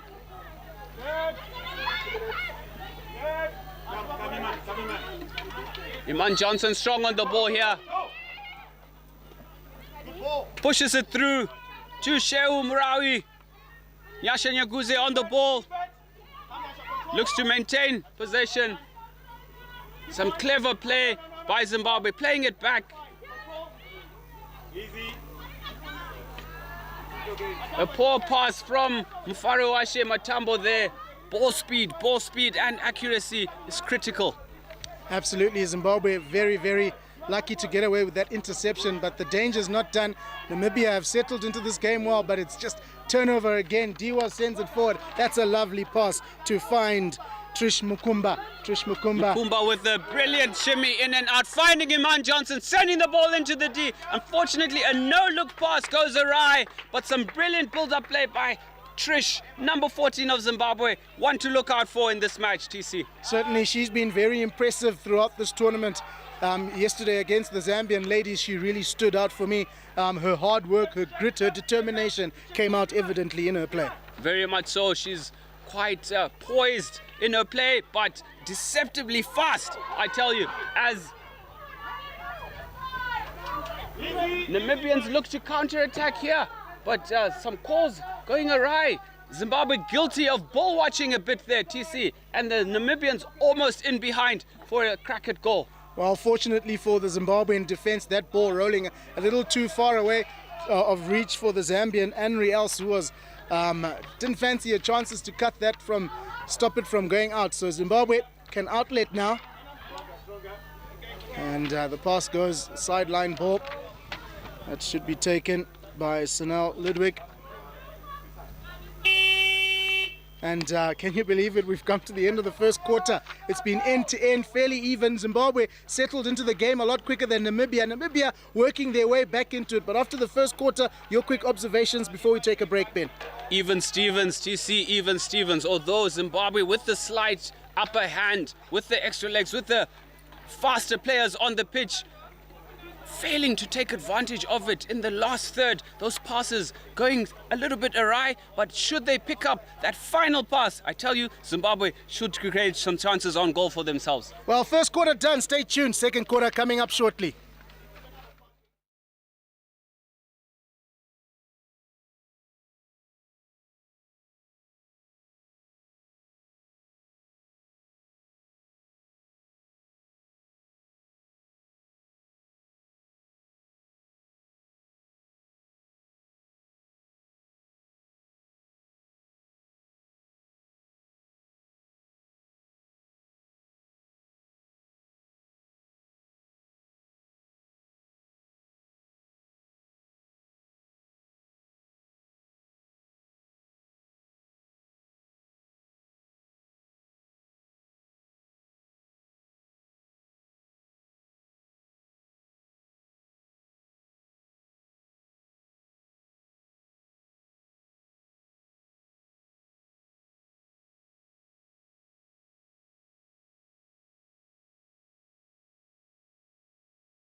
Welcome back to this classic encounter between the Namibia ladies and the Zimbabwean ladies. It's still 0-0 on the scoreboard, but don't let the scoreline fool you. That first quarter was seriously entertaining. It was exciting. It was good to see the early battle in this match. Second quarter, Ben, this will be a very telling one in this game. Yes, very much so. Cool heads are needed. However, Zimbabwe, as I alluded to at the end of the first chaka, just need to be a little bit more clinical in the final third.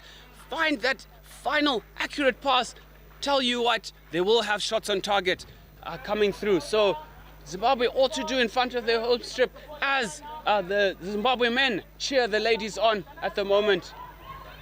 Well, that's another one that's going to be mouth-watering now that you've mentioned the Zimbabwe men who are supporting Namibia men versus Zimbabwe men. Well, the last time these two countries met in an international, it was at the Rugby Africa Cup. Zimbabwe coming out on top. So I guess the hockey players from Namibia want to do a revenge of the rugby boys, but it's going to be tough either way. Yes, tough all round. As Zimbabweans are full of grit, but equally so the Namibians, proud nation, really well drilled, experience all round in their squad. It's going to be a cracker. It is indeed. Namibia in possession now is Gillian Hermanus. She sends it all the way back to Marika Neethling. Neethling looking for her left back there, but again the accuracy lacking here from Namibia at the moment. That's accredited to the Zimbabwe structure in the middle, as we see the ball being given into Emma Riley, a very delicate skill of receiving the ball under pressure as Zimbabwe looks to distribute. A brilliant turn from Sungai Chadzinya there down the flank with 3D skills as she sends it through. Unfortunately, ball lifted.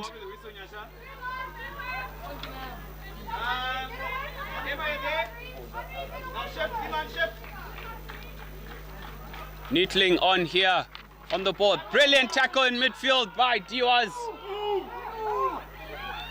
Oh, it's a game of inches, isn't it? Game of inches. Diwaz felt she was through there, but Rita and Riza, they've got hawk eyes on the park right now. Hawk eyes. Yes, very much so. We can see it. The crowd can see it. The coaches can see it. Rightfully so. And do you know what? Our viewers can see it. Athena Majuba on the ball here. She scans. Looks into midfield for Diwaz. Unfortunately, the ball going a little bit too far.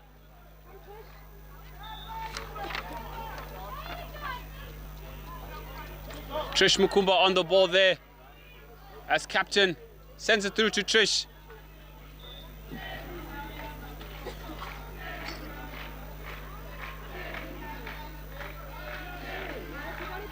That's one of the standouts in Zimbabwean sport, isn't it? The supporters, the songs. I mean, you look at the rugby matches, the same thing. Cricket, you think of Castle Corner. Well, we've got our own little Castle Corner here, don't we? Unfortunately, the fans there don't look like they have any alcohol in their hands.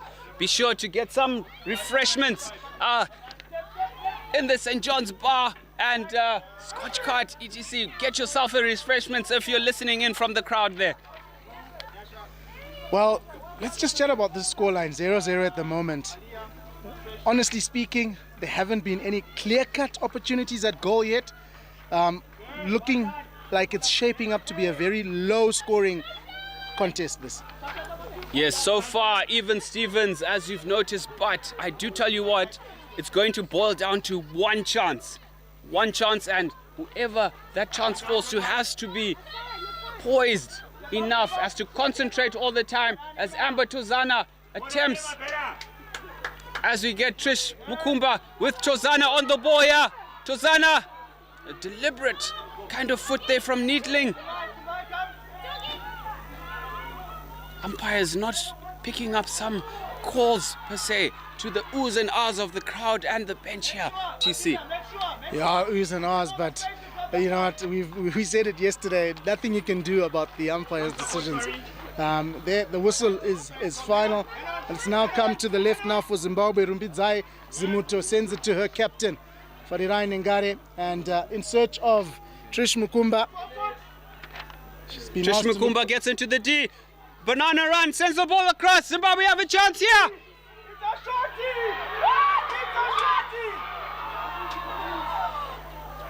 Eventually the penalty corner is given. I think Rita is feeling the pressure a little bit, the Zambian umpire here, but good call made at the end of the day. This the first real opportunity now for either of these teams to go ahead, and it's Zimbabwe with an opportunity. Very much so. Trish Mukumba with the brilliant 3D skills to eliminate the Namibian defender.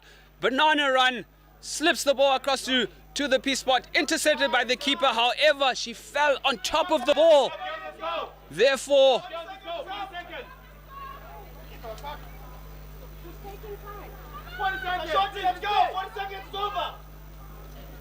40 seconds is over now. The bench a little agitated at the moment due to the Namibians appealing for a right decision called by the umpires there, as Zimbabwe is poised with Amber Tuzana and Diwaz at top D looking to execute for Zimbabwe here. Diwaz with the shot at top D, a crack and a cracking save from the goalkeeper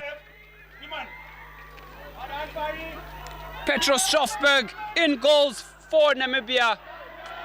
Diwa got a good connection there, didn't she, Ben? But Petro Stoffberg got it in, and Farai Ngare here sends it into the circle. Zimbabwe getting closer and closer to finding the opener here. This is good hockey, and the crowd appreciate their efforts, but Namibia breathe another sigh of relief. Yes, the unfortunate thing about that shot from Diwaz was directly at the keeper, but not to take away the effort, a crisp hit, but brilliant defensive effort from the Namibian goalkeeper as Namibia look to go on the counter-attack here. Brilliant defense from Mufaro Matambo there. What's out? Hey! What's out? Play! Ball sent across there, and Mtara Mutswa with a decisive foot to the ball. It's a sideline ball there. Zimbabwe guilty of ball watching a bit, expecting the umpire to blow the whistle, but they need to play to the whistle, TC. Yeah, absolutely. We've heard it so many times. Play until the whistle blows. Namibia, they get their turn now for a penalty corner. A foot in the circle. Well, certainly the Namibian ladies can take a leaf out of their counterparts, the men's team. They were clinical with their short corners yesterday. Very much so, and equally so the ladies as well, scoring numerous times from the set piece of a penalty corner. And as we see, number 5 and captain Kiana Shea Cormack lining up together with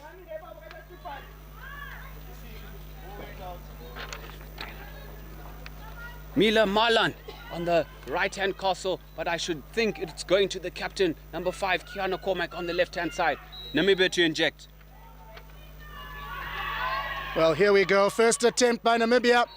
Namibia will get another short corner in the space of a couple of seconds, but great rush defense though from Zimbabwe. Yes, that effort thwarted out by the runner, Rumbizai Zumuto, number 3, taking one for her team there, but stopping the Namibians from scoring.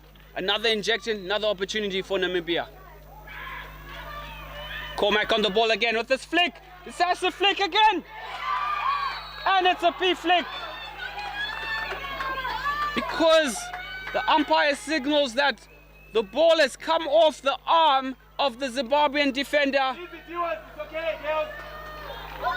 Zimbabwe's protests are futile in that attempt. Captain Kiana Cormack steps up emphatically. Zimbabweans feel hard done by, not to take away the effort that they've put in. Well, Diwaz is absolutely furious.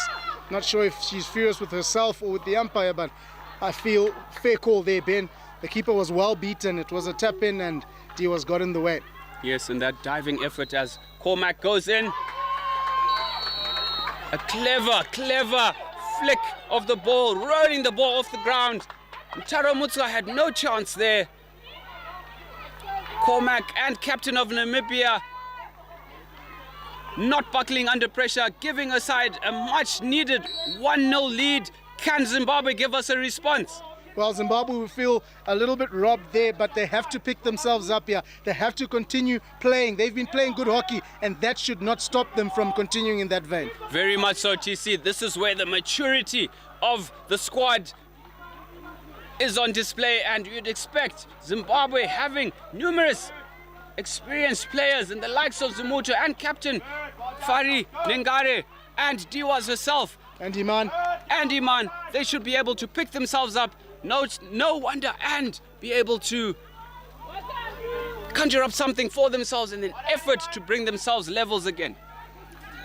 Absolutely. Namibia getting the goal they were in search for through a penalty flick. Their captain, Kiana Shea Cormack, steps up and leads from the front. But Zimbabwe in the circle now. They get a penalty corner. This is a perfect response from the Zimbabwe ladies. Yes, Captain Cormac, they're guilty of an infringement in the D, but Zimbabwe showing that fight, showing that gusto, looking for that opportunity, creating another scoring opportunity through the set piece.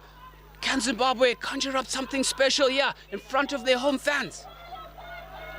They have what it takes. They certainly do have what it takes to do something special. All of the ladies lined up at top D can convert, and they'll be dearly looking to do so, with their bench looking on, hoping that Zimbabwe can equalize here. Yes, Coach Maredza calls on Nicole, spirited number 8, very skillful player, to come on. Maybe she can be the difference for her country as Diwaz looks to execute from top D. She receives the ball at top D. Shift one, pass another, takes the shot, saved by the goalkeeper. Well, goalkeeper had her angles covered there, Petro Stoffberg, and now Namibia on the attack. They're flocking the numbers forward, but that is a brilliant intercept from Emma Riley. Brilliant stuff from Emma Riley. That's why she's in the squad, because she mans that midfield to such good effect. And we just saw that there, brilliant. Just the slightest touch on the ball deters the direction from going to the player. All of a sudden Zimbabwe attacking again, but here come Namibia, but Diwaz is there attending to the player. This is good contest here from both these countries. We've been treated to a great 1.5 quarters here. I tell you what, TC, the Zimbabwean crowd is furious with the umpire across the field, as some calls just seem not to be going their way, and maybe we should give them whistles. Well, I don't know if they'll do as good a job as Rita and Rees are doing right now, but any sport across the sporting codes, you'll always have a team that's bemoaning officiating. But at the end of the day, you've got to just do what you can control, do that well. Excellent analysis and analogy there, TC. It doesn't take away the spectacle of hockey that we're experiencing at the moment. What a show being putting on by both sides. The Namibian side taking the lead not too long ago. Zimbabwe looking to fight back and bring themselves into this game with the decisive block there from Rumbi Zumuto. Unluckily, so Namibia at the moment leading 1-0. They'll be happy with that, no doubt. Zimbabwe desperately defending here, and they get the free hit. Good result for Zimbabwe. Now they've got to use this possession. They have to. Yes, as we see, number 8, Nicole, somewhat of a skillful Zimbabwean striker there, subbing on for Zim.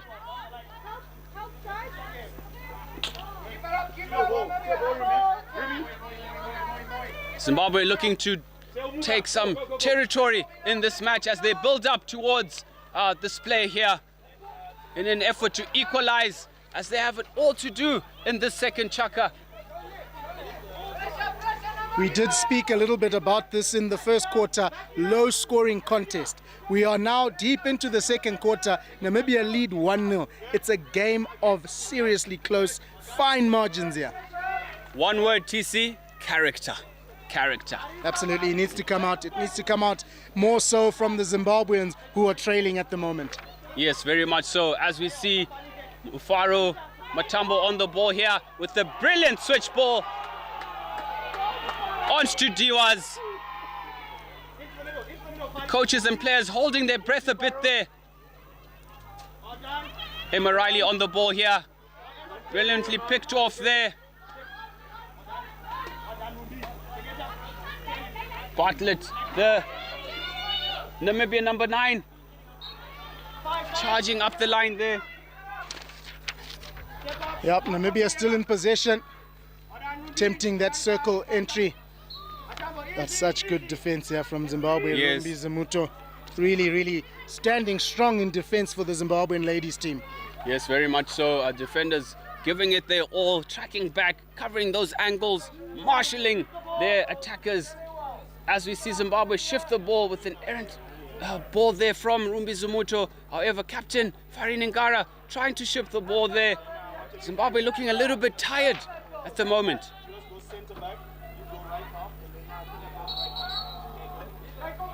Namibia still in possession of the ball. They're going to work it round now.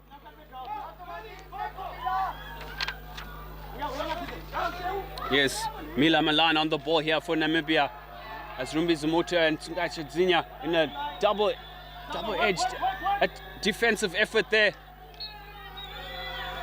Free hit just outside the circle for Namibia. At this stage of the game, first quarter I felt belonged to the Zimbabweans, second quarter certainly belonging to the Namibians, who are still putting pressure on the Zimbabweans in a pursuit of their second goal. Zimbabwe really being tested in defense here, Ben. Yes, very much so. Concentration levels have to be high right now, with Rumi Sumuto attempting to get to the ball there. Wall cleared by Zimbabwe. However, Zimbabwe need to push up and try and thwart that attack. Well done from Athena Majuba there. With Nicole on the ball, number 8 for Zimbabwe. Running rings around the Namibians at the moment. Rita not opting to play the advantage there, but again, she's probably has reasons for doing so. Tinodiwa Nashe Elijah Diwaz, as she's commonly known, she plays it to her captain, Farirai Nengare. Amber Tozana on the ball here. Back to captain Fari Nengare. Nengare scans, distributes. And a wasted ball again from the captain. That's 2 wrongfully directed passes from the captain. Maybe she needs a little bit of a break. I was about to say it. I think if she comes off for a couple of minutes just to get her breath back, her focus back, she is a quality player. Don't get us wrong, but I think this game, heavy legs maybe affecting her vision and execution of skills. A break could suit her. Very much so. Something needs to be picked up by the assistant coaches for Zimbabwe here as they look to. This is Nyasha Nyakuze on the ball here with the brilliant 3D ball onto Nicole with the charge here. Yeah, certainly a stick tackle and then a back stick there from the Namibian defense. Just under 2 minutes to go in this second quarter. Zimbabwe would dearly like to go into the halftime break having equalized, or better still, taking the lead. But it looks like an equalizer is what they'll settle for here. Very much so, as you look at Zimbabwe trying to be patient here with Diwaz in possession, with Captain Lingare. Diwaz scanning. Here's an opportunity for Zim here. Zim sent into the circle, intercepted by Namibia. Unfortunately, our side being blocked a bit by the Namibian bench. Well, Zimbabwe rue another opportunity. Just off air there, Coach Tendai Maredza asking his ladies not to force the passes. Control them, make sure you're making clean and accurate passes. Don't force it, because forcing things will just work into Namibia's hands. Exactly. The aim of the game is to frustrate the opposition. So Zimbabwe just need to keep moving the ball, effect a trigger from the Namibian ladies, as we can see. Dee was really making it difficult for her teammates there. Yes, would have done the job there. Yes, an excellent press executed from the Namibian ladies. 3 players hounding Diwaz at that time, forced to hit the ball, and errantly so, turning over the ball as Namibia charge into the circle. Brilliant defensive effort there. Penalty corner. This will be the last play in the second quarter, and Namibia now have an opportunity to go into the halftime break 2-0 up if they can execute this.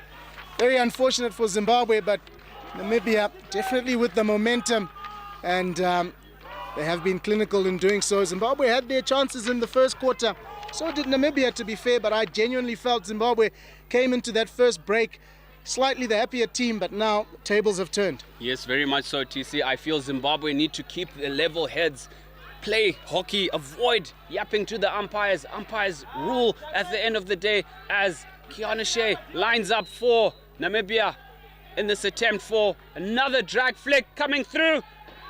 And it's straight through the goalkeeper. Goalkeeper blinded. Clever flick by Kiana Shea. Cormac, number 5 and captain for Namibia. 2 goals to the good.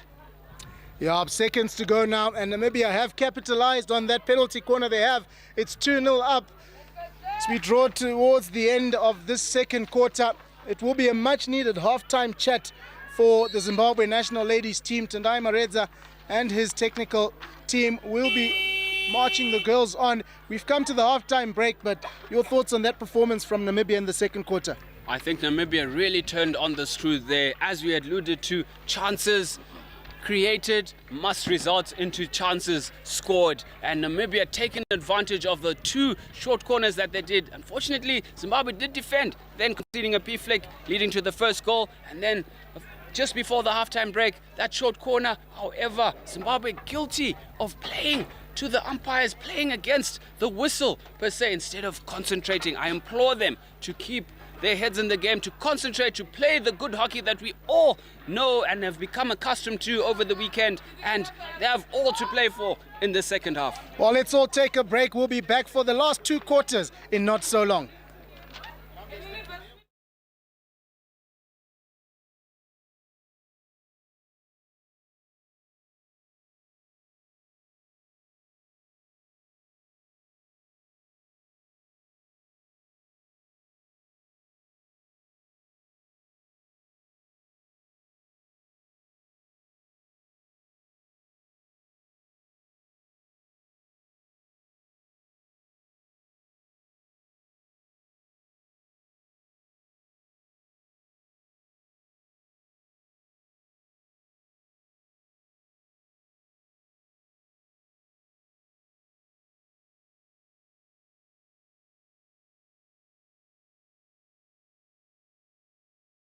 Paris Olympics was obviously very enjoyable, very different to Tokyo, as we weren't under the COVID restrictions. Obviously, to get to meet new people, reunite with people we've had in the past, and the standard of hockey and the hospitality was amazing. So it was good to represent not only Zimbabwe but Africa hockey as a whole on the international panel.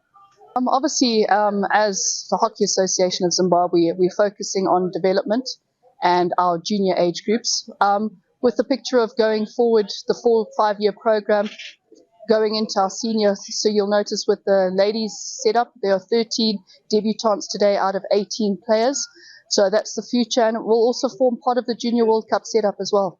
Just going forward to those that are involved in hockey, there's more than just players. There's obviously your volunteers who make it all happen as well, which it incorporates your umpires, your tech. There is a future out there, and whatever you find works for you, there's always the backing to make you go forward. Okay, so this brief tournament is the Central South African Qualifiers. It's a qualifier for the Africa Cup of Nations, which will take place next year, which is the equivalent of the FIH World Cup qualifiers. So for this tournament, 3 ladies teams will qualify for the Africa Cup of Nations and 2 men's teams will qualify. And it's also nice to see Eswatini playing, getting on world ranking points, and for a lot of the teams, it's not just about qualifying, it's getting the world ranking points, which also affect their junior age groups. Feels really good. I mean, it gives us a lot of confidence for the rest of the week, and it was just a nice start for us to get used to the turf, get used to how the team plays a little bit, and it was a really good start. Yeah, definitely. I do think that we made a lot of mistakes, a lot of things that we're going to have to tweak up for the tougher games in the next 2 games. So yeah, maybe not our strongest performance with the finishing, but we can always get better. We are pretty happy with the result. Well, I think Zimbabwe and Zambia are always very tough for us. I think we're pretty even. It's always inconsistent, especially Zim. We often quite level, so it's always going to be a tough one. So I think that'll be good. But then Zambia as well, it's going to be unpredictable. So you never know. We just have to go out full force. Well, I mean, I think it's a growing sport. Definitely outdoor, indoor, we're doing pretty well. But I think outdoor it's still growing. So it's great that our junior team got to come here and be exposed to this sort of level. And I think there's a bright future for Namibia. Tomorrow, I think it's Zimbabwe. We're very excited. We are ready. We just want to come out and play. We love the sport. And yeah, I mean, the best team will win, I guess. We're very excited to be here. We are very proud that we've come this far. And for us, it's just a learning experience, and our aim is to grow and experience and learn more from this tournament. We're compromised of a very young team. All of us were quite young, but it shows our dedication and our commitment to the sport. And we're hoping to grow more and to encourage more people in our country and all over to continue with hockey and play more. I honestly wouldn't change anything. I'm very proud of my team. We've come very far. Our work together has been shown on the field. We're very excited to be here, and I'm very proud of us working together. Of course, we feel for Eswatini. We were also there at one stage, but the important thing is they showed up, they're here, and they can continue from here from on. And yeah, it was a good result for us. We wanted to chase the goals. We wanted to chase the goal difference because at the end of the tournament, that might count in our favor. And that was our goal, of course, a win first of all, and then start chasing the goals.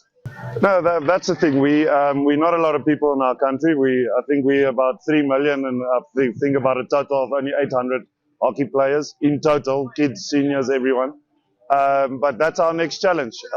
Indoor hockey, we've reached the world stage now, and we certainly want to do that for.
Welcome back to the final 2 quarters of this very, very close encounter between the Namibian national women team and the Zimbabwe national women's team.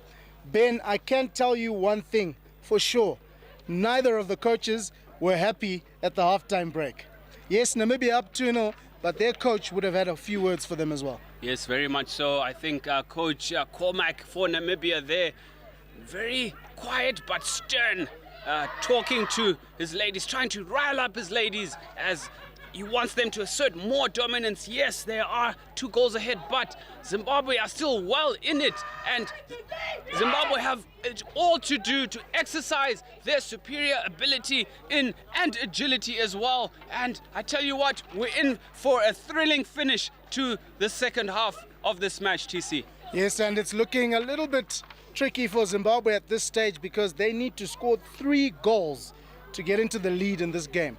So in terms of the scoreboard, Namibia will be certainly the happier side, but a 2-goal cushion, we saw how that turned out yesterday for the Zimbabwe national men's team, who were leading 2-0, and alas, at full time they lost 4-3.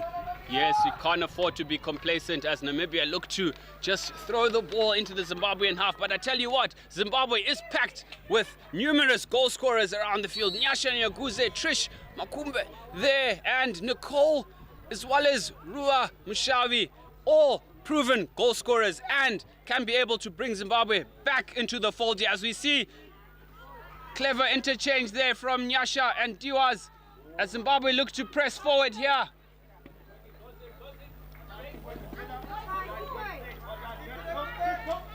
Well, Namibia, interestingly, going for the overhead as their first play in this 3rd quarter, and it's in some way backfired on them because Zimbabwe have the ball and they're pursuing circle entry Oh, it stopped in the circle. Wow, ever so close that.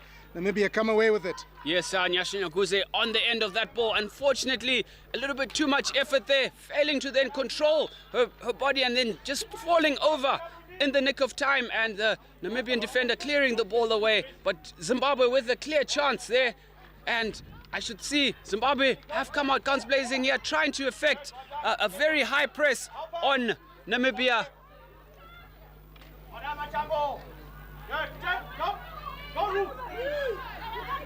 Rumshawi caught napping there. Her players not calling man on as she's pickpocketed there by Kiana Shea in midfield.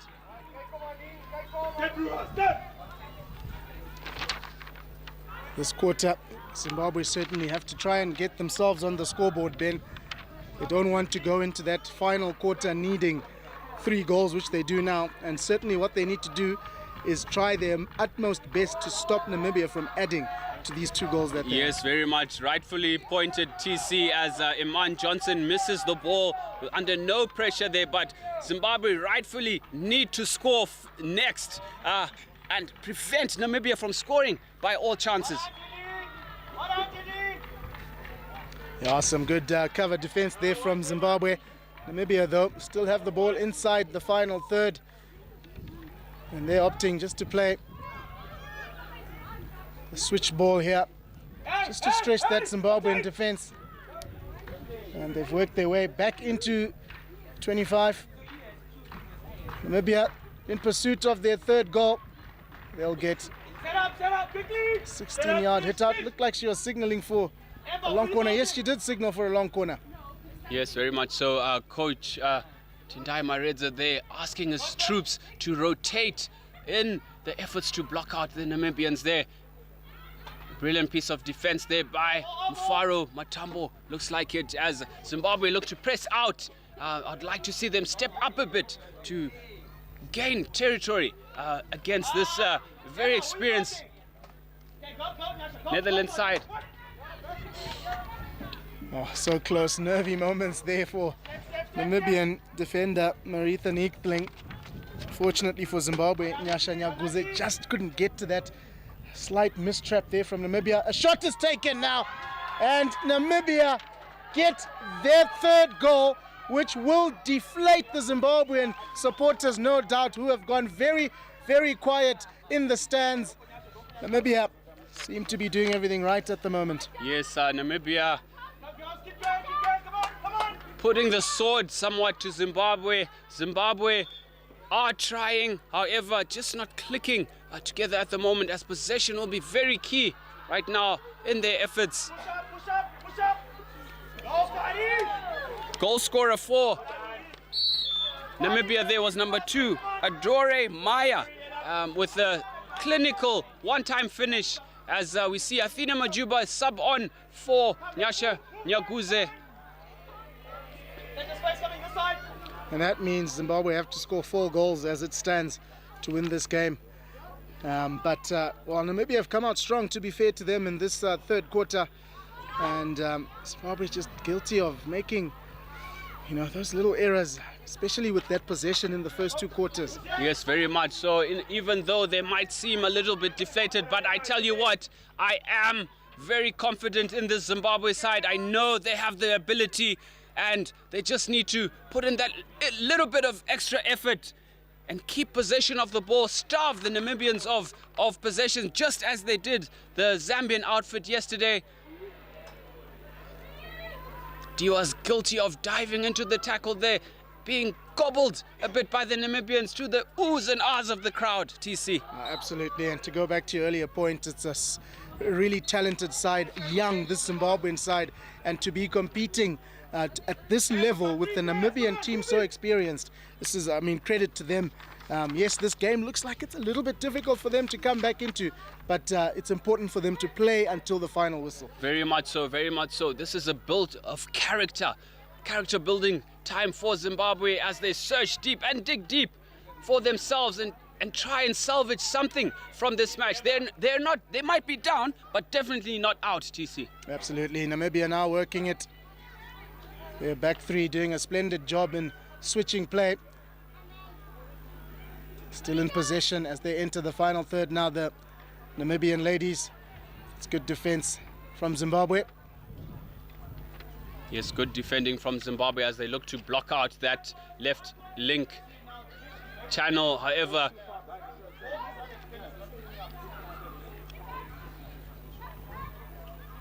Namibia utilizing as Diwaz charges through here, looking to keep going as she's blocked out. Unfortunately so, a throw of the stick from Athena Majuba.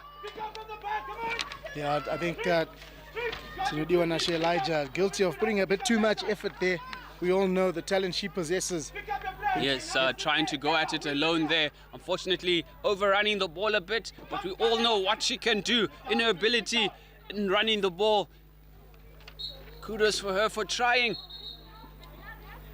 Free hit here for ball played back here to number 10 Milan. Milan with a strong slap across to the right hand side.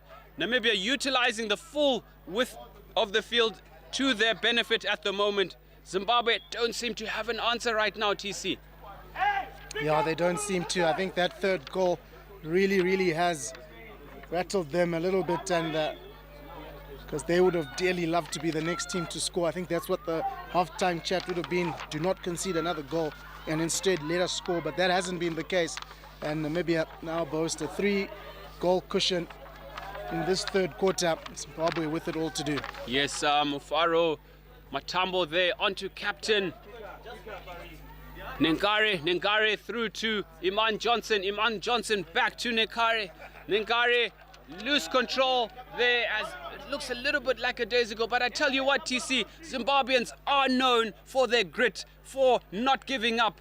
Come what may, we go down with a fight. And I tell you, we're here to give Namibia a fight. As we see Iman Johnson on the ball here, recovering brilliantly through to Diwaz. Diwaz with the whack, looking for Trish Makunde. Unfortunately, that ball going awry.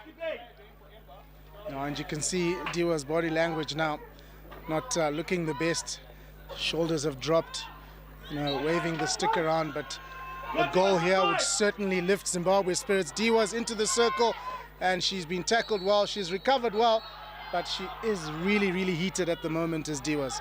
Yes, emotions coming through here for Diwa's.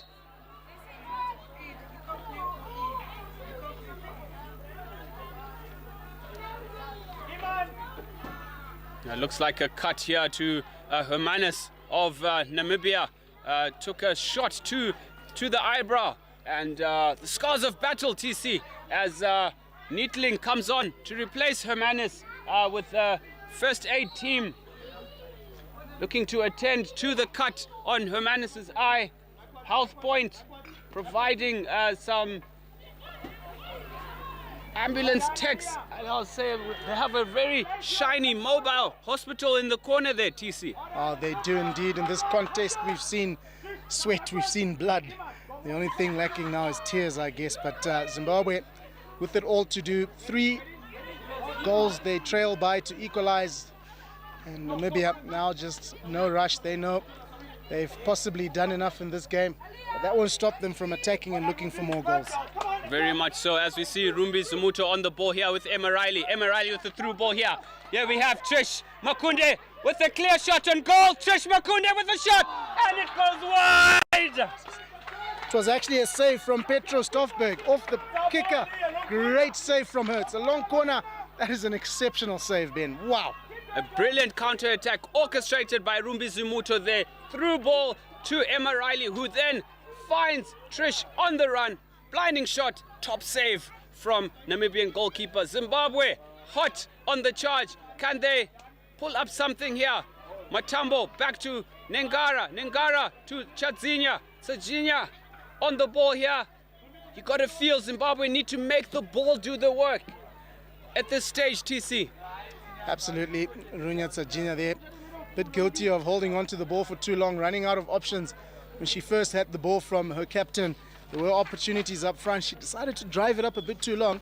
But Zimbabwe do have the ball back inside their own half. They have to rebuild and try and attack again.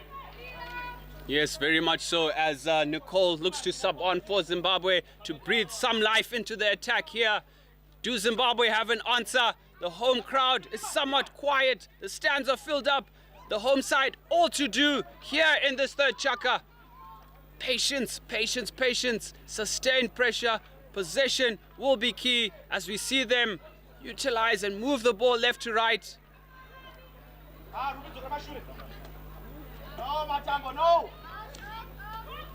Matambo gifting the ball back to, and good tracking back by, and Emma Riley there. Emma Riley through to Diwaz. Diwaz with Diwaz trying too much to push, to hit the ball instead of just pushing it on that occasion for Zimbabwe there.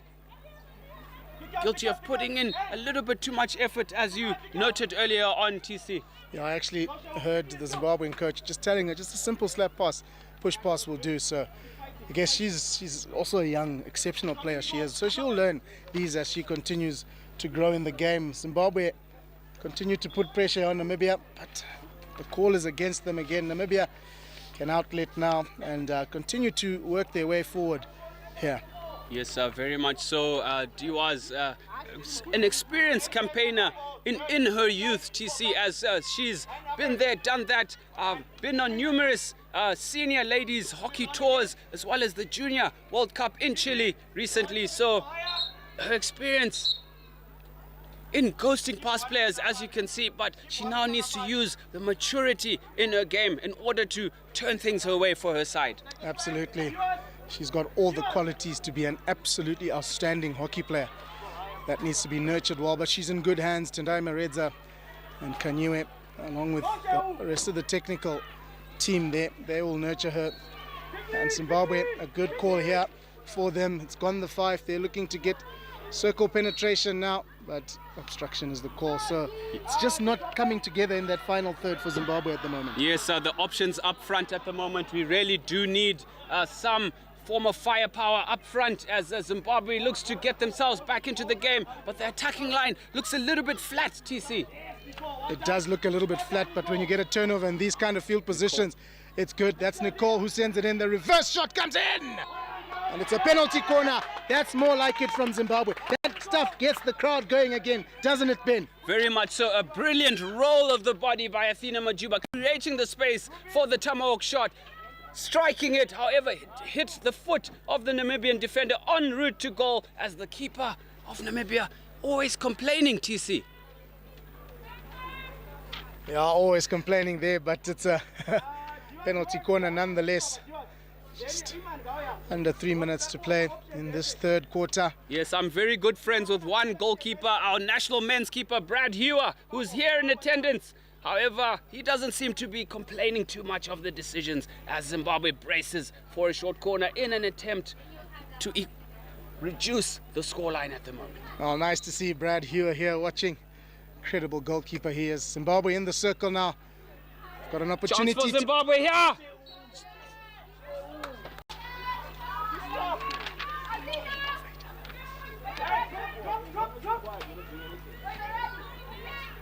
Zimbabwe guilty of obstruction there in that play, and a bit of obstruction as well in the commentator's box here with TC. Apologies, mate. It's the excitement of the game, mate. It's what happens here, but Zimbabwe getting so close yet again to getting that first goal that they need just to try and come back into this game. Time running out in this third quarter. There'll be 15 minutes to go. That's plenty of time to get 4 goals, by the way. It is possible, but it's not looking likely at the moment. Well, Zimbabwe have all to do at the moment. They just need to keep creating those chances, developing those chances. The more circle penetrations they can conjure up, the more pressure they can build onto the Namibians, as we see Amber Tozana come on for Zimbabwe. Can she make a difference? Amber was a standout at the Golden Girls 2024, held recently 2 weeks ago. She was a standout tournament player for her school, Girls College in Bulawayo, TC. Yeah, it's going to be interesting to see how Zimbabwe come back in the fourth quarter, and also how Namibia play it. Clearly they haven't really been keen to go on goal. They've just wanted to keep possession of the ball by the timeout. And Zimbabwe is getting more and more urgent for them to score. As you can see again there, Zimbabwe trying to cut Namibia's switch play down, which they've done so well.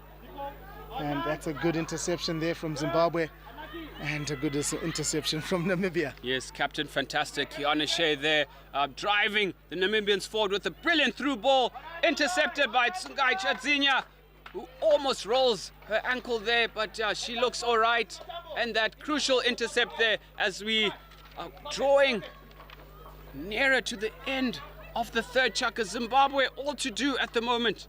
Yeah, less than a minute to go in this third quarter. Zimbabwe will keep fighting. They won't give up. Namibia take it away now with Jerika Bartlett. Jerika Bartlett's been dispossessed and Zimbabwe will get another opportunity. That was good play there from Rumbidzai Zimuto. Yes, Zimbabwe losing the 50-50 battle at the moment. Not going into the tackles as hard as you'd expect, but they need to keep fighting and pushing if they are to get at least one goal back here in this encounter. Absolutely. It's not looking like that goal back will come in this quarter, that's for sure, but it'll be everything to play for in the fourth quarter. I am sure Zimbabwe will throw everything at it in that fourth quarter. The buzzer's gone. It ends the third quarter, which Namibia managed to get another goal to make it 3. They're sitting pretty at 3-0. What does Zimbabwe have to do to come back into this one, Ben, before we take a break? Yes, all to play for Zimbabwe. 3 goals down, but not out. I'd say they just need to put in a little bit more effort, keep fighting, create those chances. Something will stick for them, I'm sure. Well, Zimbabwe will certainly be hoping that something does stick. We'll take another short break. The fourth and the final quarter in this contest between Namibia women and Zimbabwe women will be back on your screens shortly.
Welcome back, everybody, to St. John's College AstroTurf, coming to you live from Harare, Zimbabwe.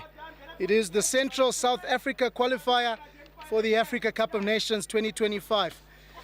Namibia women currently leading 3-0 with the final quarter just underway. This a big 15 minutes for Zimbabwe. Yes, very much so. As we've seen Coach Maredza putting in the strongest finishers up front with Emma Riley in an attacking role in midfield. Diwaz, Trish and Rua Mshawi leading the front line for Zimbabwe in an effort to salvage at least a draw out of this game. Zimbabwe all to do, possession key in this last quarter, TC. Certainly, and if Namibia can score 3 goals, Zimbabwe can certainly score 3 goals. They haven't looked like they're not able to score. They've just made these little errors, failing to link up with each other. That has costed Namibia to score those 3 goals, but credit to them for scoring 3. Looks like they may get a 4th here, and they've got a penalty corner. So yeah, not a great start to this quarter, the final quarter for the Zimbabwe ladies, but Namibia, well, they have another opportunity to score here.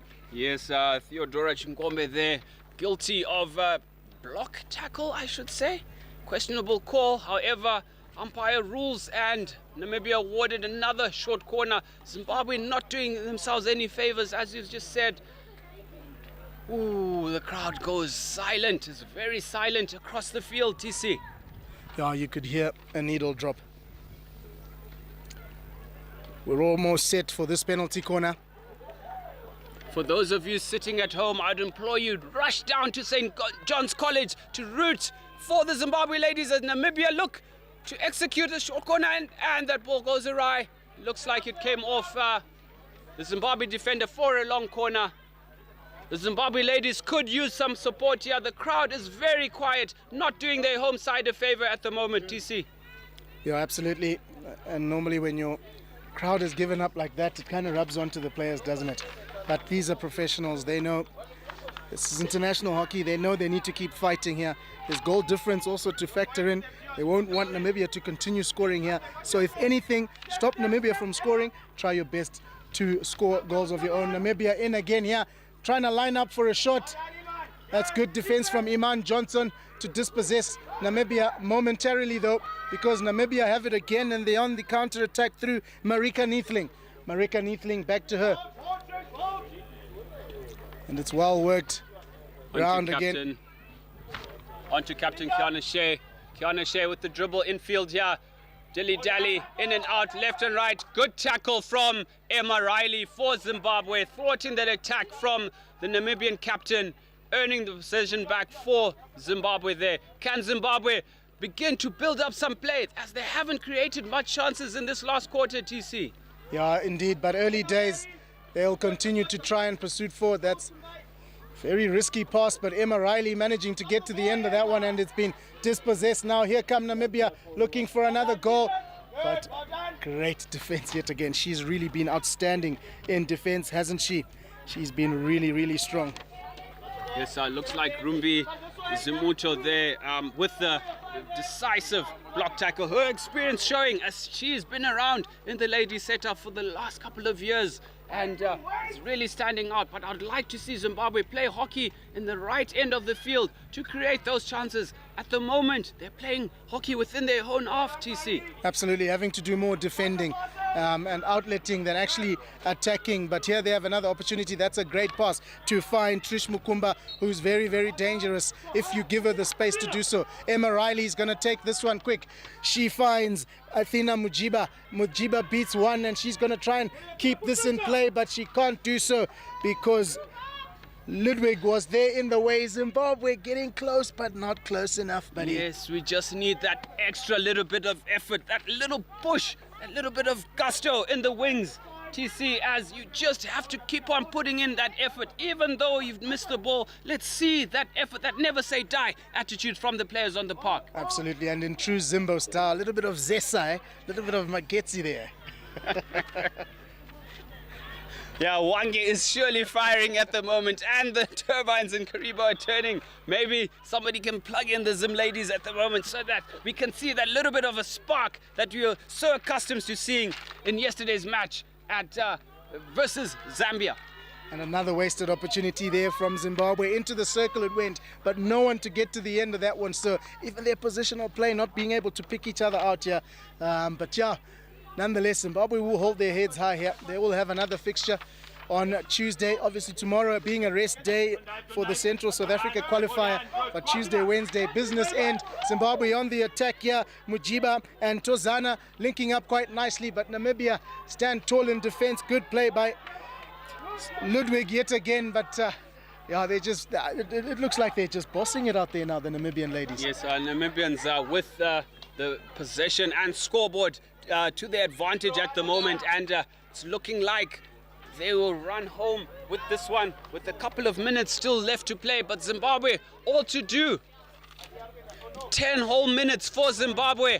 10 whole minutes. They can surely swing this one around.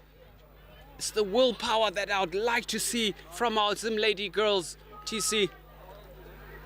Not to sound biased or anything, but today they've been a little bit slow. Maybe after having quite a tough contest yesterday with Zambia, but they have shown in patches some good hockey. However, the Namibians being able to cut out the Zimbabwean attack. As we see Nyasha Nyaguze on the ball here, switched by Nengare, the captain, to Zimuto. Zimuto dispossessed almost by number 24. Charlie's Ricks from Namibia, as Rumbi Zimuto clears the ball there with Athena. A good lead run from Athena for Zimbabwe. Advantage Zimbabwe with possession.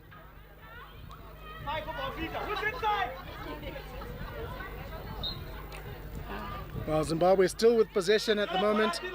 They still can get the first goal that they're searching for here. And then you never know. Still plenty of time here. But it's that goal that they also desperately need. She leaves it behind her, unfortunately, there. So it's not quite clicking for Zimbabwe in this encounter. Started that first quarter really, really well.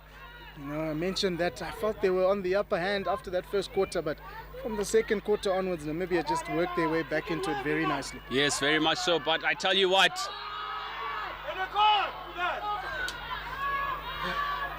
a deliberate piece of breakdown of play there from the Namibian. Clever bit of play here as we see.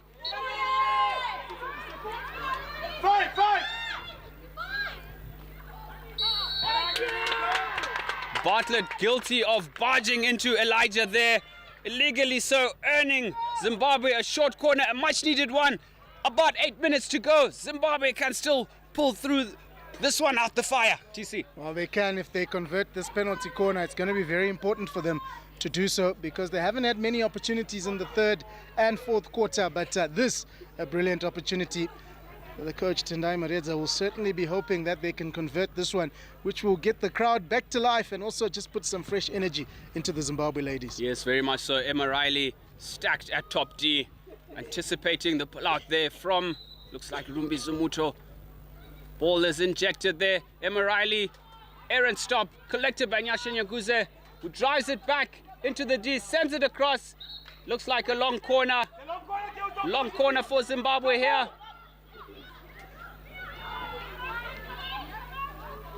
It is indeed just a missed trap there from Emma Riley. Diaz is going to do this on her own, while she's going to try to do so.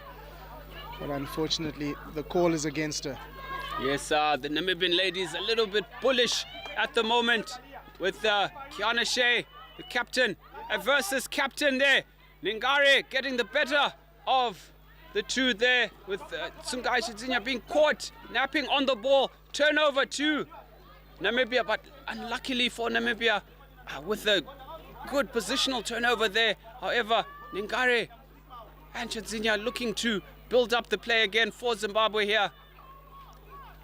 Can they inject something?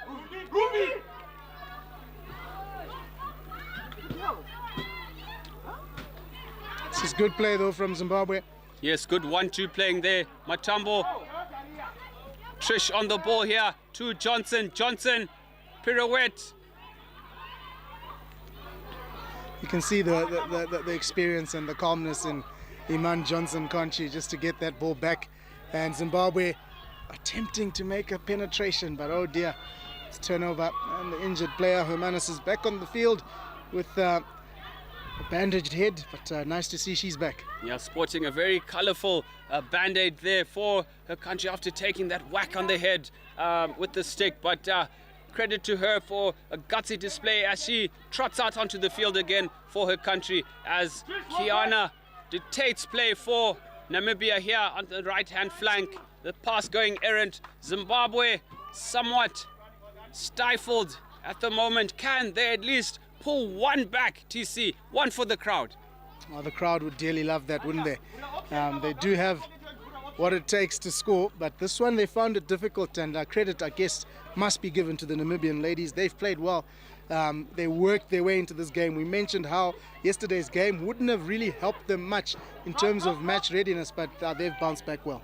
Very much so. Namibia doing very well, as they might have started a little bit slow, but Zimbabwe guilty of not taking their chances in this one, and looks like 5 minutes to go in this encounter. Can Zimbabwe pull something, pull a trick out of the hat? Maybe it's number 7, Athena Majuba, but right now she's sitting on the bench. She doesn't seem too eager to get onto the park. Well, taking a rest, I guess. I'm sure she'll get back onto the park. Zimbabwe will be playing it from deep. Fari being asked by the assistant coach, Kanyue, to play it a little bit quicker. Time is ticking. And that's not a very good pass there. Straight into Namibia. Fortunately though for Zimbabwe, just touching the foot there. And that's come off a Namibian stick, but fell into the path of Zimuto. Through the legs by Iman Johnson there. Unfortunately, lacking power in that. Ningare intercepting that ball there. As Namibia come away with the ball here. Brilliant block tackle by Mufaro Matambo. Standing tall in the Zimbabwe defenses. Emma Riley jostles for the ball there. Nicked away. Chadzinya with the through ball to Nyaguze. Nyaguze picked off again by the Namibians, but regathers. Aliyah on the ball here.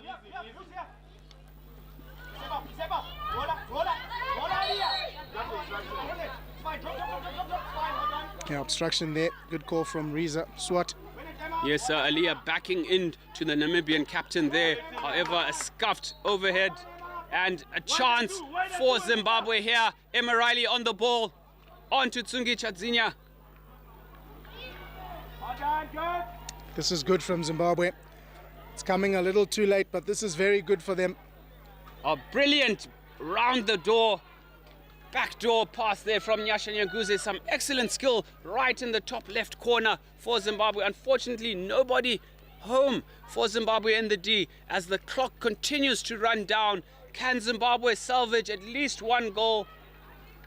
Pride is at stake here, TC. It is indeed. A consolation goal is what the crowd would love to see. It will also be a good end to the match for Zimbabwe to finish off with that all-important goal. But these two sides could still be possible that they will meet again in this tournament, just depending how Tuesday and Wednesday unfold. But don't be surprised if these two will do battle again, and this will be a good lesson for Zimbabwe to learn if and when they meet these Namibian ladies again. I tell you what, just from my calculations, goal difference might be an issue as they just won by a 2-goal advantage against the Zambian ladies. So the result for Namibia and Zambia might depict whether Zimbabwe play in the final or not, TC. And also how many goals Zimbabwe can score over the Eswatini ladies will also be a big telling point in that match.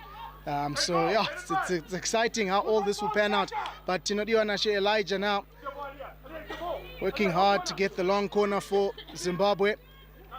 Yes, Aliyah to take the free hit for Zim here. Passes it out to Rumbi Zumuto. Zumuto into midfield, onto Matambo. Matambo scans, flicks the ball into the D, covered by the Namibia defense there.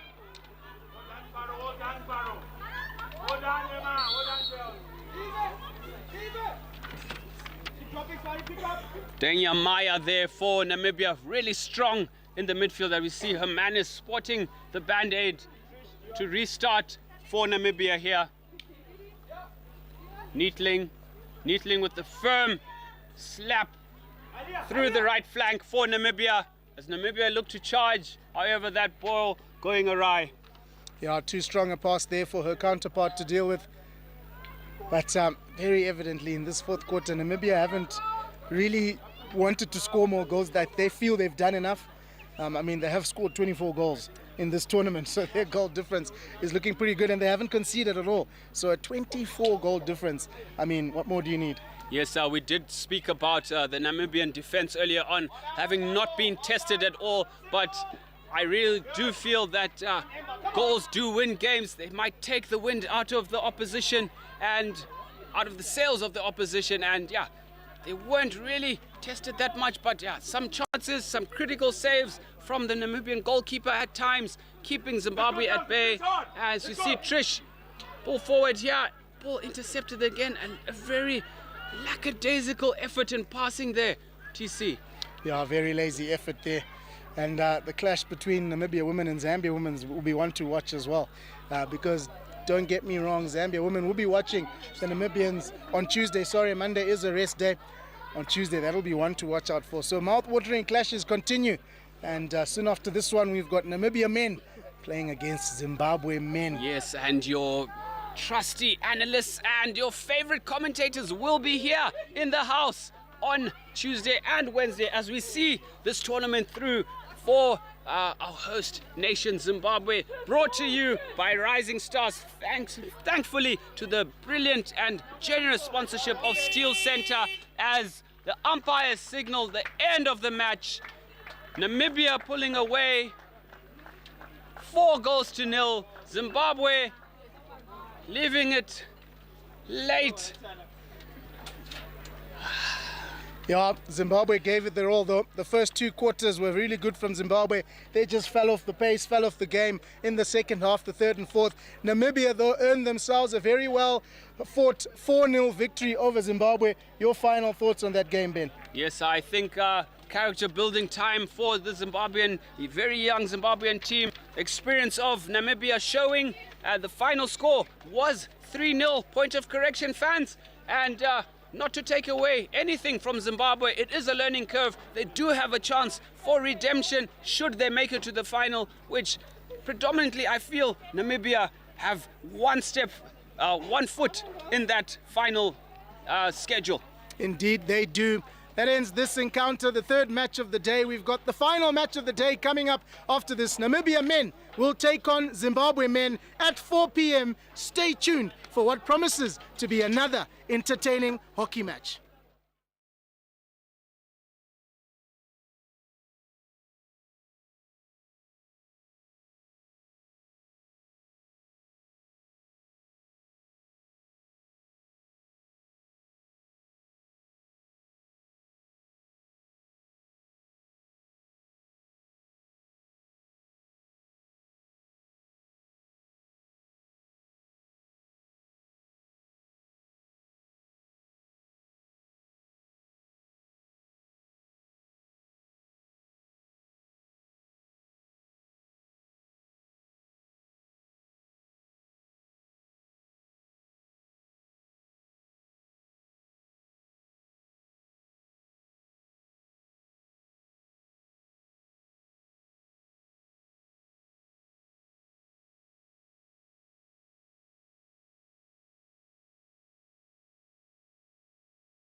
Paris Olympics was obviously very enjoyable, very different to Tokyo, as we weren't under the COVID restrictions. Obviously, to get to meet new people, reunite with people we've had in the past, and the standard of hockey and the hospitality was amazing. So it was good to represent not only Zimbabwe but Africa hockey as a whole on the international panel.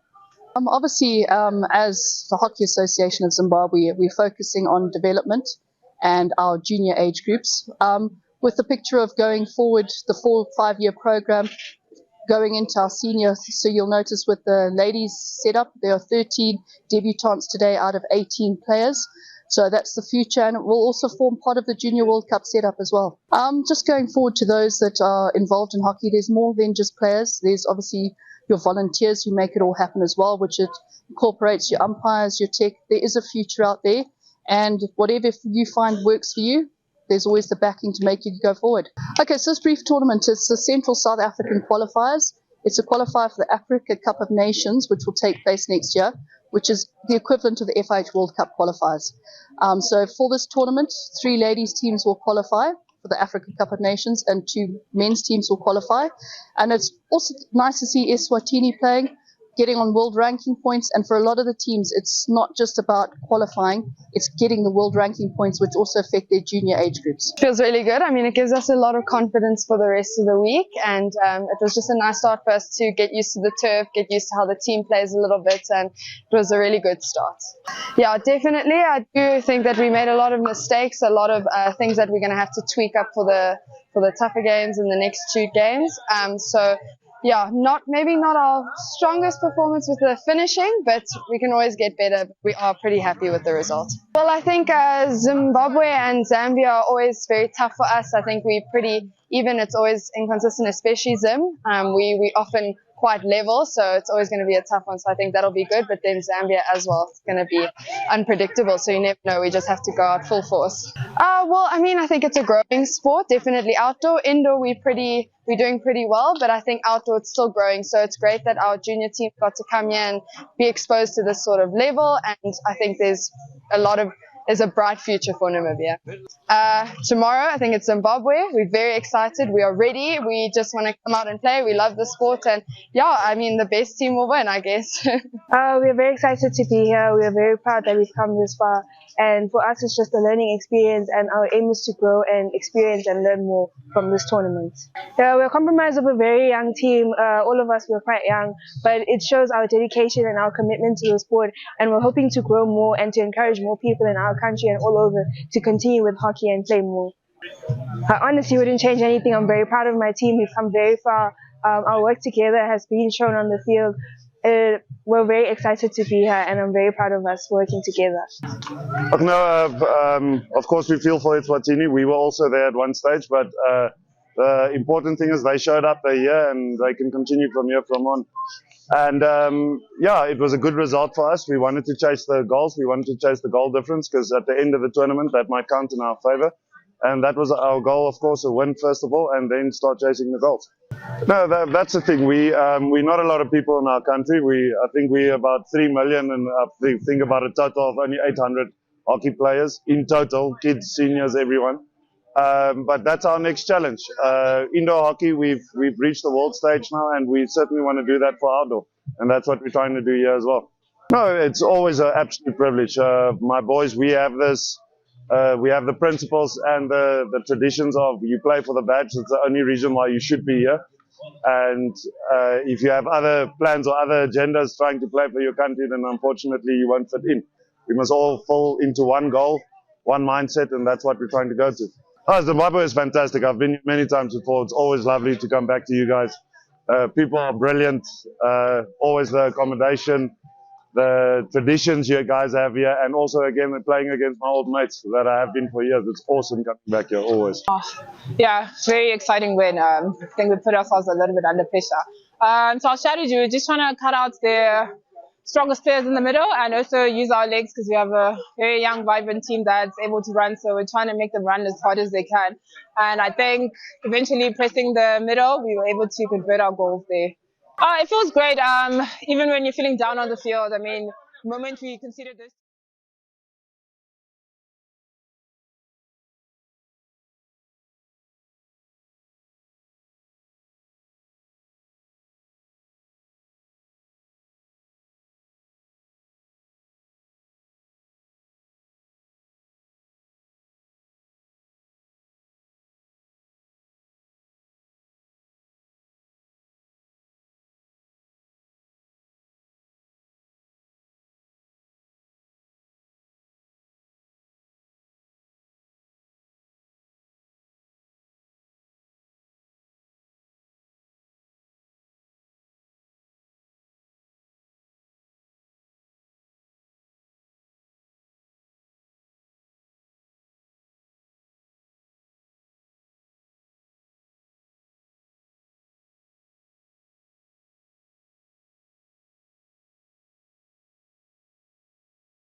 I think it's a great feeling. It's a lot of pressure because I know the crowd can get quite intense, but it's an amazing feeling because previously we haven't been able to host something this big. So I think it's a big win for them, and we're just looking to make the home crowd proud.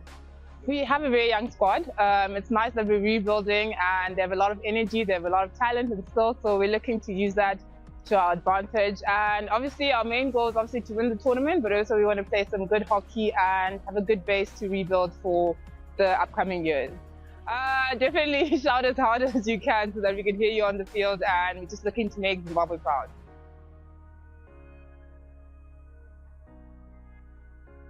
I think it's a great feeling. It's a lot of pressure because I know the crowd can.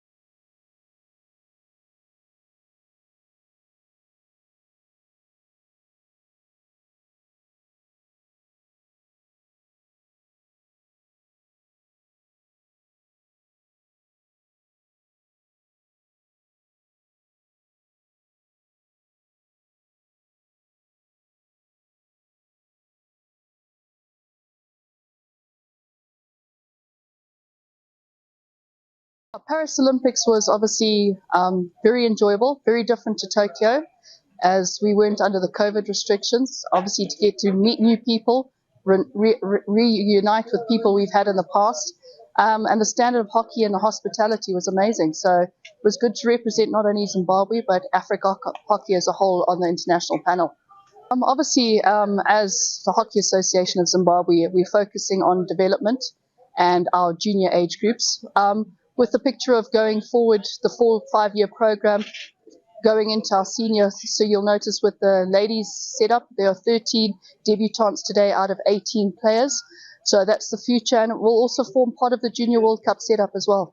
Just going forward to those that are involved in hockey, there's more than just players. There's obviously your volunteers who make it all happen as well, which it incorporates your umpires, your tech. There is a future out there, and whatever you find works for you, there's always the backing to make you go forward. Okay, so this brief tournament is the Central South African Qualifiers. It's a qualifier for the Africa Cup of Nations, which will take place next year, which is the equivalent of the FIH World Cup qualifiers.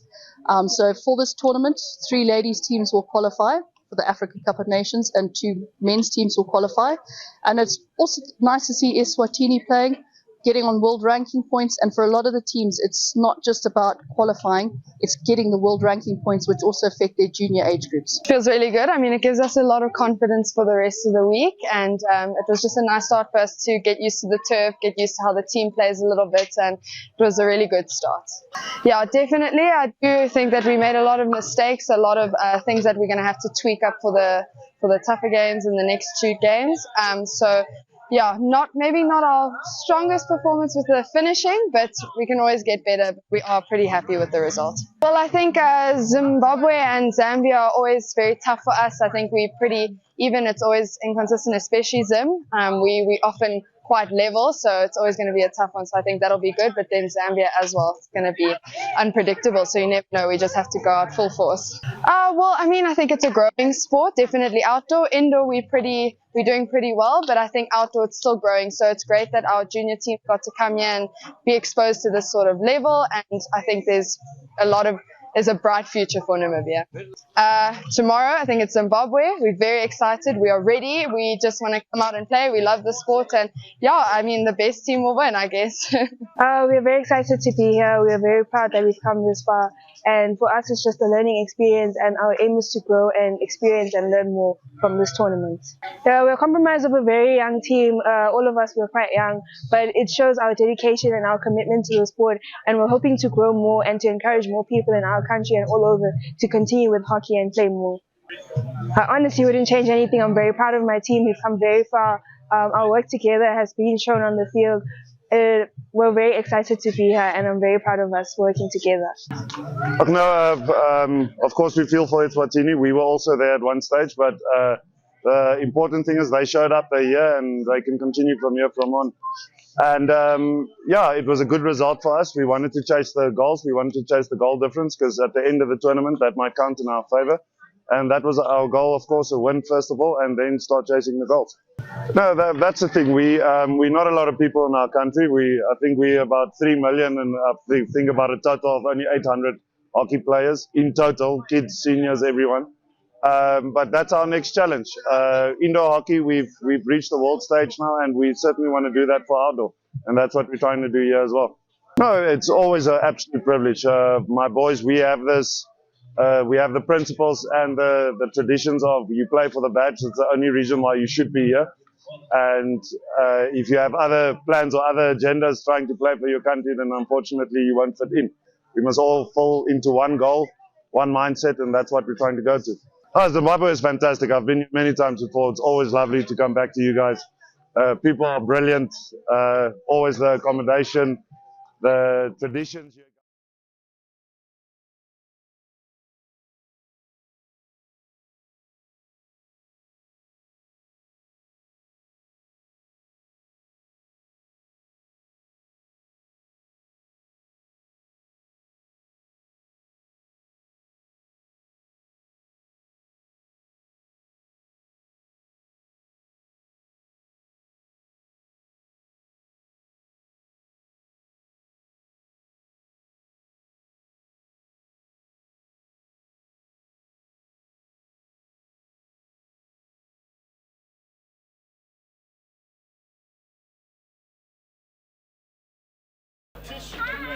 All right, so a good afternoon to you and welcome to the final match of the day of the Central and Southern Zone qualifying tournament. Of course, we are trying to go to the Africa Cup of Nations in 2025. It is going to be the host, Zimbabwe, taking on a very tricky and very well-experienced Namibian side.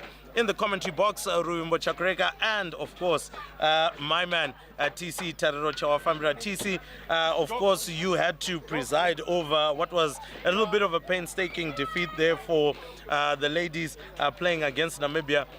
The gents as well, narrowly losing yesterday to Zambia, but today it's all to die for. They have to win this one if they want to still remain in contention for the Africa Cup of Nations in 2025. Yeah, absolutely. Ruby, hope you're well. Been a while since I've been with you in commentary, but yeah, Zimbabwe unfortunately losing 3-4 to Zambia men last night. Tough one to swallow, but they would have gone back to the drawing board. They'll be keen to work hard and make sure that they tick all the right boxes in order to come out on top in this one. This is not going to be an easy game though.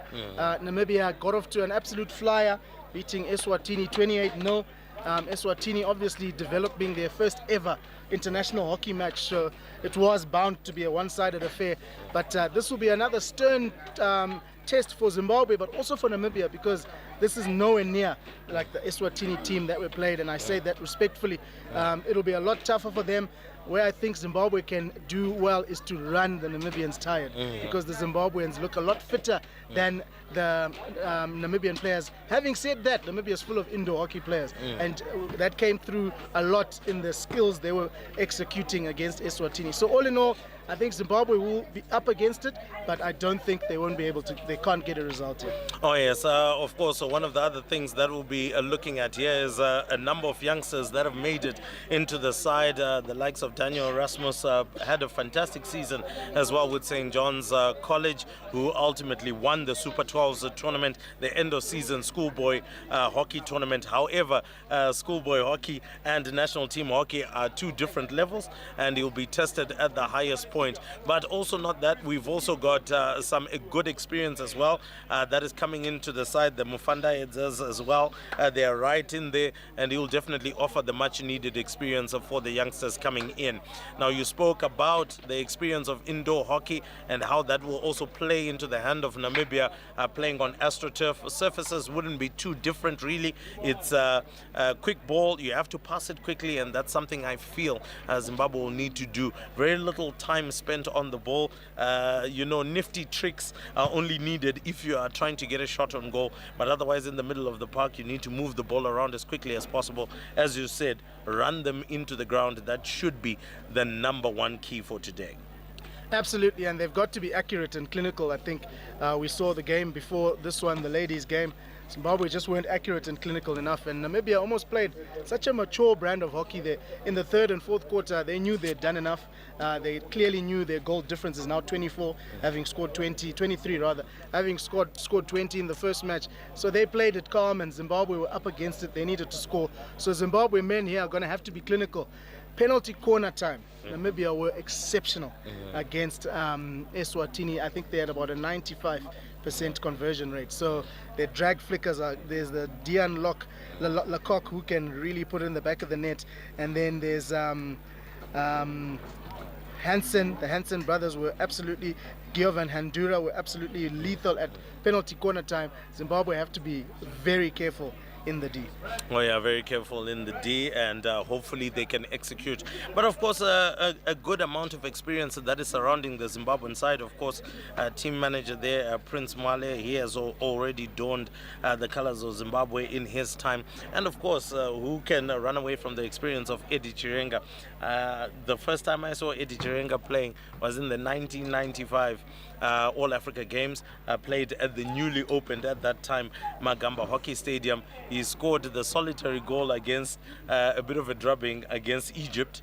I believe we lost 9-1 that night, but that one actually came from the man, and he has made many contributions even in a coaching capacity as well. And I think that will definitely calm the heads, or will definitely bring that level of experience on how to navigate the treacherous waters of going through qualification processes. Yeah, absolutely, and you've left out the actual head coach, Zainya Bezi, who's himself a great servant of Zimbabwe hockey. He'll be the first to admit that they were extremely disappointed by the loss yesterday, but he would have spoken to his charges. They'll be ready for this one. They'll be fired up, and I'm looking forward to how Zimbabwe respond after yesterday's heartbreak. Oh yes, as we're getting ourselves ready for the national anthems, the teams are beginning to walk on. Good to see them fist pumping at the moment, but once we get into those four quarters, I don't think there'll be any fist pumping there.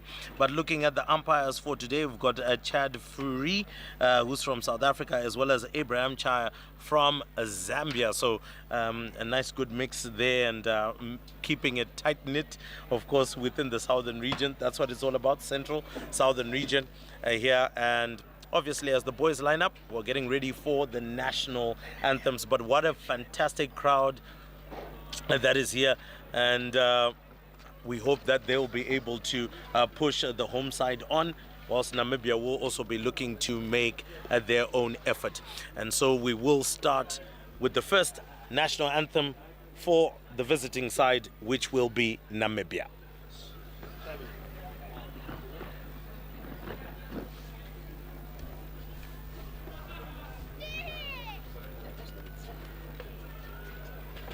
Good afternoon. For those of you who can, please stand for the national anthem of Namibia.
Thank you.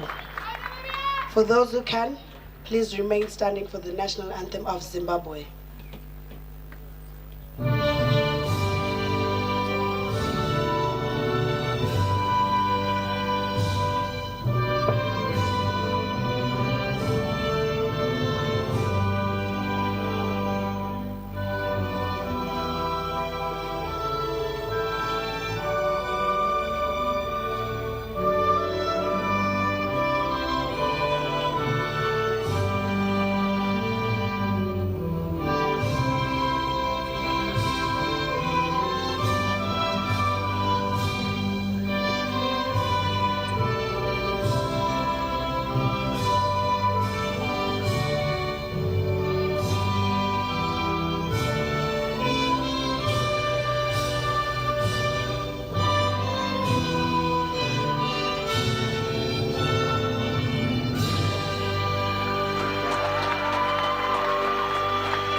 Thank you.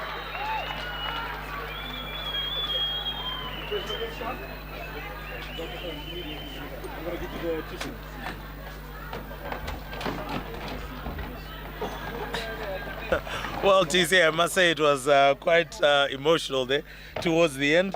We heard different keys, altos and sopranos coming from the crowd, and definitely spurred the boys on. Now, let's just say it is crunch time. It's a time to get the business done. What are you expecting out of the first quarter from Zimbabwe? Well, from Zimbabwe, I'm expecting them to pass the ball around nicely, show the pace that they have on their side, that youthfulness they have. And obviously, when they get those circle penetrations, we're looking for them to either get goals or to at least get those penalty corners. So that's what I'm expecting. It's nice to see the body language. One thing I must say about the Namibians, though, throughout this tournament, their ladies and their men, when they sing that national anthem, they sing it with passion, and that translates onto how they play. Oh yes, most definitely. So just quickly going through the starting lineup for Zimbabwe, it is going to be Fleming Mazua who will start in goal, Gifted Chamnorwa, the captain, Daniel Erasmus, Esau Mufandaedza, Tadiwa Nashe Kamseo, Pritchard Matambo. Then we've got Tafadzwa Mugore, Phineas Makarara, Amos Chamnorwa, and then we've got the Kanyangarara brothers, that's Tatenda and Mutsawashe. They're going to be the starting lineup today for Zimbabwe. What's Namibia looking like, TC? Well, Namibia have their very experienced goalkeeper, David Strauss. Interestingly, he's the most capped indoor hockey player in Africa. He's a unit. Unfortunately, I don't even think he got into the frame yesterday when they played against Eswatini. That's how one-sided it was. Liam Hermanis scored a hat-trick yesterday, very deadly at short corner time and in open play. David Brits, Fagan Hansen, Jean-Paul Brits, Percy Bartham, Dakota Hansen, who's one of the coaches of their under-18 side, Peter Jacobs, Mutakuramawe Kuira Kua, I hope I've said that correctly, Dylan Finch, who's also an assistant coach for the under-18 side, and Bryn Cleek. They'll be looking to try and start well here and get onto the scoreboard first. Oh yes, so it is going to be Namibia who are going to start proceedings for us. I think when looking at the composition of Namibia, you can see some experience and youth right there. So that's also going to be very interesting. So Bryn Cleek is going to be starting proceedings for us, and very close to him is going to be Tatenda Kanyangarara. But here we go, Namibia straight onto the ball, and immediately, TC, what you are talking about, sweeping the ball very quickly across the turf and maintaining possession as we stand. Namibia now onto the far side, looks like a Cleek, and wow, once again, great stick work there from Namibia, making it very, very difficult for Zimbabwe to try and get to them, and the ball is being moved around very quickly. Yeah, and that's what Namibia do. They make full use of the times when they have possession of the ball, but Zimbabwe holding their own at the moment in defense, sticking tight to the danger players. They would have done their homework. They know which players to look out for, and Dakota Hansen now on the ball, looking for options up front. And again, it's great defense from Zimbabwe, but the danger's not done yet. The first circle penetration from Namibia, but the very experienced Zimbabwean defender is back there, and he's cool, calm and collected, and he does well. Well, a great chase that's happening there, and coming up right against Peter Jacobs. but unfortunately the ball taken away by Namibia. So Kamseu getting his first run there. Surely got the engine pumping as he was trying to chase for that across the turf, but unfortunately not able to get there quickly enough. Yeah, absolutely. Zimbabwe number 13, Tafadzwa Mugore. I felt he had such a great game yesterday against Zambia. His calmness, his approach to the game was very, very immaculate. And I think they'll be looking to him to do the same as he did yesterday. Kanyangarara was trying to get going. Well, that's a foul in Zimbabwe's favor. Zimbabwe now looking to make circle entry. They have. Can they get across into the D? And well, they will get to play on as Namibia tried to get the ball out there, and they have been able to hook a foul against, that is number 14 of Zimbabwe.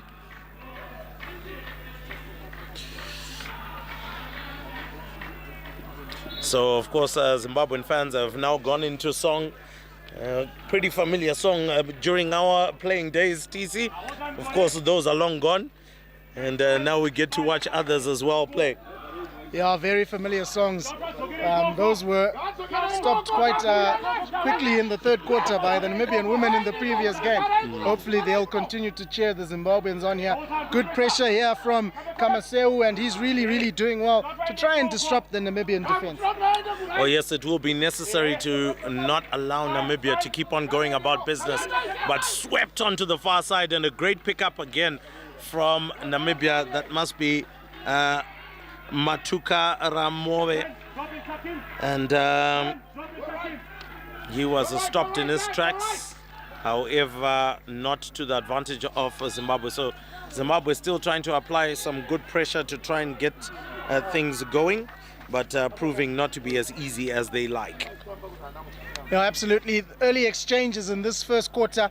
It's the final day of Game 2 at the Central South African Qualifier for the Africa Cup of Nations. The first card there to Zimbabwean player, so he has to sit out for a couple of minutes. Namibia fast approaching the circle under advantage, but Chad Fourie reckons that's enough advantage. So Zimbabwe's turn now to outlet, and Kanyangarara losing out there to Hansen, who's done incredibly well. And Namibia back on the attack here.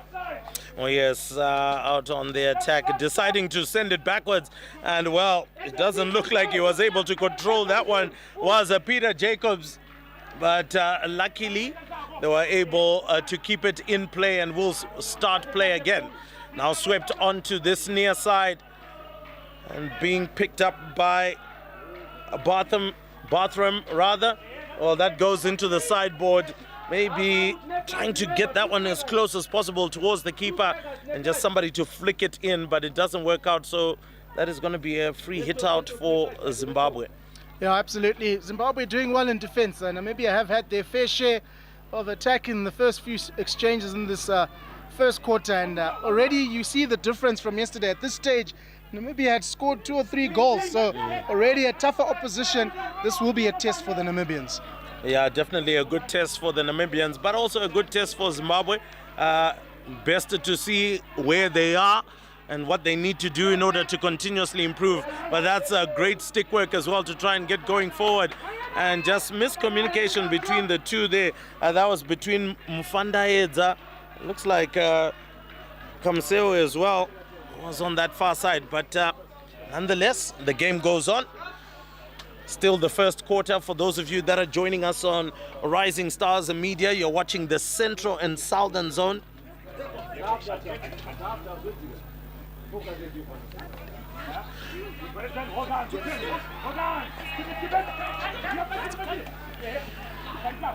So the African Hockey Federation YouTube channel.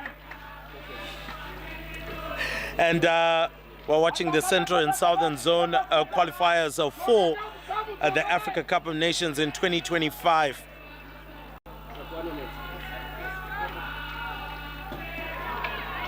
So Zimbabwe picks up on possession once again this time round. Zimbabwe looking to apply a little bit more pressure.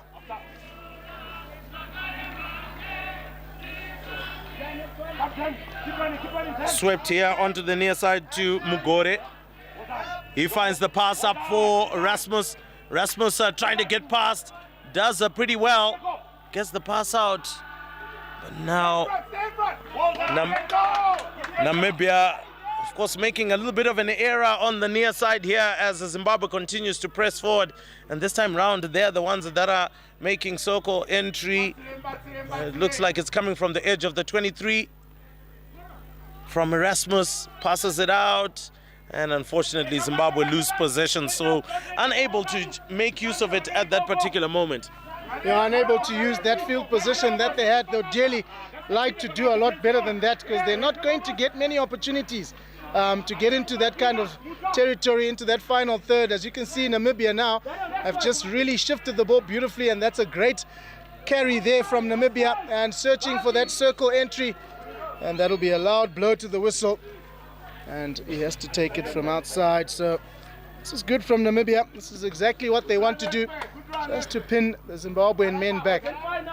And again, remember, you see them working it round, trying to switch play and stretch the Zimbabwean defense. Oh, this is beautifully worked.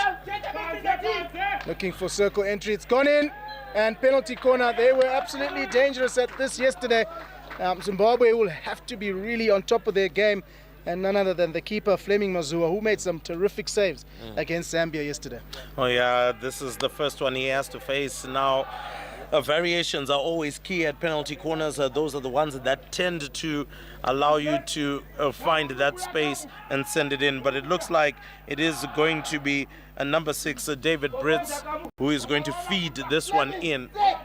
And look at all the experience that is surrounding that ball. Peter Jacobs is there, Dakota Hansen, all of them waiting for it. Even the likes of Dylan Finch, he is standing right here for a different variation which may occur. So Zimbabwe needs to be very much aware of what needs to happen there. Yep, 2 Castles ready to receive this one at top D. Which one's he going to go for? Goes for first Castle. Jacobs sends it in, and that is incredible. And the shot comes in, and that is even more incredible. What a strike. And guess who it is? It is Liam Hermanus, who carries on from where he left off yesterday. Well, Zimbabwe are now down 1-0. It is still the first quarter, so nothing too much to worry about here. But ultimately, at the end of it all, so it's Peter Jacobs who actually scored that one. And what a flicker towards goal. I don't think Fleming really saw that one coming. But anyway, Zimbabwe will have to try and prevent those opportunities materializing themselves again. So that's goes straight through everyone and will be another hit out. So it looks like the scoreboard hasn't changed, but it looks like it is going to change. Finally, it has. So that settles my nerves there, TC. Thought we gave Namibia a goal they didn't get. No, it was definitely a goal, and this could be a second. And it is a second. Clinically put away from Namibia. Just the counter-attack. Zimbabwe defense was in 6s and 7s, and Namibia just had to put that away. We'll get the goal scorer for you just now, but how's that for a finish? Oh, what a fantastic finish, lobbing it over the keeper and making sure that it bobbled its way into goal. So Namibia quickly shift into 2. So leading by 2 now. And Bryn Cleek scoring the second goal. So once again, Zimbabwe is, as we did mention before, that you would want to see them continuously moving the ball around quite quickly, run the Namibians into the ground. But Zimbabwe now making circle entry across into the D. There's an opportunity, flicked across, but Namibia do well enough to defend their territory. So Zimbabwe continuously making those necessary threats, getting in there, but unfortunately maybe just not getting the clinical touch to finish it off. And I think it's good for Zimbabwe to actually do that, because it'll just play in the back of the Namibian minds that Zimbabwe actually have what it takes to make these final third entries, to make these circle entries, and they're going to need to actually sort their defense out as well. But Zimbabwe, on the other hand, really need to be more clinical. We spoke about the accuracy that's needed before the game, and they need that at the moment, especially in the final third. Oh yes, and looking to send it in this time, Phineas. decides to send it to Pritchard Matambo. He opts to pass it on to the near side to him. Zimbabwe brings it all the way back. Almost got tangled in his feet there, but luckily it kept it strong. A lovely little pass onto the near side, but unfortunately going a little bit too long. So back again. Namibia will look to flick this one over the top. No control, and unfortunately Zimbabwe there, it goes straight into Pritchard Matambo's legs, and Namibia driving forward. Yeah, just a miscommunication there from the two Zimbabwean players, but they do have the ball back now, working it over to the right side. Lots of running going off the ball, which is good to see. But the goal scorer is the scorer of the first goal is firmly behind that one, Peter Jacobs. And have a look at that piece of skill. Hey, it's incredible to watch these Namibians. You see those indoor skills coming in. Another circle entry, and how they eventually scored. I was about to say how they did not score. I have no idea. But it's going to go down as a goal, remember. Maybe get their third. A little bit unconvincing there in terms of the goal being scored. There was a foot involved, particularly when Namibia was scrambling right in front of goal. But as you see the replay coming to you there, and wow. And nonetheless, it is going to be one of those days that Zimbabwe is going to regret some of those challenges. But anyway, nonetheless, Namibia leading 3-0. And still a lot of work to do for Zimbabwe to try and get back into this one. But I don't feel that Zimbabwe is too far from getting something here. It's just need to try and move that ball a little bit quicker. Oh, great skill there. A good pass up front. And apparently the ref says that one touched the back of the hockey stick, so a little bit unfortunate. Very clear backstick there in an attempt to drag the ball back onto a strong side. He was trying to pass and find the through ball. The player was running on the right side there, so Zimbabwe need to be a lot more clinical. They've had their fair share of opportunities, and another one coming now. We see a green card there awarded to Namibia, so that's 3 minutes off for Namibia, so there'll be a man down. That's David Brits, who's had to sit out for a bit. Yes, now Zimbabwe, can they shift Namibia around, maybe try find some gaps and areas to feed. A great pass down the near side. Can they get the ball in? Looks like Namibia has taken it away, and once again, beautiful stick work from Namibia, and a great tackle in turn by Zimbabwe as well. But Namibia retained possession, and Zimbabwe will slowly have to retract from the 22. Namibia finding it easy to outlet there, but good attention there. And that's a top tackle there from Zimbabwe. Really timed well. Good trap there into the final third. They go. This is where they need to be more clinical. And letting that ball run out too far ahead of him allows Namibia to clear the danger momentarily. Oh yes, once again, we're looking for quick passes and passes in between the lines. That's something that Zimbabwe needs to try and get. Or maybe let's just say enough support on the ball. That will also be very critical if they are to break down the Namibian defense, which so far has been holding firm. Now Namibia come away with the ball, trying to come in between two Zimbabwean defenders, and he was halted, was Hermanus, but he won't mind that.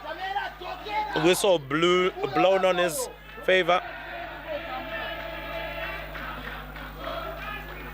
Great interceptor by Zimbabwe, unfortunately just getting stuck in his feet, and referee blows, and ref Chad Fourie saying he's not going to have any of that. Usually when you see a referee kind of showing his hands, he's just basically saying he's not going to have that. Yep, that's exactly it, and I love the way the umpires have instilled discipline in all the players here, and it's another penalty corner. The receiver, ball was coming to him, any other players around him have to travel the 5. That didn't happen, but he's protesting that decision, is Tafadzwa Mugore. But anyway, it's a penalty corner and another opportunity for Namibia. Oh yes, we saw one of the short corners going through quite easily. And that's one thing that Zimbabwe won't need. We do know that this is just the first quarter, so a lot of time for Zimbabwe to get in, but also it means that they have to keep the back door shut in order not to concede any more goals if they intend to get back into this match, which is fast becoming a tall order. Absolutely. Maybe just communicating amongst themselves which variation they're going to take here. I think they finally agreed, but still there are 2 castles to aim for at top D, and there are 2 drag flickers in place as well. They go for the first castle, a missed trap there, so Jacobs does the cleaning up. Hermanus and an attempt, but that'll be a 16 head out. So not working this time for Namibia, but that loud whistle as well. Referee, umpire Chad Fourie is going to have a word here.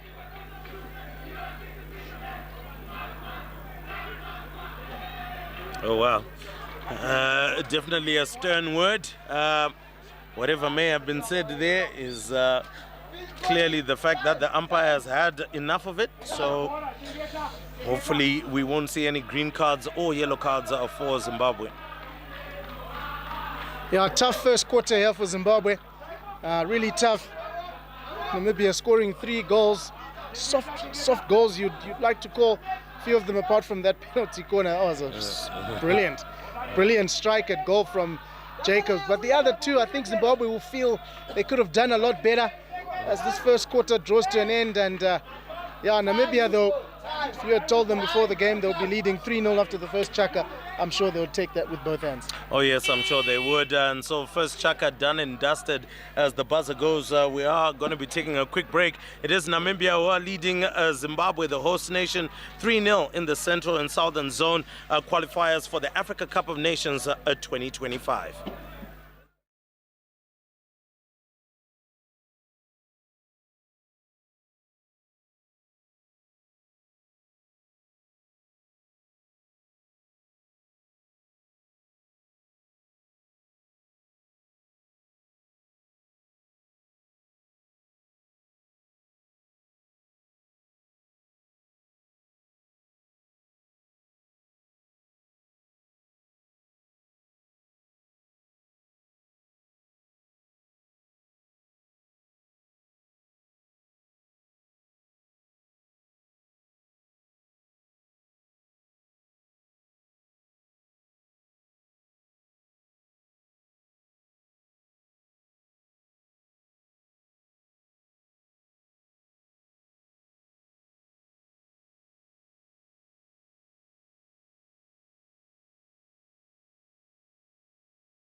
Second chaka of this Central South Africa qualifier for the Africa Cup of Nations in 2025, live and direct on the Africa Hockey Federation YouTube channel, courtesy of Rising Stars who are pushing this production.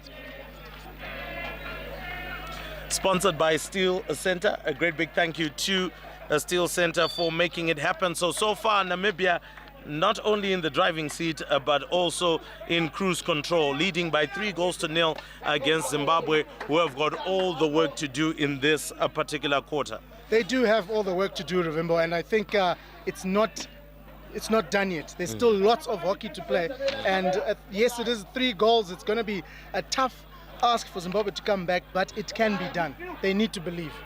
All right, a good steal by Zimbabwe there. Would have felt a little bit hard done by the tackle, but Zimbabwe still retain possession. Ball comes through. Does Zimbabwe still have possession? Unfortunately, they lose out again. So circle entry into the 23 has not necessarily been a problem for Zimbabwe. But then again, what to do once they get in those key areas? Yeah, they're just lacking that execution in that third, that final third, like you mentioned, Rimbo.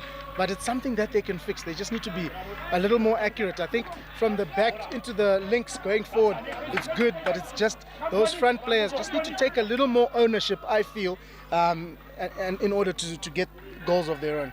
Oh yes, Musa Mbonakamwe unfortunately making a little bit of a mistake there, allowing now Namibia to try and build from the back.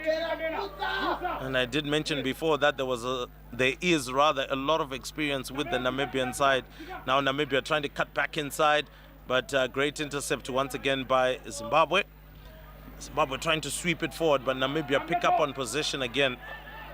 And you can tell as well by some of the intricate play between the Namibians there how indoor hockey fits into their repertoire on the turf.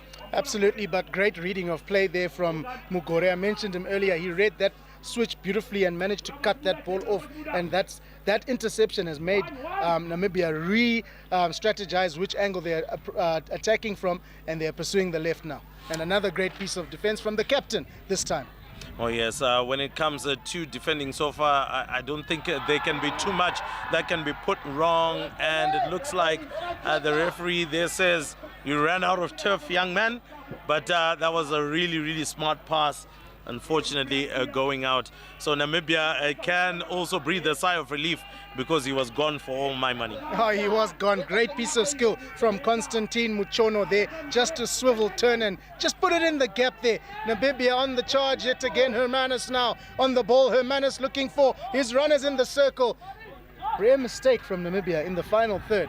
This is what Zimbabwe have been doing, and they need to tighten up. Oh yes, definitely. If they can tighten up and keep on forcing Namibia to maybe rush their passes there, then maybe they can continuously press their way back into the match. But as it stands right now, Zimbabwe needs a goal, and they need a goal in this particular chaka so that they can continue to move along. I'm not so sure if that pass was actually on at that time from Constantine Muchono, but he will continue to pass forward. Doesn't get the touch right, and Namibia pick up on possession very quickly. And as you can see, oh, that's beautiful stick work to drive down the ground. And well, you needed a stick tackle there to stop him because he was on his bike. Absolutely. Liam Hermanus, he's in the number 5 jersey. Deadly player. I mean, he's phenomenal, and you see it there as you saw that. Another circle entry. He's still going. Namibia inching closer and closer to getting their fourth there. Zimbabwe standing strong in defense. This is great defense from Zimbabwe. Excellent defending from their stalwart there. Oh yes, they had to fight for every piece of that, and already there are 2 substitutions as well that are being made, and number 14 and number 11 are coming off for Zimbabwe, and we're seeing the experienced brothers Tatenda and Mutsawashe Kanyangarara coming back on, maybe looking to add a bit more impetus up front. We do know how lethal, in particular, Tatenda Kanyangarara can be in front of goal. Oh, absolutely, but another just great defensive effort from Pritchard Matambo. I mean, he was down, body on the line for his country, managed to get that ball out because Namibia were threatening to get a fourth. Oh yes, most definitely. Let's see if they can continue with that. Zimbabwe picks up the ball. Very important area. Can they get the shot off? And oh my word! Stopped by the keeper, and unfortunately, as the ball came across, as they were trying to bury that one, unfortunately couldn't get it away. Musa Mbonakamwe was right there at the back post, all alone. He'll be a little bit distraught that he didn't bury that one, but such is sport. It can be a killer, but I think Zimbabwe now really getting the number on Namibia and might just see a way through. Oh, fantastic play from Zimbabwe. Down the right flank, the cross came in.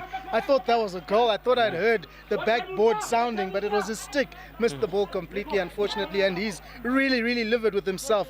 But he has to pick himself up and go again when he gets back onto the field. But Herman is still going.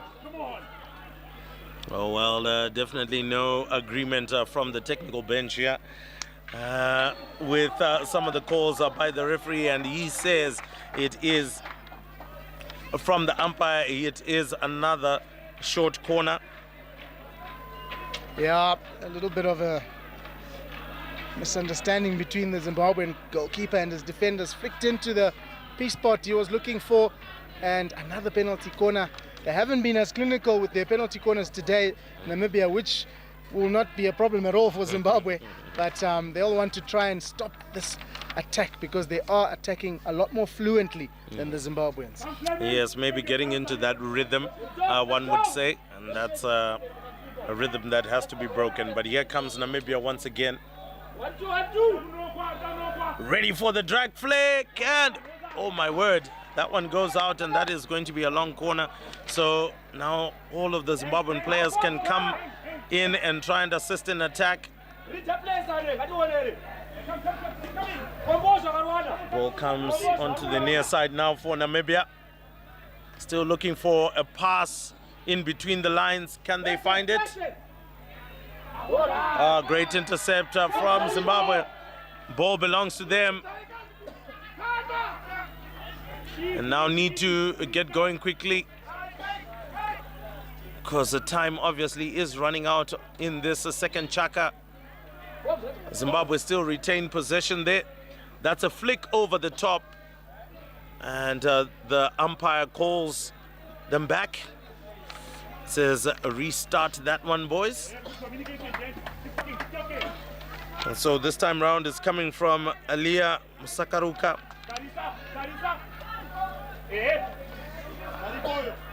Pass goes, a nice little flick around the corner, but Namibia do just enough to retain possession and get back in. Hatton is coming on, and coming off is Hermanus. That's a great pass in, and that is going to be a penalty corner, a short corner. And I believe this must be the second one for Zimbabwe that they have gotten in the match so far. Yeah, great result for Zimbabwe. Penalty corner time. It's always one that's accepted with great cheers by the players and fans. But the next step in being awarded a penalty corner is converting. This will really uplift the Zimbabwean players. They've had their chances to put away the ball. Unfortunately, haven't managed to capitalize. Here's a perfect opportunity. All right, let's see what they do from here. Make sure.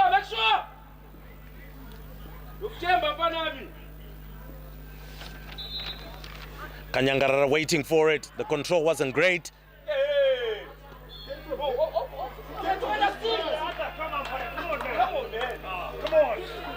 And so Zimbabwe finds themselves at the wrong end of that particular decision.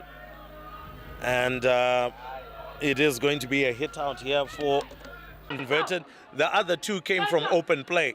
So I think at the end of the day, in terms of set pieces, Zimbabwe has done very well to shut them out. And in the final assessment of all things, Zimbabwe will count themselves having done a very decent job at set pieces. Yeah, and the problem with continuously giving away penalty corners is they will eventually be converted. That's a great save from the goalkeeper, Fleming Mazuva. He coaches out at Lomagandi College. I'm sure the Lomagandi students and community will be watching saves like that. Brilliant. And Kanyangarara, unfortunately, there finds his ball stopped. Here's a flick over the top. And he's been driven all the way back, needing support from fellow defenders.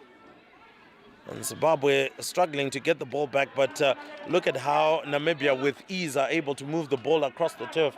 And it comes back to what we've been talking about, that maybe spending as little amount of time on the ball for Zimbabweans will do very well.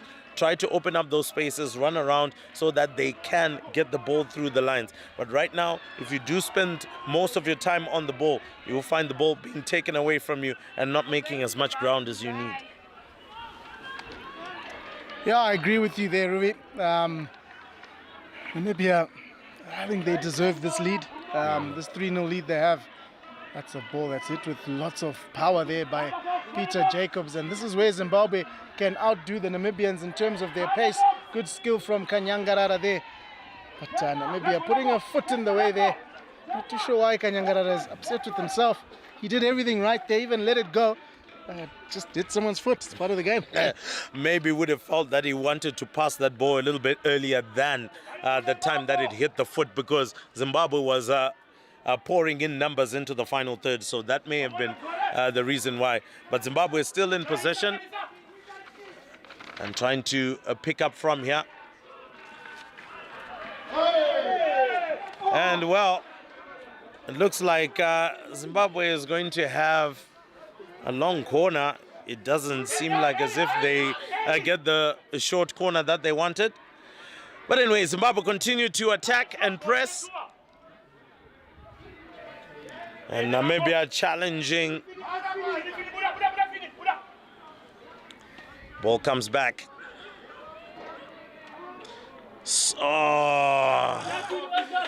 Well, it was a pass into space, and unfortunately nobody was there to be able to add that final touch into goal. And maybe again, I don't know, was it a call that was needed? Was it instinct that was also needed as well? Well, I guess perfect ball, but no one at the end of that one. That would have been a nice little tap-in, you know, at the far post there, but not to be for the Zimbabwean men, who are still in search of their first goal. They do feel a little hard done by the two umpires here, Chad and Abraham, but no matter how aggrieved you feel by the officiating, their decision is final. Oh yeah, their decision is final. It will remain as such. Zimbabwe now, Kanyangarara in the middle of the park. And oh my word, just losing concentration there. Unfortunately, Alec Chomnorwa. There will be two substitutions very quickly by Zimbabwe, but they have to kind of get rid of this one. Erasmus gets the pass out. That one is flicked over the top, and that was always going to be very difficult for him to get. But the idea and the intent right. Finch gets back onto the park for Namibia. And one of the other younger lads that are adorning the colors of white and blue could easily be mistaken for a local high school. Let me guess, Speedhouse. Yeah, with the way that the scoreline is, they wouldn't mind being associated with Namibia. But again, 3-0 scoreline. Zimbabwe looking to reduce. Erasmus loses possession. 1-1-1-1. Working hard to try and get in there, and Namibia just proving to be a little bit too quick. And that one is a flick over the top. And that one taken down, almost losing possession, but Zimbabwe doing well enough to regain it. Great pass backwards, now swept across. Great pickup, but the touch a little bit too loose. And now Namibia start with their beautiful stick work, particularly on the far side.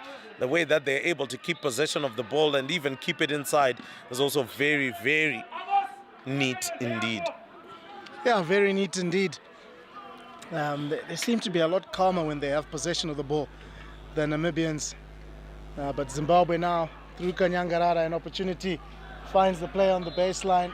And a penalty corner given to them, deservedly so. Oh yes, a second one coming through. The previous one, they didn't have the control to try and get the flick away. Let's see if they can get the drag flick on. Or as I would love to call it, and as I've seen through Hertz, the technical bench of Zimbabwe.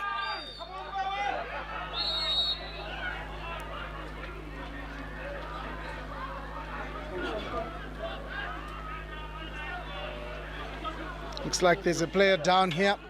Hopefully he'll be fine in no time.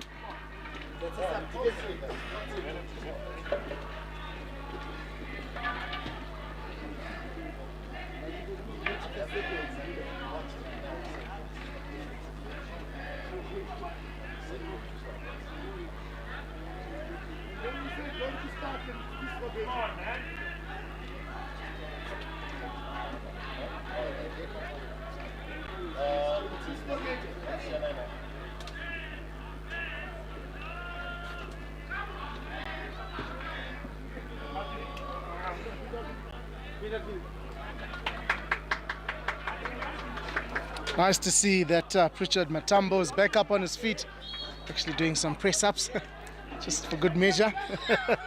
Just to show that I'm still all right.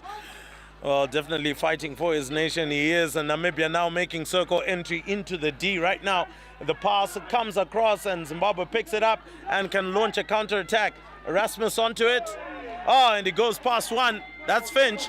He keeps on going, and unfortunately time runs out. Otherwise, that was a counter-attack which was looking quite promising. So going into the halftime break, Zimbabwe have pulled one back through Tatenda Kanyangarara.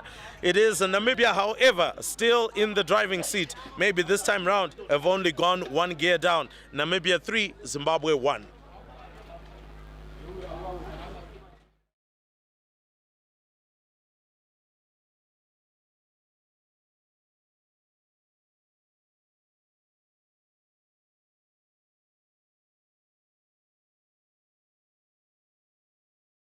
Paris Olympics was obviously very enjoyable, very different to Tokyo, as we weren't under the COVID restrictions. Obviously, to get to meet new people, reunite with people we've had in the past, and the standard of hockey and the hospitality was amazing. So it was good to represent not only Zimbabwe but Africa hockey as a whole on the international panel. Obviously, as the Hockey Association of Zimbabwe, we're focusing on development and our junior age groups, with the picture of going forward the 4-5-year program going into our seniors. So you'll notice with the ladies setup, there are 13 debutantes today out of 18 players. So that's the future, and it will also form part of the Junior World Cup setup as well. Just going forward to those that are involved in hockey, there's more than just players. There's obviously your volunteers who make it all happen as well, which it incorporates your umpires, your tech. There is a future out there, and whatever you find works for you, there's always the backing to make you go forward. Okay, so this brief tournament is the Central South African Qualifiers. It's a qualifier for the Africa Cup of Nations, which will take place next year, which is the equivalent of the FIH World Cup qualifiers. So for this tournament, 3 ladies teams will qualify for the Africa Cup of Nations and 2 men's teams will qualify. And it's also nice to see Eswatini playing, getting on world ranking points, and for a lot of the teams, it's not just about qualifying, it's getting the world ranking points, which also affect their junior age groups. Feels really good. I mean, it gives us a lot of confidence for the rest of the week, and it was just a nice start for us to get used to the turf, get used to how the team plays a little bit, and it was a really good start. Yeah, definitely. I do think that we made a lot of mistakes, a lot of things that we're going to have to tweak up for the tougher games in the next 2 games. So yeah, maybe not our strongest performance with the finishing, but we can always get better. We are pretty happy with the result. Well, I think Zimbabwe and Zambia are always very tough for us. I think we're pretty even. It's always inconsistent, especially Zim. We often quite level, so it's always going to be a tough one. So I think that'll be good. But then Zambia as well, it's going to be unpredictable. So you never know. We just have to go out full force. Well, I mean, I think it's a growing sport. Definitely outdoor, indoor, we're doing pretty well. But I think outdoor it's still growing. So it's great that our junior team got to come here and be exposed to this sort of level. And I think there's a bright future for Namibia. Tomorrow, I think it's Zimbabwe. We're very excited. We are ready. We just want to come out and play. We love the sport. And yeah, I mean, the best team will win, I guess. We're very excited to be here. We are very proud that we've come this far. And for us, it's just a learning experience. And our aim is to grow and experience and learn more from this tournament. We're compromised of a very young team. All of us were quite young. But it shows our dedication and our commitment to the sport. And we're hoping to grow more and to encourage more people in our country and all over to continue with hockey and play more. I honestly wouldn't change anything. I'm very proud of my team. We've come very far. Our work together has been shown on the field. We're very excited to be here, and I'm very proud of us working together. No, of course we feel for Eswatini. We were also there at one stage, but the important thing is they showed up, they're here, and they can continue from here from on.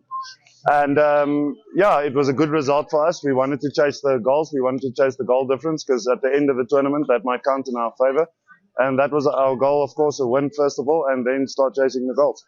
No, that's the thing. We're not a lot of people in our country. I think we're about 3 million, and I think about a total of only 800 hockey players in total, kids, seniors, everyone.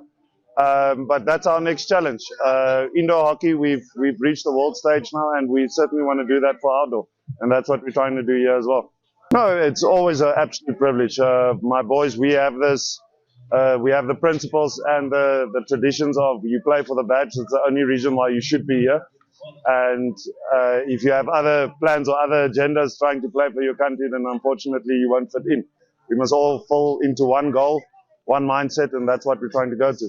Oh, Zimbabwe is fantastic. I've been here many times before. It's always lovely to come back to you guys. People are brilliant. Always the accommodation, the traditions you guys have here, and also again playing against my old mates that I have been for years. It's awesome coming back here always. Yeah, very exciting win. I think we put ourselves a little bit under pressure. So our strategy, we're just trying to cut out the strongest players in the middle and also use our legs because we have a very young, vibrant team that's able to run. So we're trying to make them run as hard as they can. And I think eventually pressing the middle, we were able to convert our goals there. It feels great. Even when you're feeling down on the field, I mean, the moment we conceded those 2 goals, we felt very down and the crowd managed to uplift us. So it is an extra, it's almost like an extra coach on the bench for us. So that was really great to hear them screaming for us. I think they're going to be just 2 equally challenging games, but we're going to bring the game to them and hopefully go back to the drawing board and fix the little mistakes that we made today and come back on top. Definitely a bit more communication, a bit more drive to win those 50-50 balls, and obviously staying strong on the ball and trying to concede our goals early on in the game like we did in our first quarter. In the end it was a good score. Obviously we have a few things that we need to work on, but in the end we came out on top and we gave it our best. So I'm really happy and proud of our squad. I feel good because we're here, and I'm very much happy because we are playing the game. It wasn't easy as to be here, but now I've seen, although we didn't make it, we didn't do well. I know next time we'll do better. There's another game which is coming up, so we'll do better than this. At least we want to be maybe number 2, so we need to beat South Africa. Oh, Namibia, sorry. We need to beat. Paris Olympics was obviously very enjoyable, very different to Tokyo, as we weren't under the COVID restrictions. Obviously, to get to meet new people, reunite with people we've had in the past, and the standard of hockey and the hospitality was amazing. So it was good to represent not only Zimbabwe. It's what we know how to do. It is the 3rd quarter of the Central South Africa qualifier for the Africa Cup of Nations in 2025. Of course, these teams desiring to go through, and host nation being Zimbabwe. Chaka in the second, Chaka coming back late on to score a goal that has drawn things back. Zimbabwe will be hoping to build from there. If you have just tuned in and are wondering what Zimbabwe are wearing, well, they are wearing the army green or dark green strip, which has got the red and gold and green. Also, Namibia is wearing the blue and white. And they have changed the ends. Zimbabwe now coming from left to right. Namibia from right to left. Still in the driving seat, leading a 3-1.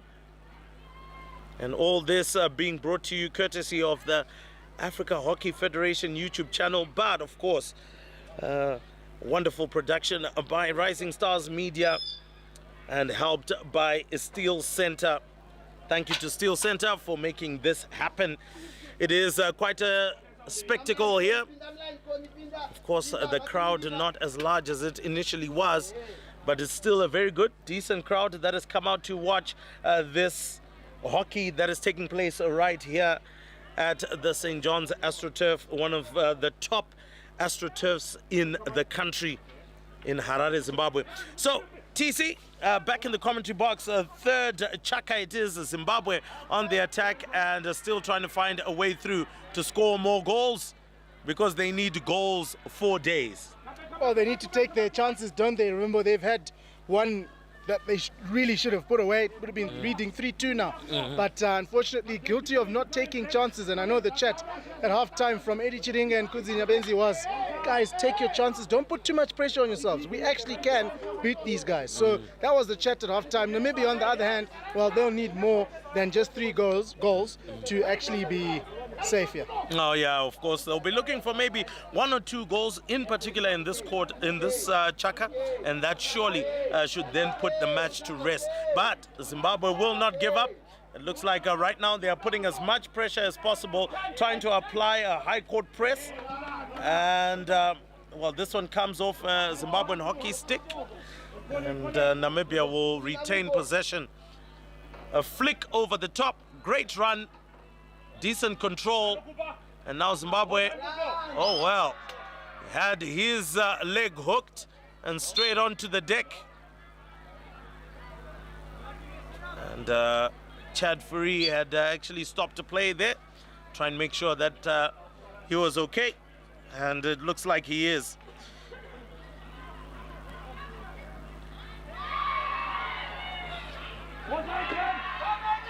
So Zimbabwe continues to move along, and Daniel Erasmus getting a lot of plaudits on the far side. Obviously, a lot of his schoolmates and teammates are right there. Zimbabwe gets onto the ball, and it is going to be a long corner. The ball is still theirs. Yeah, great hustling there from Zimbabwe in the corner on the left-hand side. Now they're switching play, trying to explore the right side. This is much, much better from Zimbabwe. They've made a promising start in this third quarter. Oh yes, indeed. And also just getting the ball to move along a little bit more swiftly. That definitely will create some gaps within Namibia's defensive armor. Something that you obviously want Zimbabwe to be able to do if you're a Zimbabwean fan. But unfortunately, their attack there coming to a halt. So let's see what Namibia will now do here. A great pass on the near side, and great work and a great hustle. Again, the Zimbabwean bench not happy with the calls here from the umpires, but I think they've just got to take their mind off what the umpires are doing and focus on what they can control, which is how you're playing. Oh yes, ultimately how you play and how you go about business. Going up front, 50-50 calls are very difficult for them to come in your way. But of course, the Zimbabwean crowd are doing very well to try and make sure that the boys are still upbeat about things here, even though time is slowly ticking away from the Zimbabweans. They need to try and find. Looks for a pass straight down the line to Kanyangarara. He was hustled off possession, but he still gets it.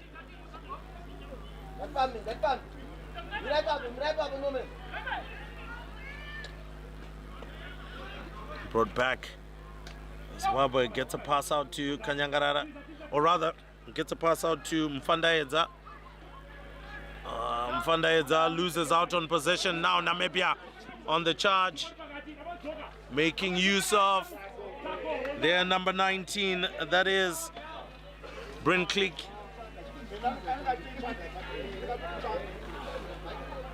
Well, this time around it's the Namibian bench upset about a call from the umpires. Can't keep everyone happy. Clearly, neither of these two teams. Well, definitely you can't keep two sides happy. One will be distraught, one will be happy. And Zimbabwe doing well enough to protect a possession there, but allowing Namibia to reorganize themselves in defense. That's one area that I also do feel Zimbabwe is not necessarily selling itself in the right areas, in the sense that they are allowing Namibia to reorganize themselves quite quickly. You need to try and either play that ball early, try to get the passes going through a lot more quicker, and I think that way you can unsettle the Namibians, because Namibia is doing that quite well as well against Zimbabwe. Yep, they are doing that exceptionally well. You know, just keeping my eye on the two technical benches. There's a lot of words being exchanged between the coaches and the umpires, but you know, Chad Fourie is experienced. He'll shut that out. He'll continue to focus on what he has to do on the field. I guess this is when he wishes he was across the other side. But then you've got the fans to deal with there. So either side, I don't think it's quite nice being an on-field umpire, which is why I prefer being where I am right now. Oh yes, in the commentary box where we can also make our calls no matter how false they are. Very few people can actually correct us on that one. But I think at the end of the day, it's just another good day of hockey, another good day of watching nations that are developing and growing in terms of their stature in hockey. clearly Namibia at the present moment have got the foot on the gas pedal, and they will continue to improve on that. So just under 9 minutes left in the counter. Oh wow! What has Zimbabwe done? Zimbabwe has scored! And oh my word, that's a seal celebration coming from the number 14 of Zimbabwe.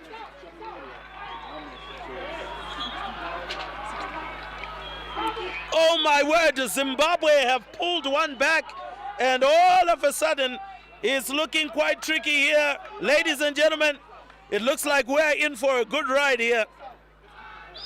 Sit back, relax, and enjoy the rest of this game. Because my word, Amos Chamunorwa that was a roof. That was a roof. The net of the roof keeper had no chance. My word, 3-2, and all of a sudden we have a game. The crowd are now in full song. Zimbabwe believe Namibia. Does this start playing on their heads now? Oh yes, it definitely does. We were talking about maybe having 1 or 2 goals in this particular chaka to try and put the match to bed, but they haven't done that so far, and all of a sudden Zimbabwe are right in it, and they're now full of confidence and going about business. The experienced, once again, Tatenda Kanyangarara is about to go on. He's already got a goal in his own pocket. He'll be looking to add maybe 2 more right there and give his side a lead. But Namibia all of a sudden as well are looking a little bit weary in terms of their play, maybe getting a little bit tired. I did mention that there are some experienced bodies out there. I'm sure all of the running has also started getting to them. So let's see how Zimbabwe goes about it, and can they take advantage? Well, Zimbabwe believe, I can tell you that, so do their supporters. They now believe, they sense here another goal to equalize, and then it's everything to play for. And it's tackles like these that just get everyone going, Rimbo. Another circle entry for Zimbabwe. The opportunity to take a shot. He's taking his time, searching for the PC. Play on, says Chad Furry. No penalty corner. An opportunity. Another opportunity goes a-begging for Zimbabwe. Oh yes, definitely an opportunity that goes a-begging. They needed to have released the ball a lot earlier, and I'm sure he would have gotten exactly what he needed. That was Kamseo.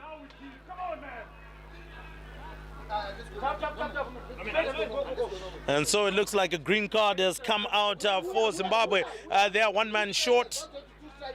2 strikers!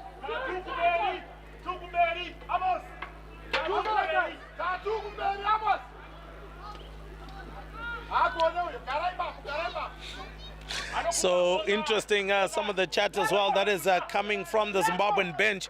They're now also riled up here at TC just as much as we are, because we've got a good contest here. But let's put things in perspective here. Really, what do you think has gone wrong?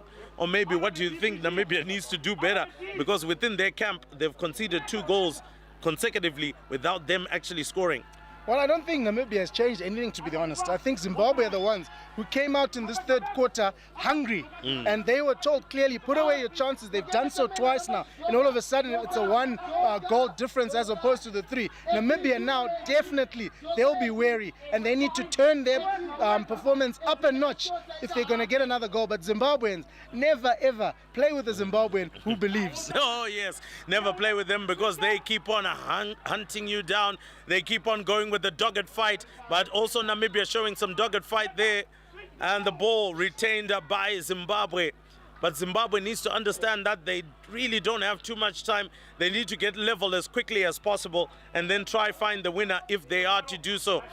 Oh my word, just a lapse in concentration there gives away possession, and Namibia can come back onto it. This time round from Hansen. Gets a play rolling. Namibia still retains possession. Namibia start play again. Good swift passing. Great cut back inside. Oh my word. Ball into the D. The shot. And oh my word. Looks like that one was well saved. Namibia comes back on the attack. And now Zimbabwe are the ones that are under the pump.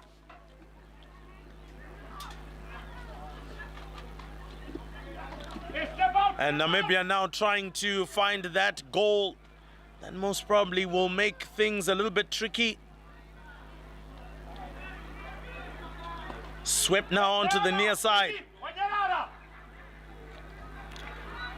Again, Zimbabwe trying to get onto the ball. They do so. And Zimbabwe steals the ball, nicks it off, tries to find the pass through, cuts back. Cuts back inside as well, very well. So good stick work from Zimbabwe into the D, but unfortunately a stray pass. And Namibia now pick it up, looking to launch a counter attack of their own. Looks like Van der Merwe picked up by Kanyangarara. The experienced man is gone past one, gone past two. Zimbabwe still fighting for the ball, and yes, tackle, and Zimbabwe start play very quickly. Hungry now to try and score a third one, and Namibia steals it and gets away. Another good pass, but Namibia lose out on possession as Brits there was trying to get to it but couldn't. Well, Zimbabwe are enjoying a great run at the moment, even though they've been... Okay, that's going to be a card, definitely. Well, as I say that, they enjoy a terrible run of form there, but the last 2 minutes or so, Zimbabwe had really done so well to hang on to the ball. Unfortunately, they couldn't penetrate that circle and get another goal, but wow, Zimbabwe are really turning it on. Out here as the sun begins to set in Harare, but nothing setting on the field here. It is electric hockey. Oh yes, electric hockey. Namibia now trying to turn up their performance to a higher level here. Whilst the Zimbabwe right now seem to be in full flow at the moment. Oh, that ball goes all the way through, but luckily intercepted by Zimbabwe, so won't be too much of a challenge. A great defensive work by Namibia, pressing high up. And well, that ball belongs to Zimbabwe, and Zimbabwe can now get a hit out from there, see how they can go about business. But that pass again goes wide from Zimbabwe. That's the last thing that they needed or wanted.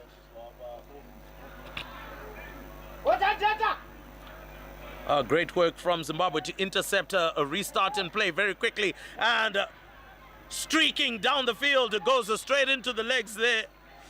Well, they call it the dark arts of hockey. If under pressure and in doubt, hit it into the feet. Oh yeah, it is part of the game. It's the rule of the game, but Zimbabwe really sent something here. How it would send the crowd into absolute jubilation to score a goal in this quarter.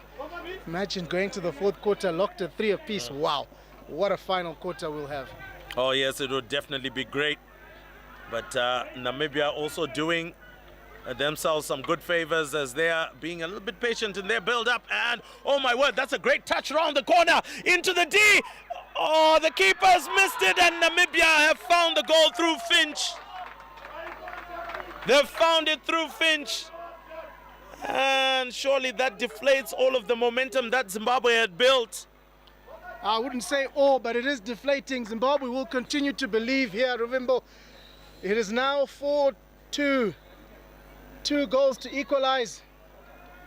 Just over a minute to go in this third quarter, but that was just against the run of play. Zimbabwe just had to hang on there, but unfortunately it's a goal to Namibia, and you could see how much that meant to them, as happy as they were.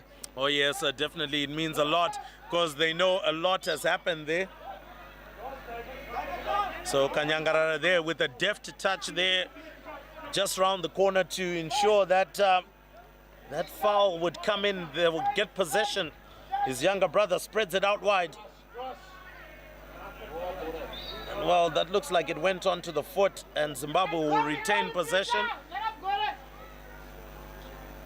I don't know what Zimbabwe needs here, whether it's a flick over the top, whether it's a bullet pass through the middle. They need something. And well, tried to get that one in, but unfortunately couldn't hold on to it. Zimbabwe intercepts. That's a pass across. Finch intercepts, and Zimbabwe tries to contest for it but loses out. And Namibia here will obviously try and manage this moment going into the third chaka break, with 1 quarter left, 2 goals for Zimbabwe to find to level matters. Well, Zimbabwe came out firing in this third chaka, getting 2 goals. But Namibia managing to score 1 late, deep into this third chaka, which just deflated the crowd. They were singing after those 2 goals. Now they are quiet, and we've come to the end of the third quarter. So with 1 quarter to go, Namibia leads Zimbabwe 4-2.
Welcome back to the final 15 minutes of the final game on day 2 of the Central South Africa qualifier for the Africa Cup of Nations 2025.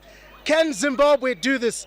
Ruvimbo, how do you see this one panning out? Namibia, 2-goal cushion. Zimbabwe have made it clear to the Namibians that they can score goals. Oh yeah, they definitely have. And I'm sure Zimbabwe definitely has a goal or 2 in them. The more important thing is, can they shut Namibia out in order to force this one into a 4-all draw?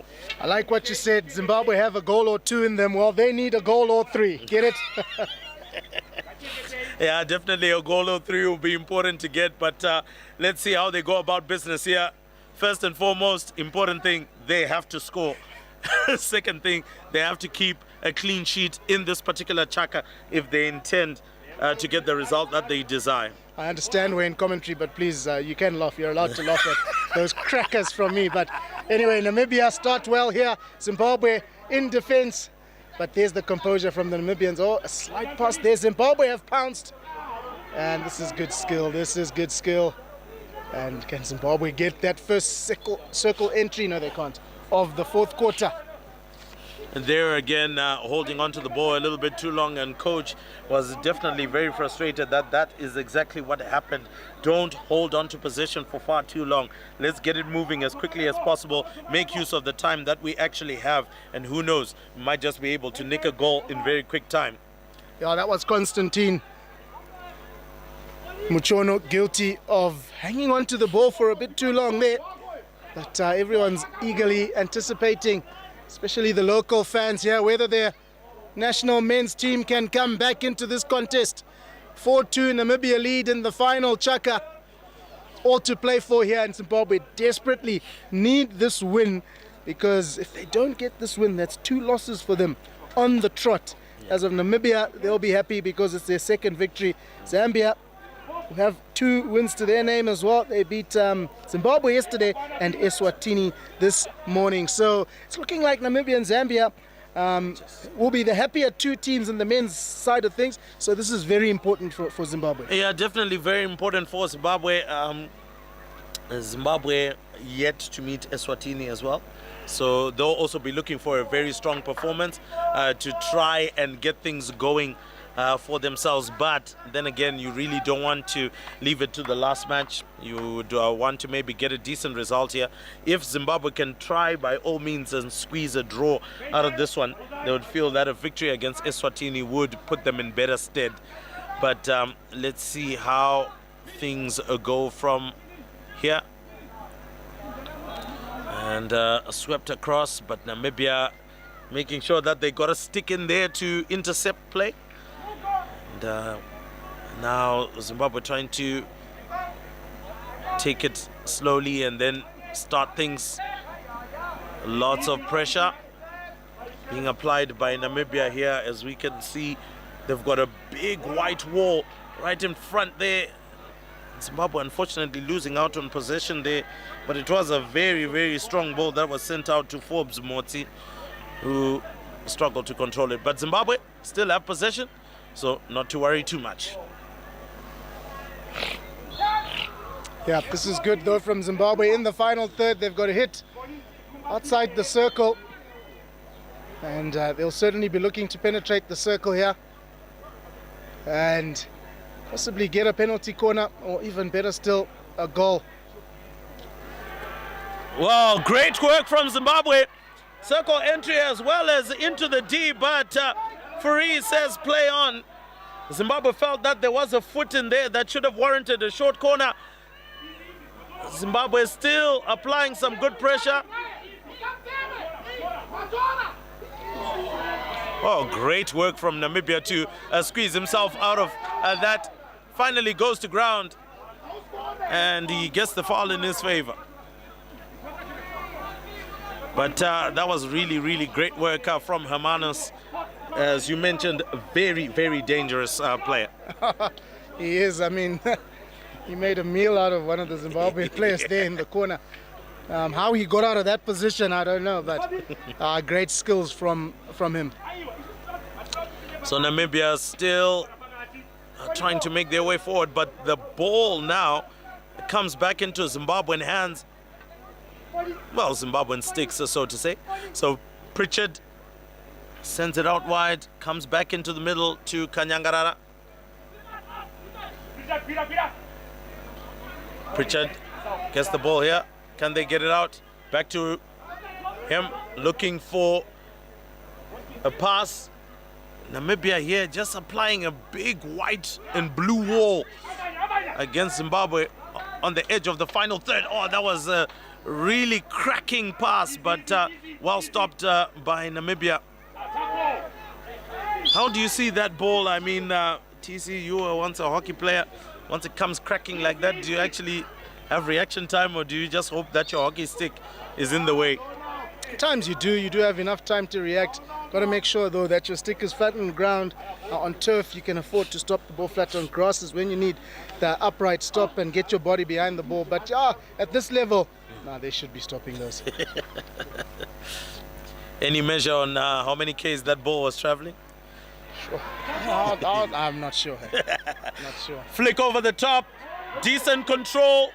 Can he get the pass away to any one of his teammates? Namibia piling in the numbers, and Zimbabwe, they're holding onto the ball once again a little bit too long.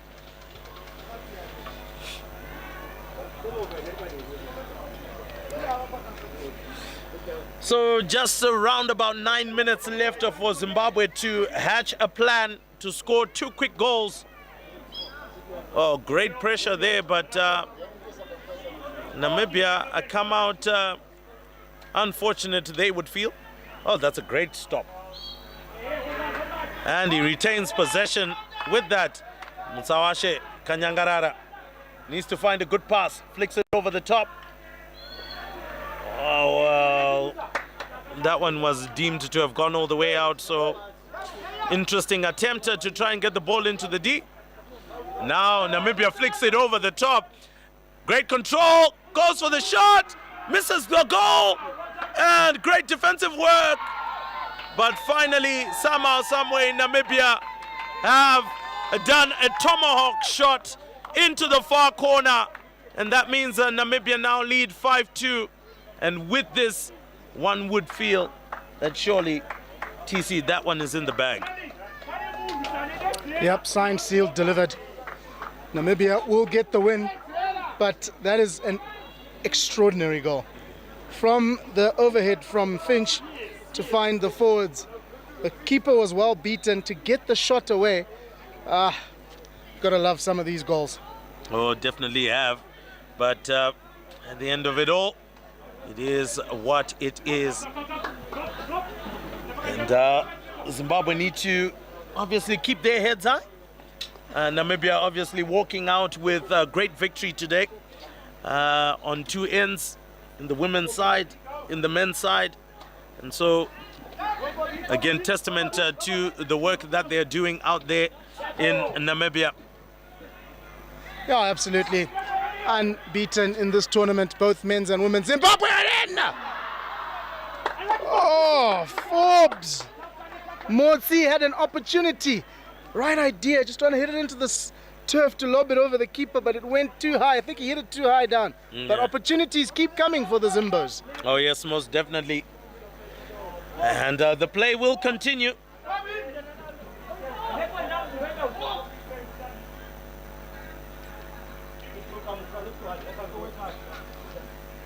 Well, to be honest, it was quite difficult. He had to pull the ball from behind him and then try and execute that shot. So, always very hard to get that done. But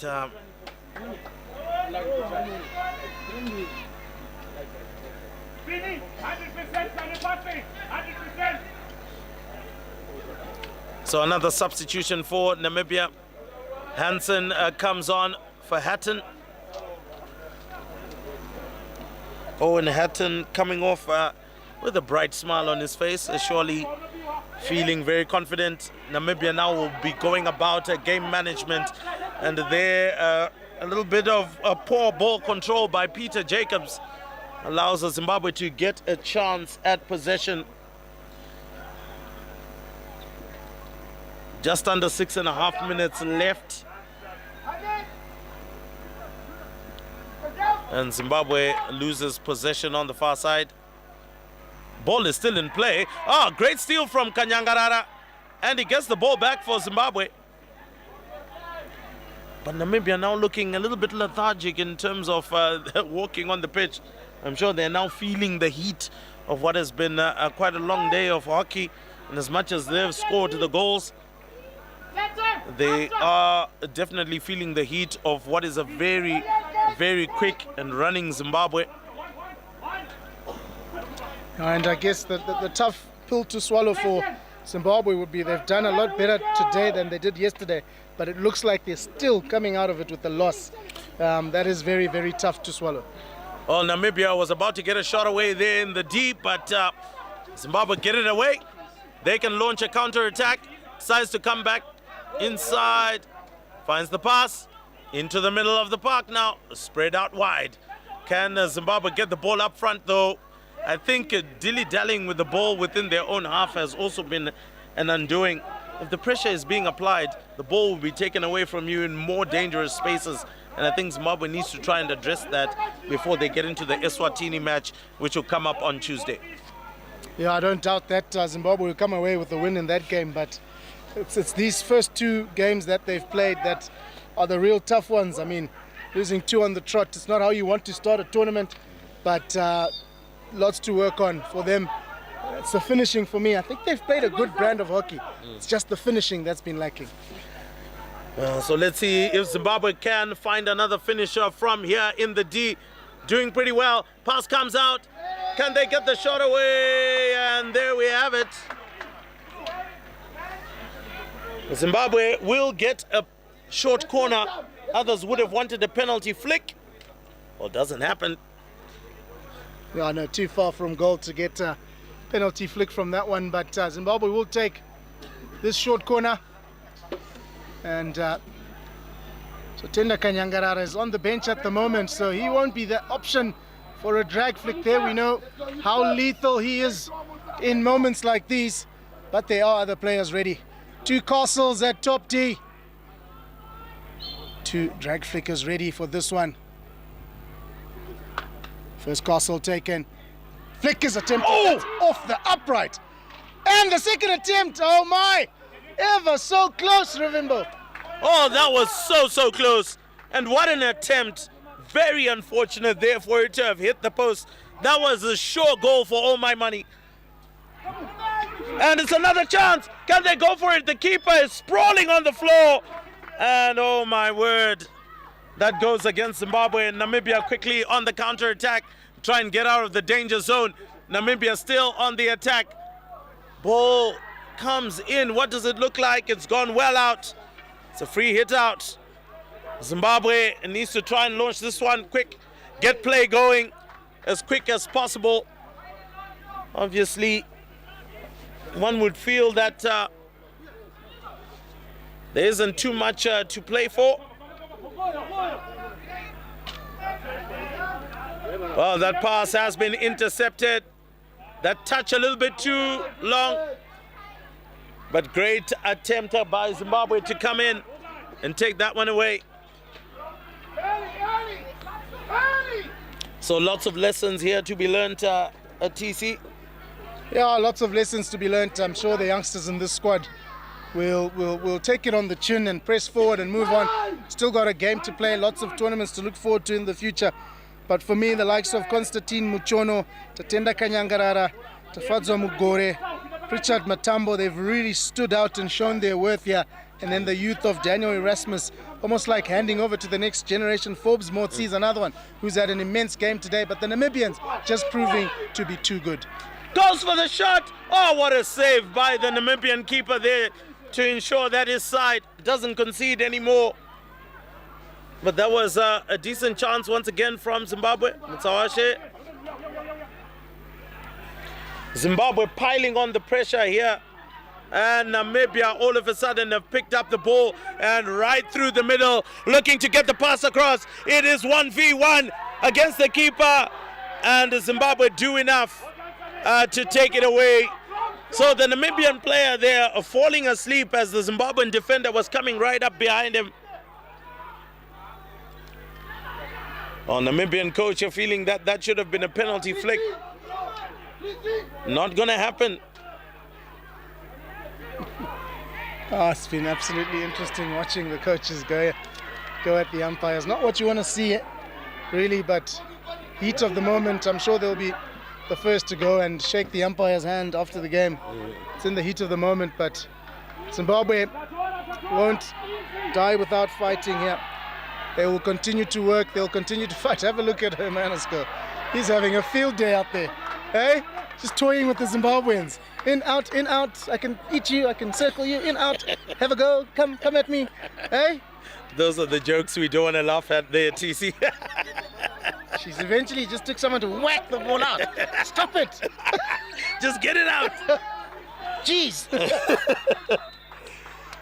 Well, look, we're coming close to the end of the match. Looks like there's a little bit of a tiff there between the Namibian and the Zimbabwean player. Need to just calm down a little.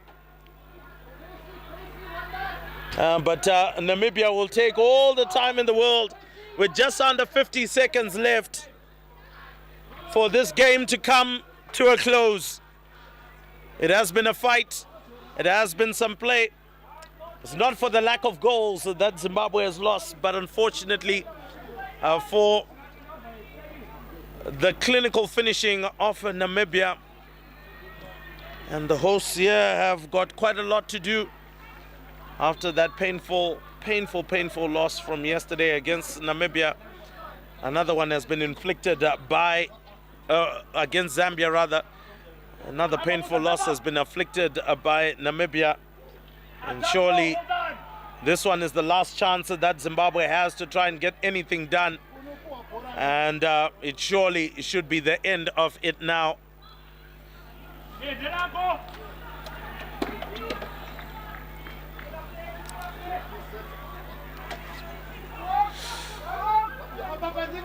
So that's trying to flick it up front. Doesn't happen. Zimbabwe passing the ball around. Well, great work, but that is the end of that.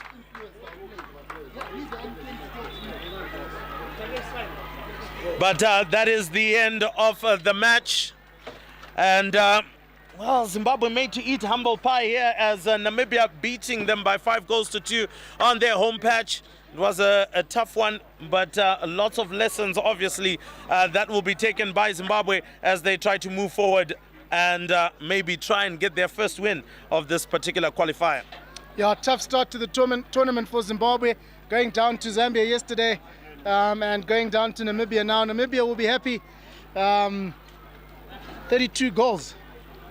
Yeah, 32 goals. 33 actually. Yeah, 33 goals. I mean, their goal difference. At least they conceded a few today. But credit to Zimbabwe. They really stuck at it and they tried their best. But it brings us to the end of day 2 of the Central South Africa qualifier for the Africa Cup of Nations. All the players, all the fans, all of us will take a well-deserved rest tomorrow. Monday there will be no hockey. Everyone will be getting into the ice baths, getting massages. Some people going to work, cover up for the past 2 days of bunking. But on Tuesday we will be back with some more hockey action at 10 a.m. It will be Zambia women versus Namibia women. And then at 12 p.m. it will be Zambia men versus Namibia men. In the afternoon, remember, at 2 o'clock it will be Zimbabwe women playing against Eswatini women, and then Zimbabwe a chance to come back to winning ways. They'll be facing Eswatini, the men, at 4 p.m. So that's the action that will be coming on Tuesday. But your final words on day 2 of the Central South Africa qualifiers, Ruby? Oh yeah, absolutely entertaining hockey, and I think Namibia obviously come out with the trumps today. Both the men's and the women's team are doing really, really well and showing exactly what their class and their quality is against the opposition here. But of course, for the home side, lots of lessons to be learned, and of course there will be some disappointment from Zimbabwe. They wanted to put out a good showing, both the men and the women, but back to the drawing board and let's see what comes on Tuesday. Absolutely. Well, as I finished off saying yesterday, hockey is certainly alive in Africa. I'll say it again today. Hockey is alive in Africa. We're going to rest tomorrow, Monday. Have a good Monday, but be sure to tune in again at 10 a.m. on Tuesday. From us to you, take care and goodbye.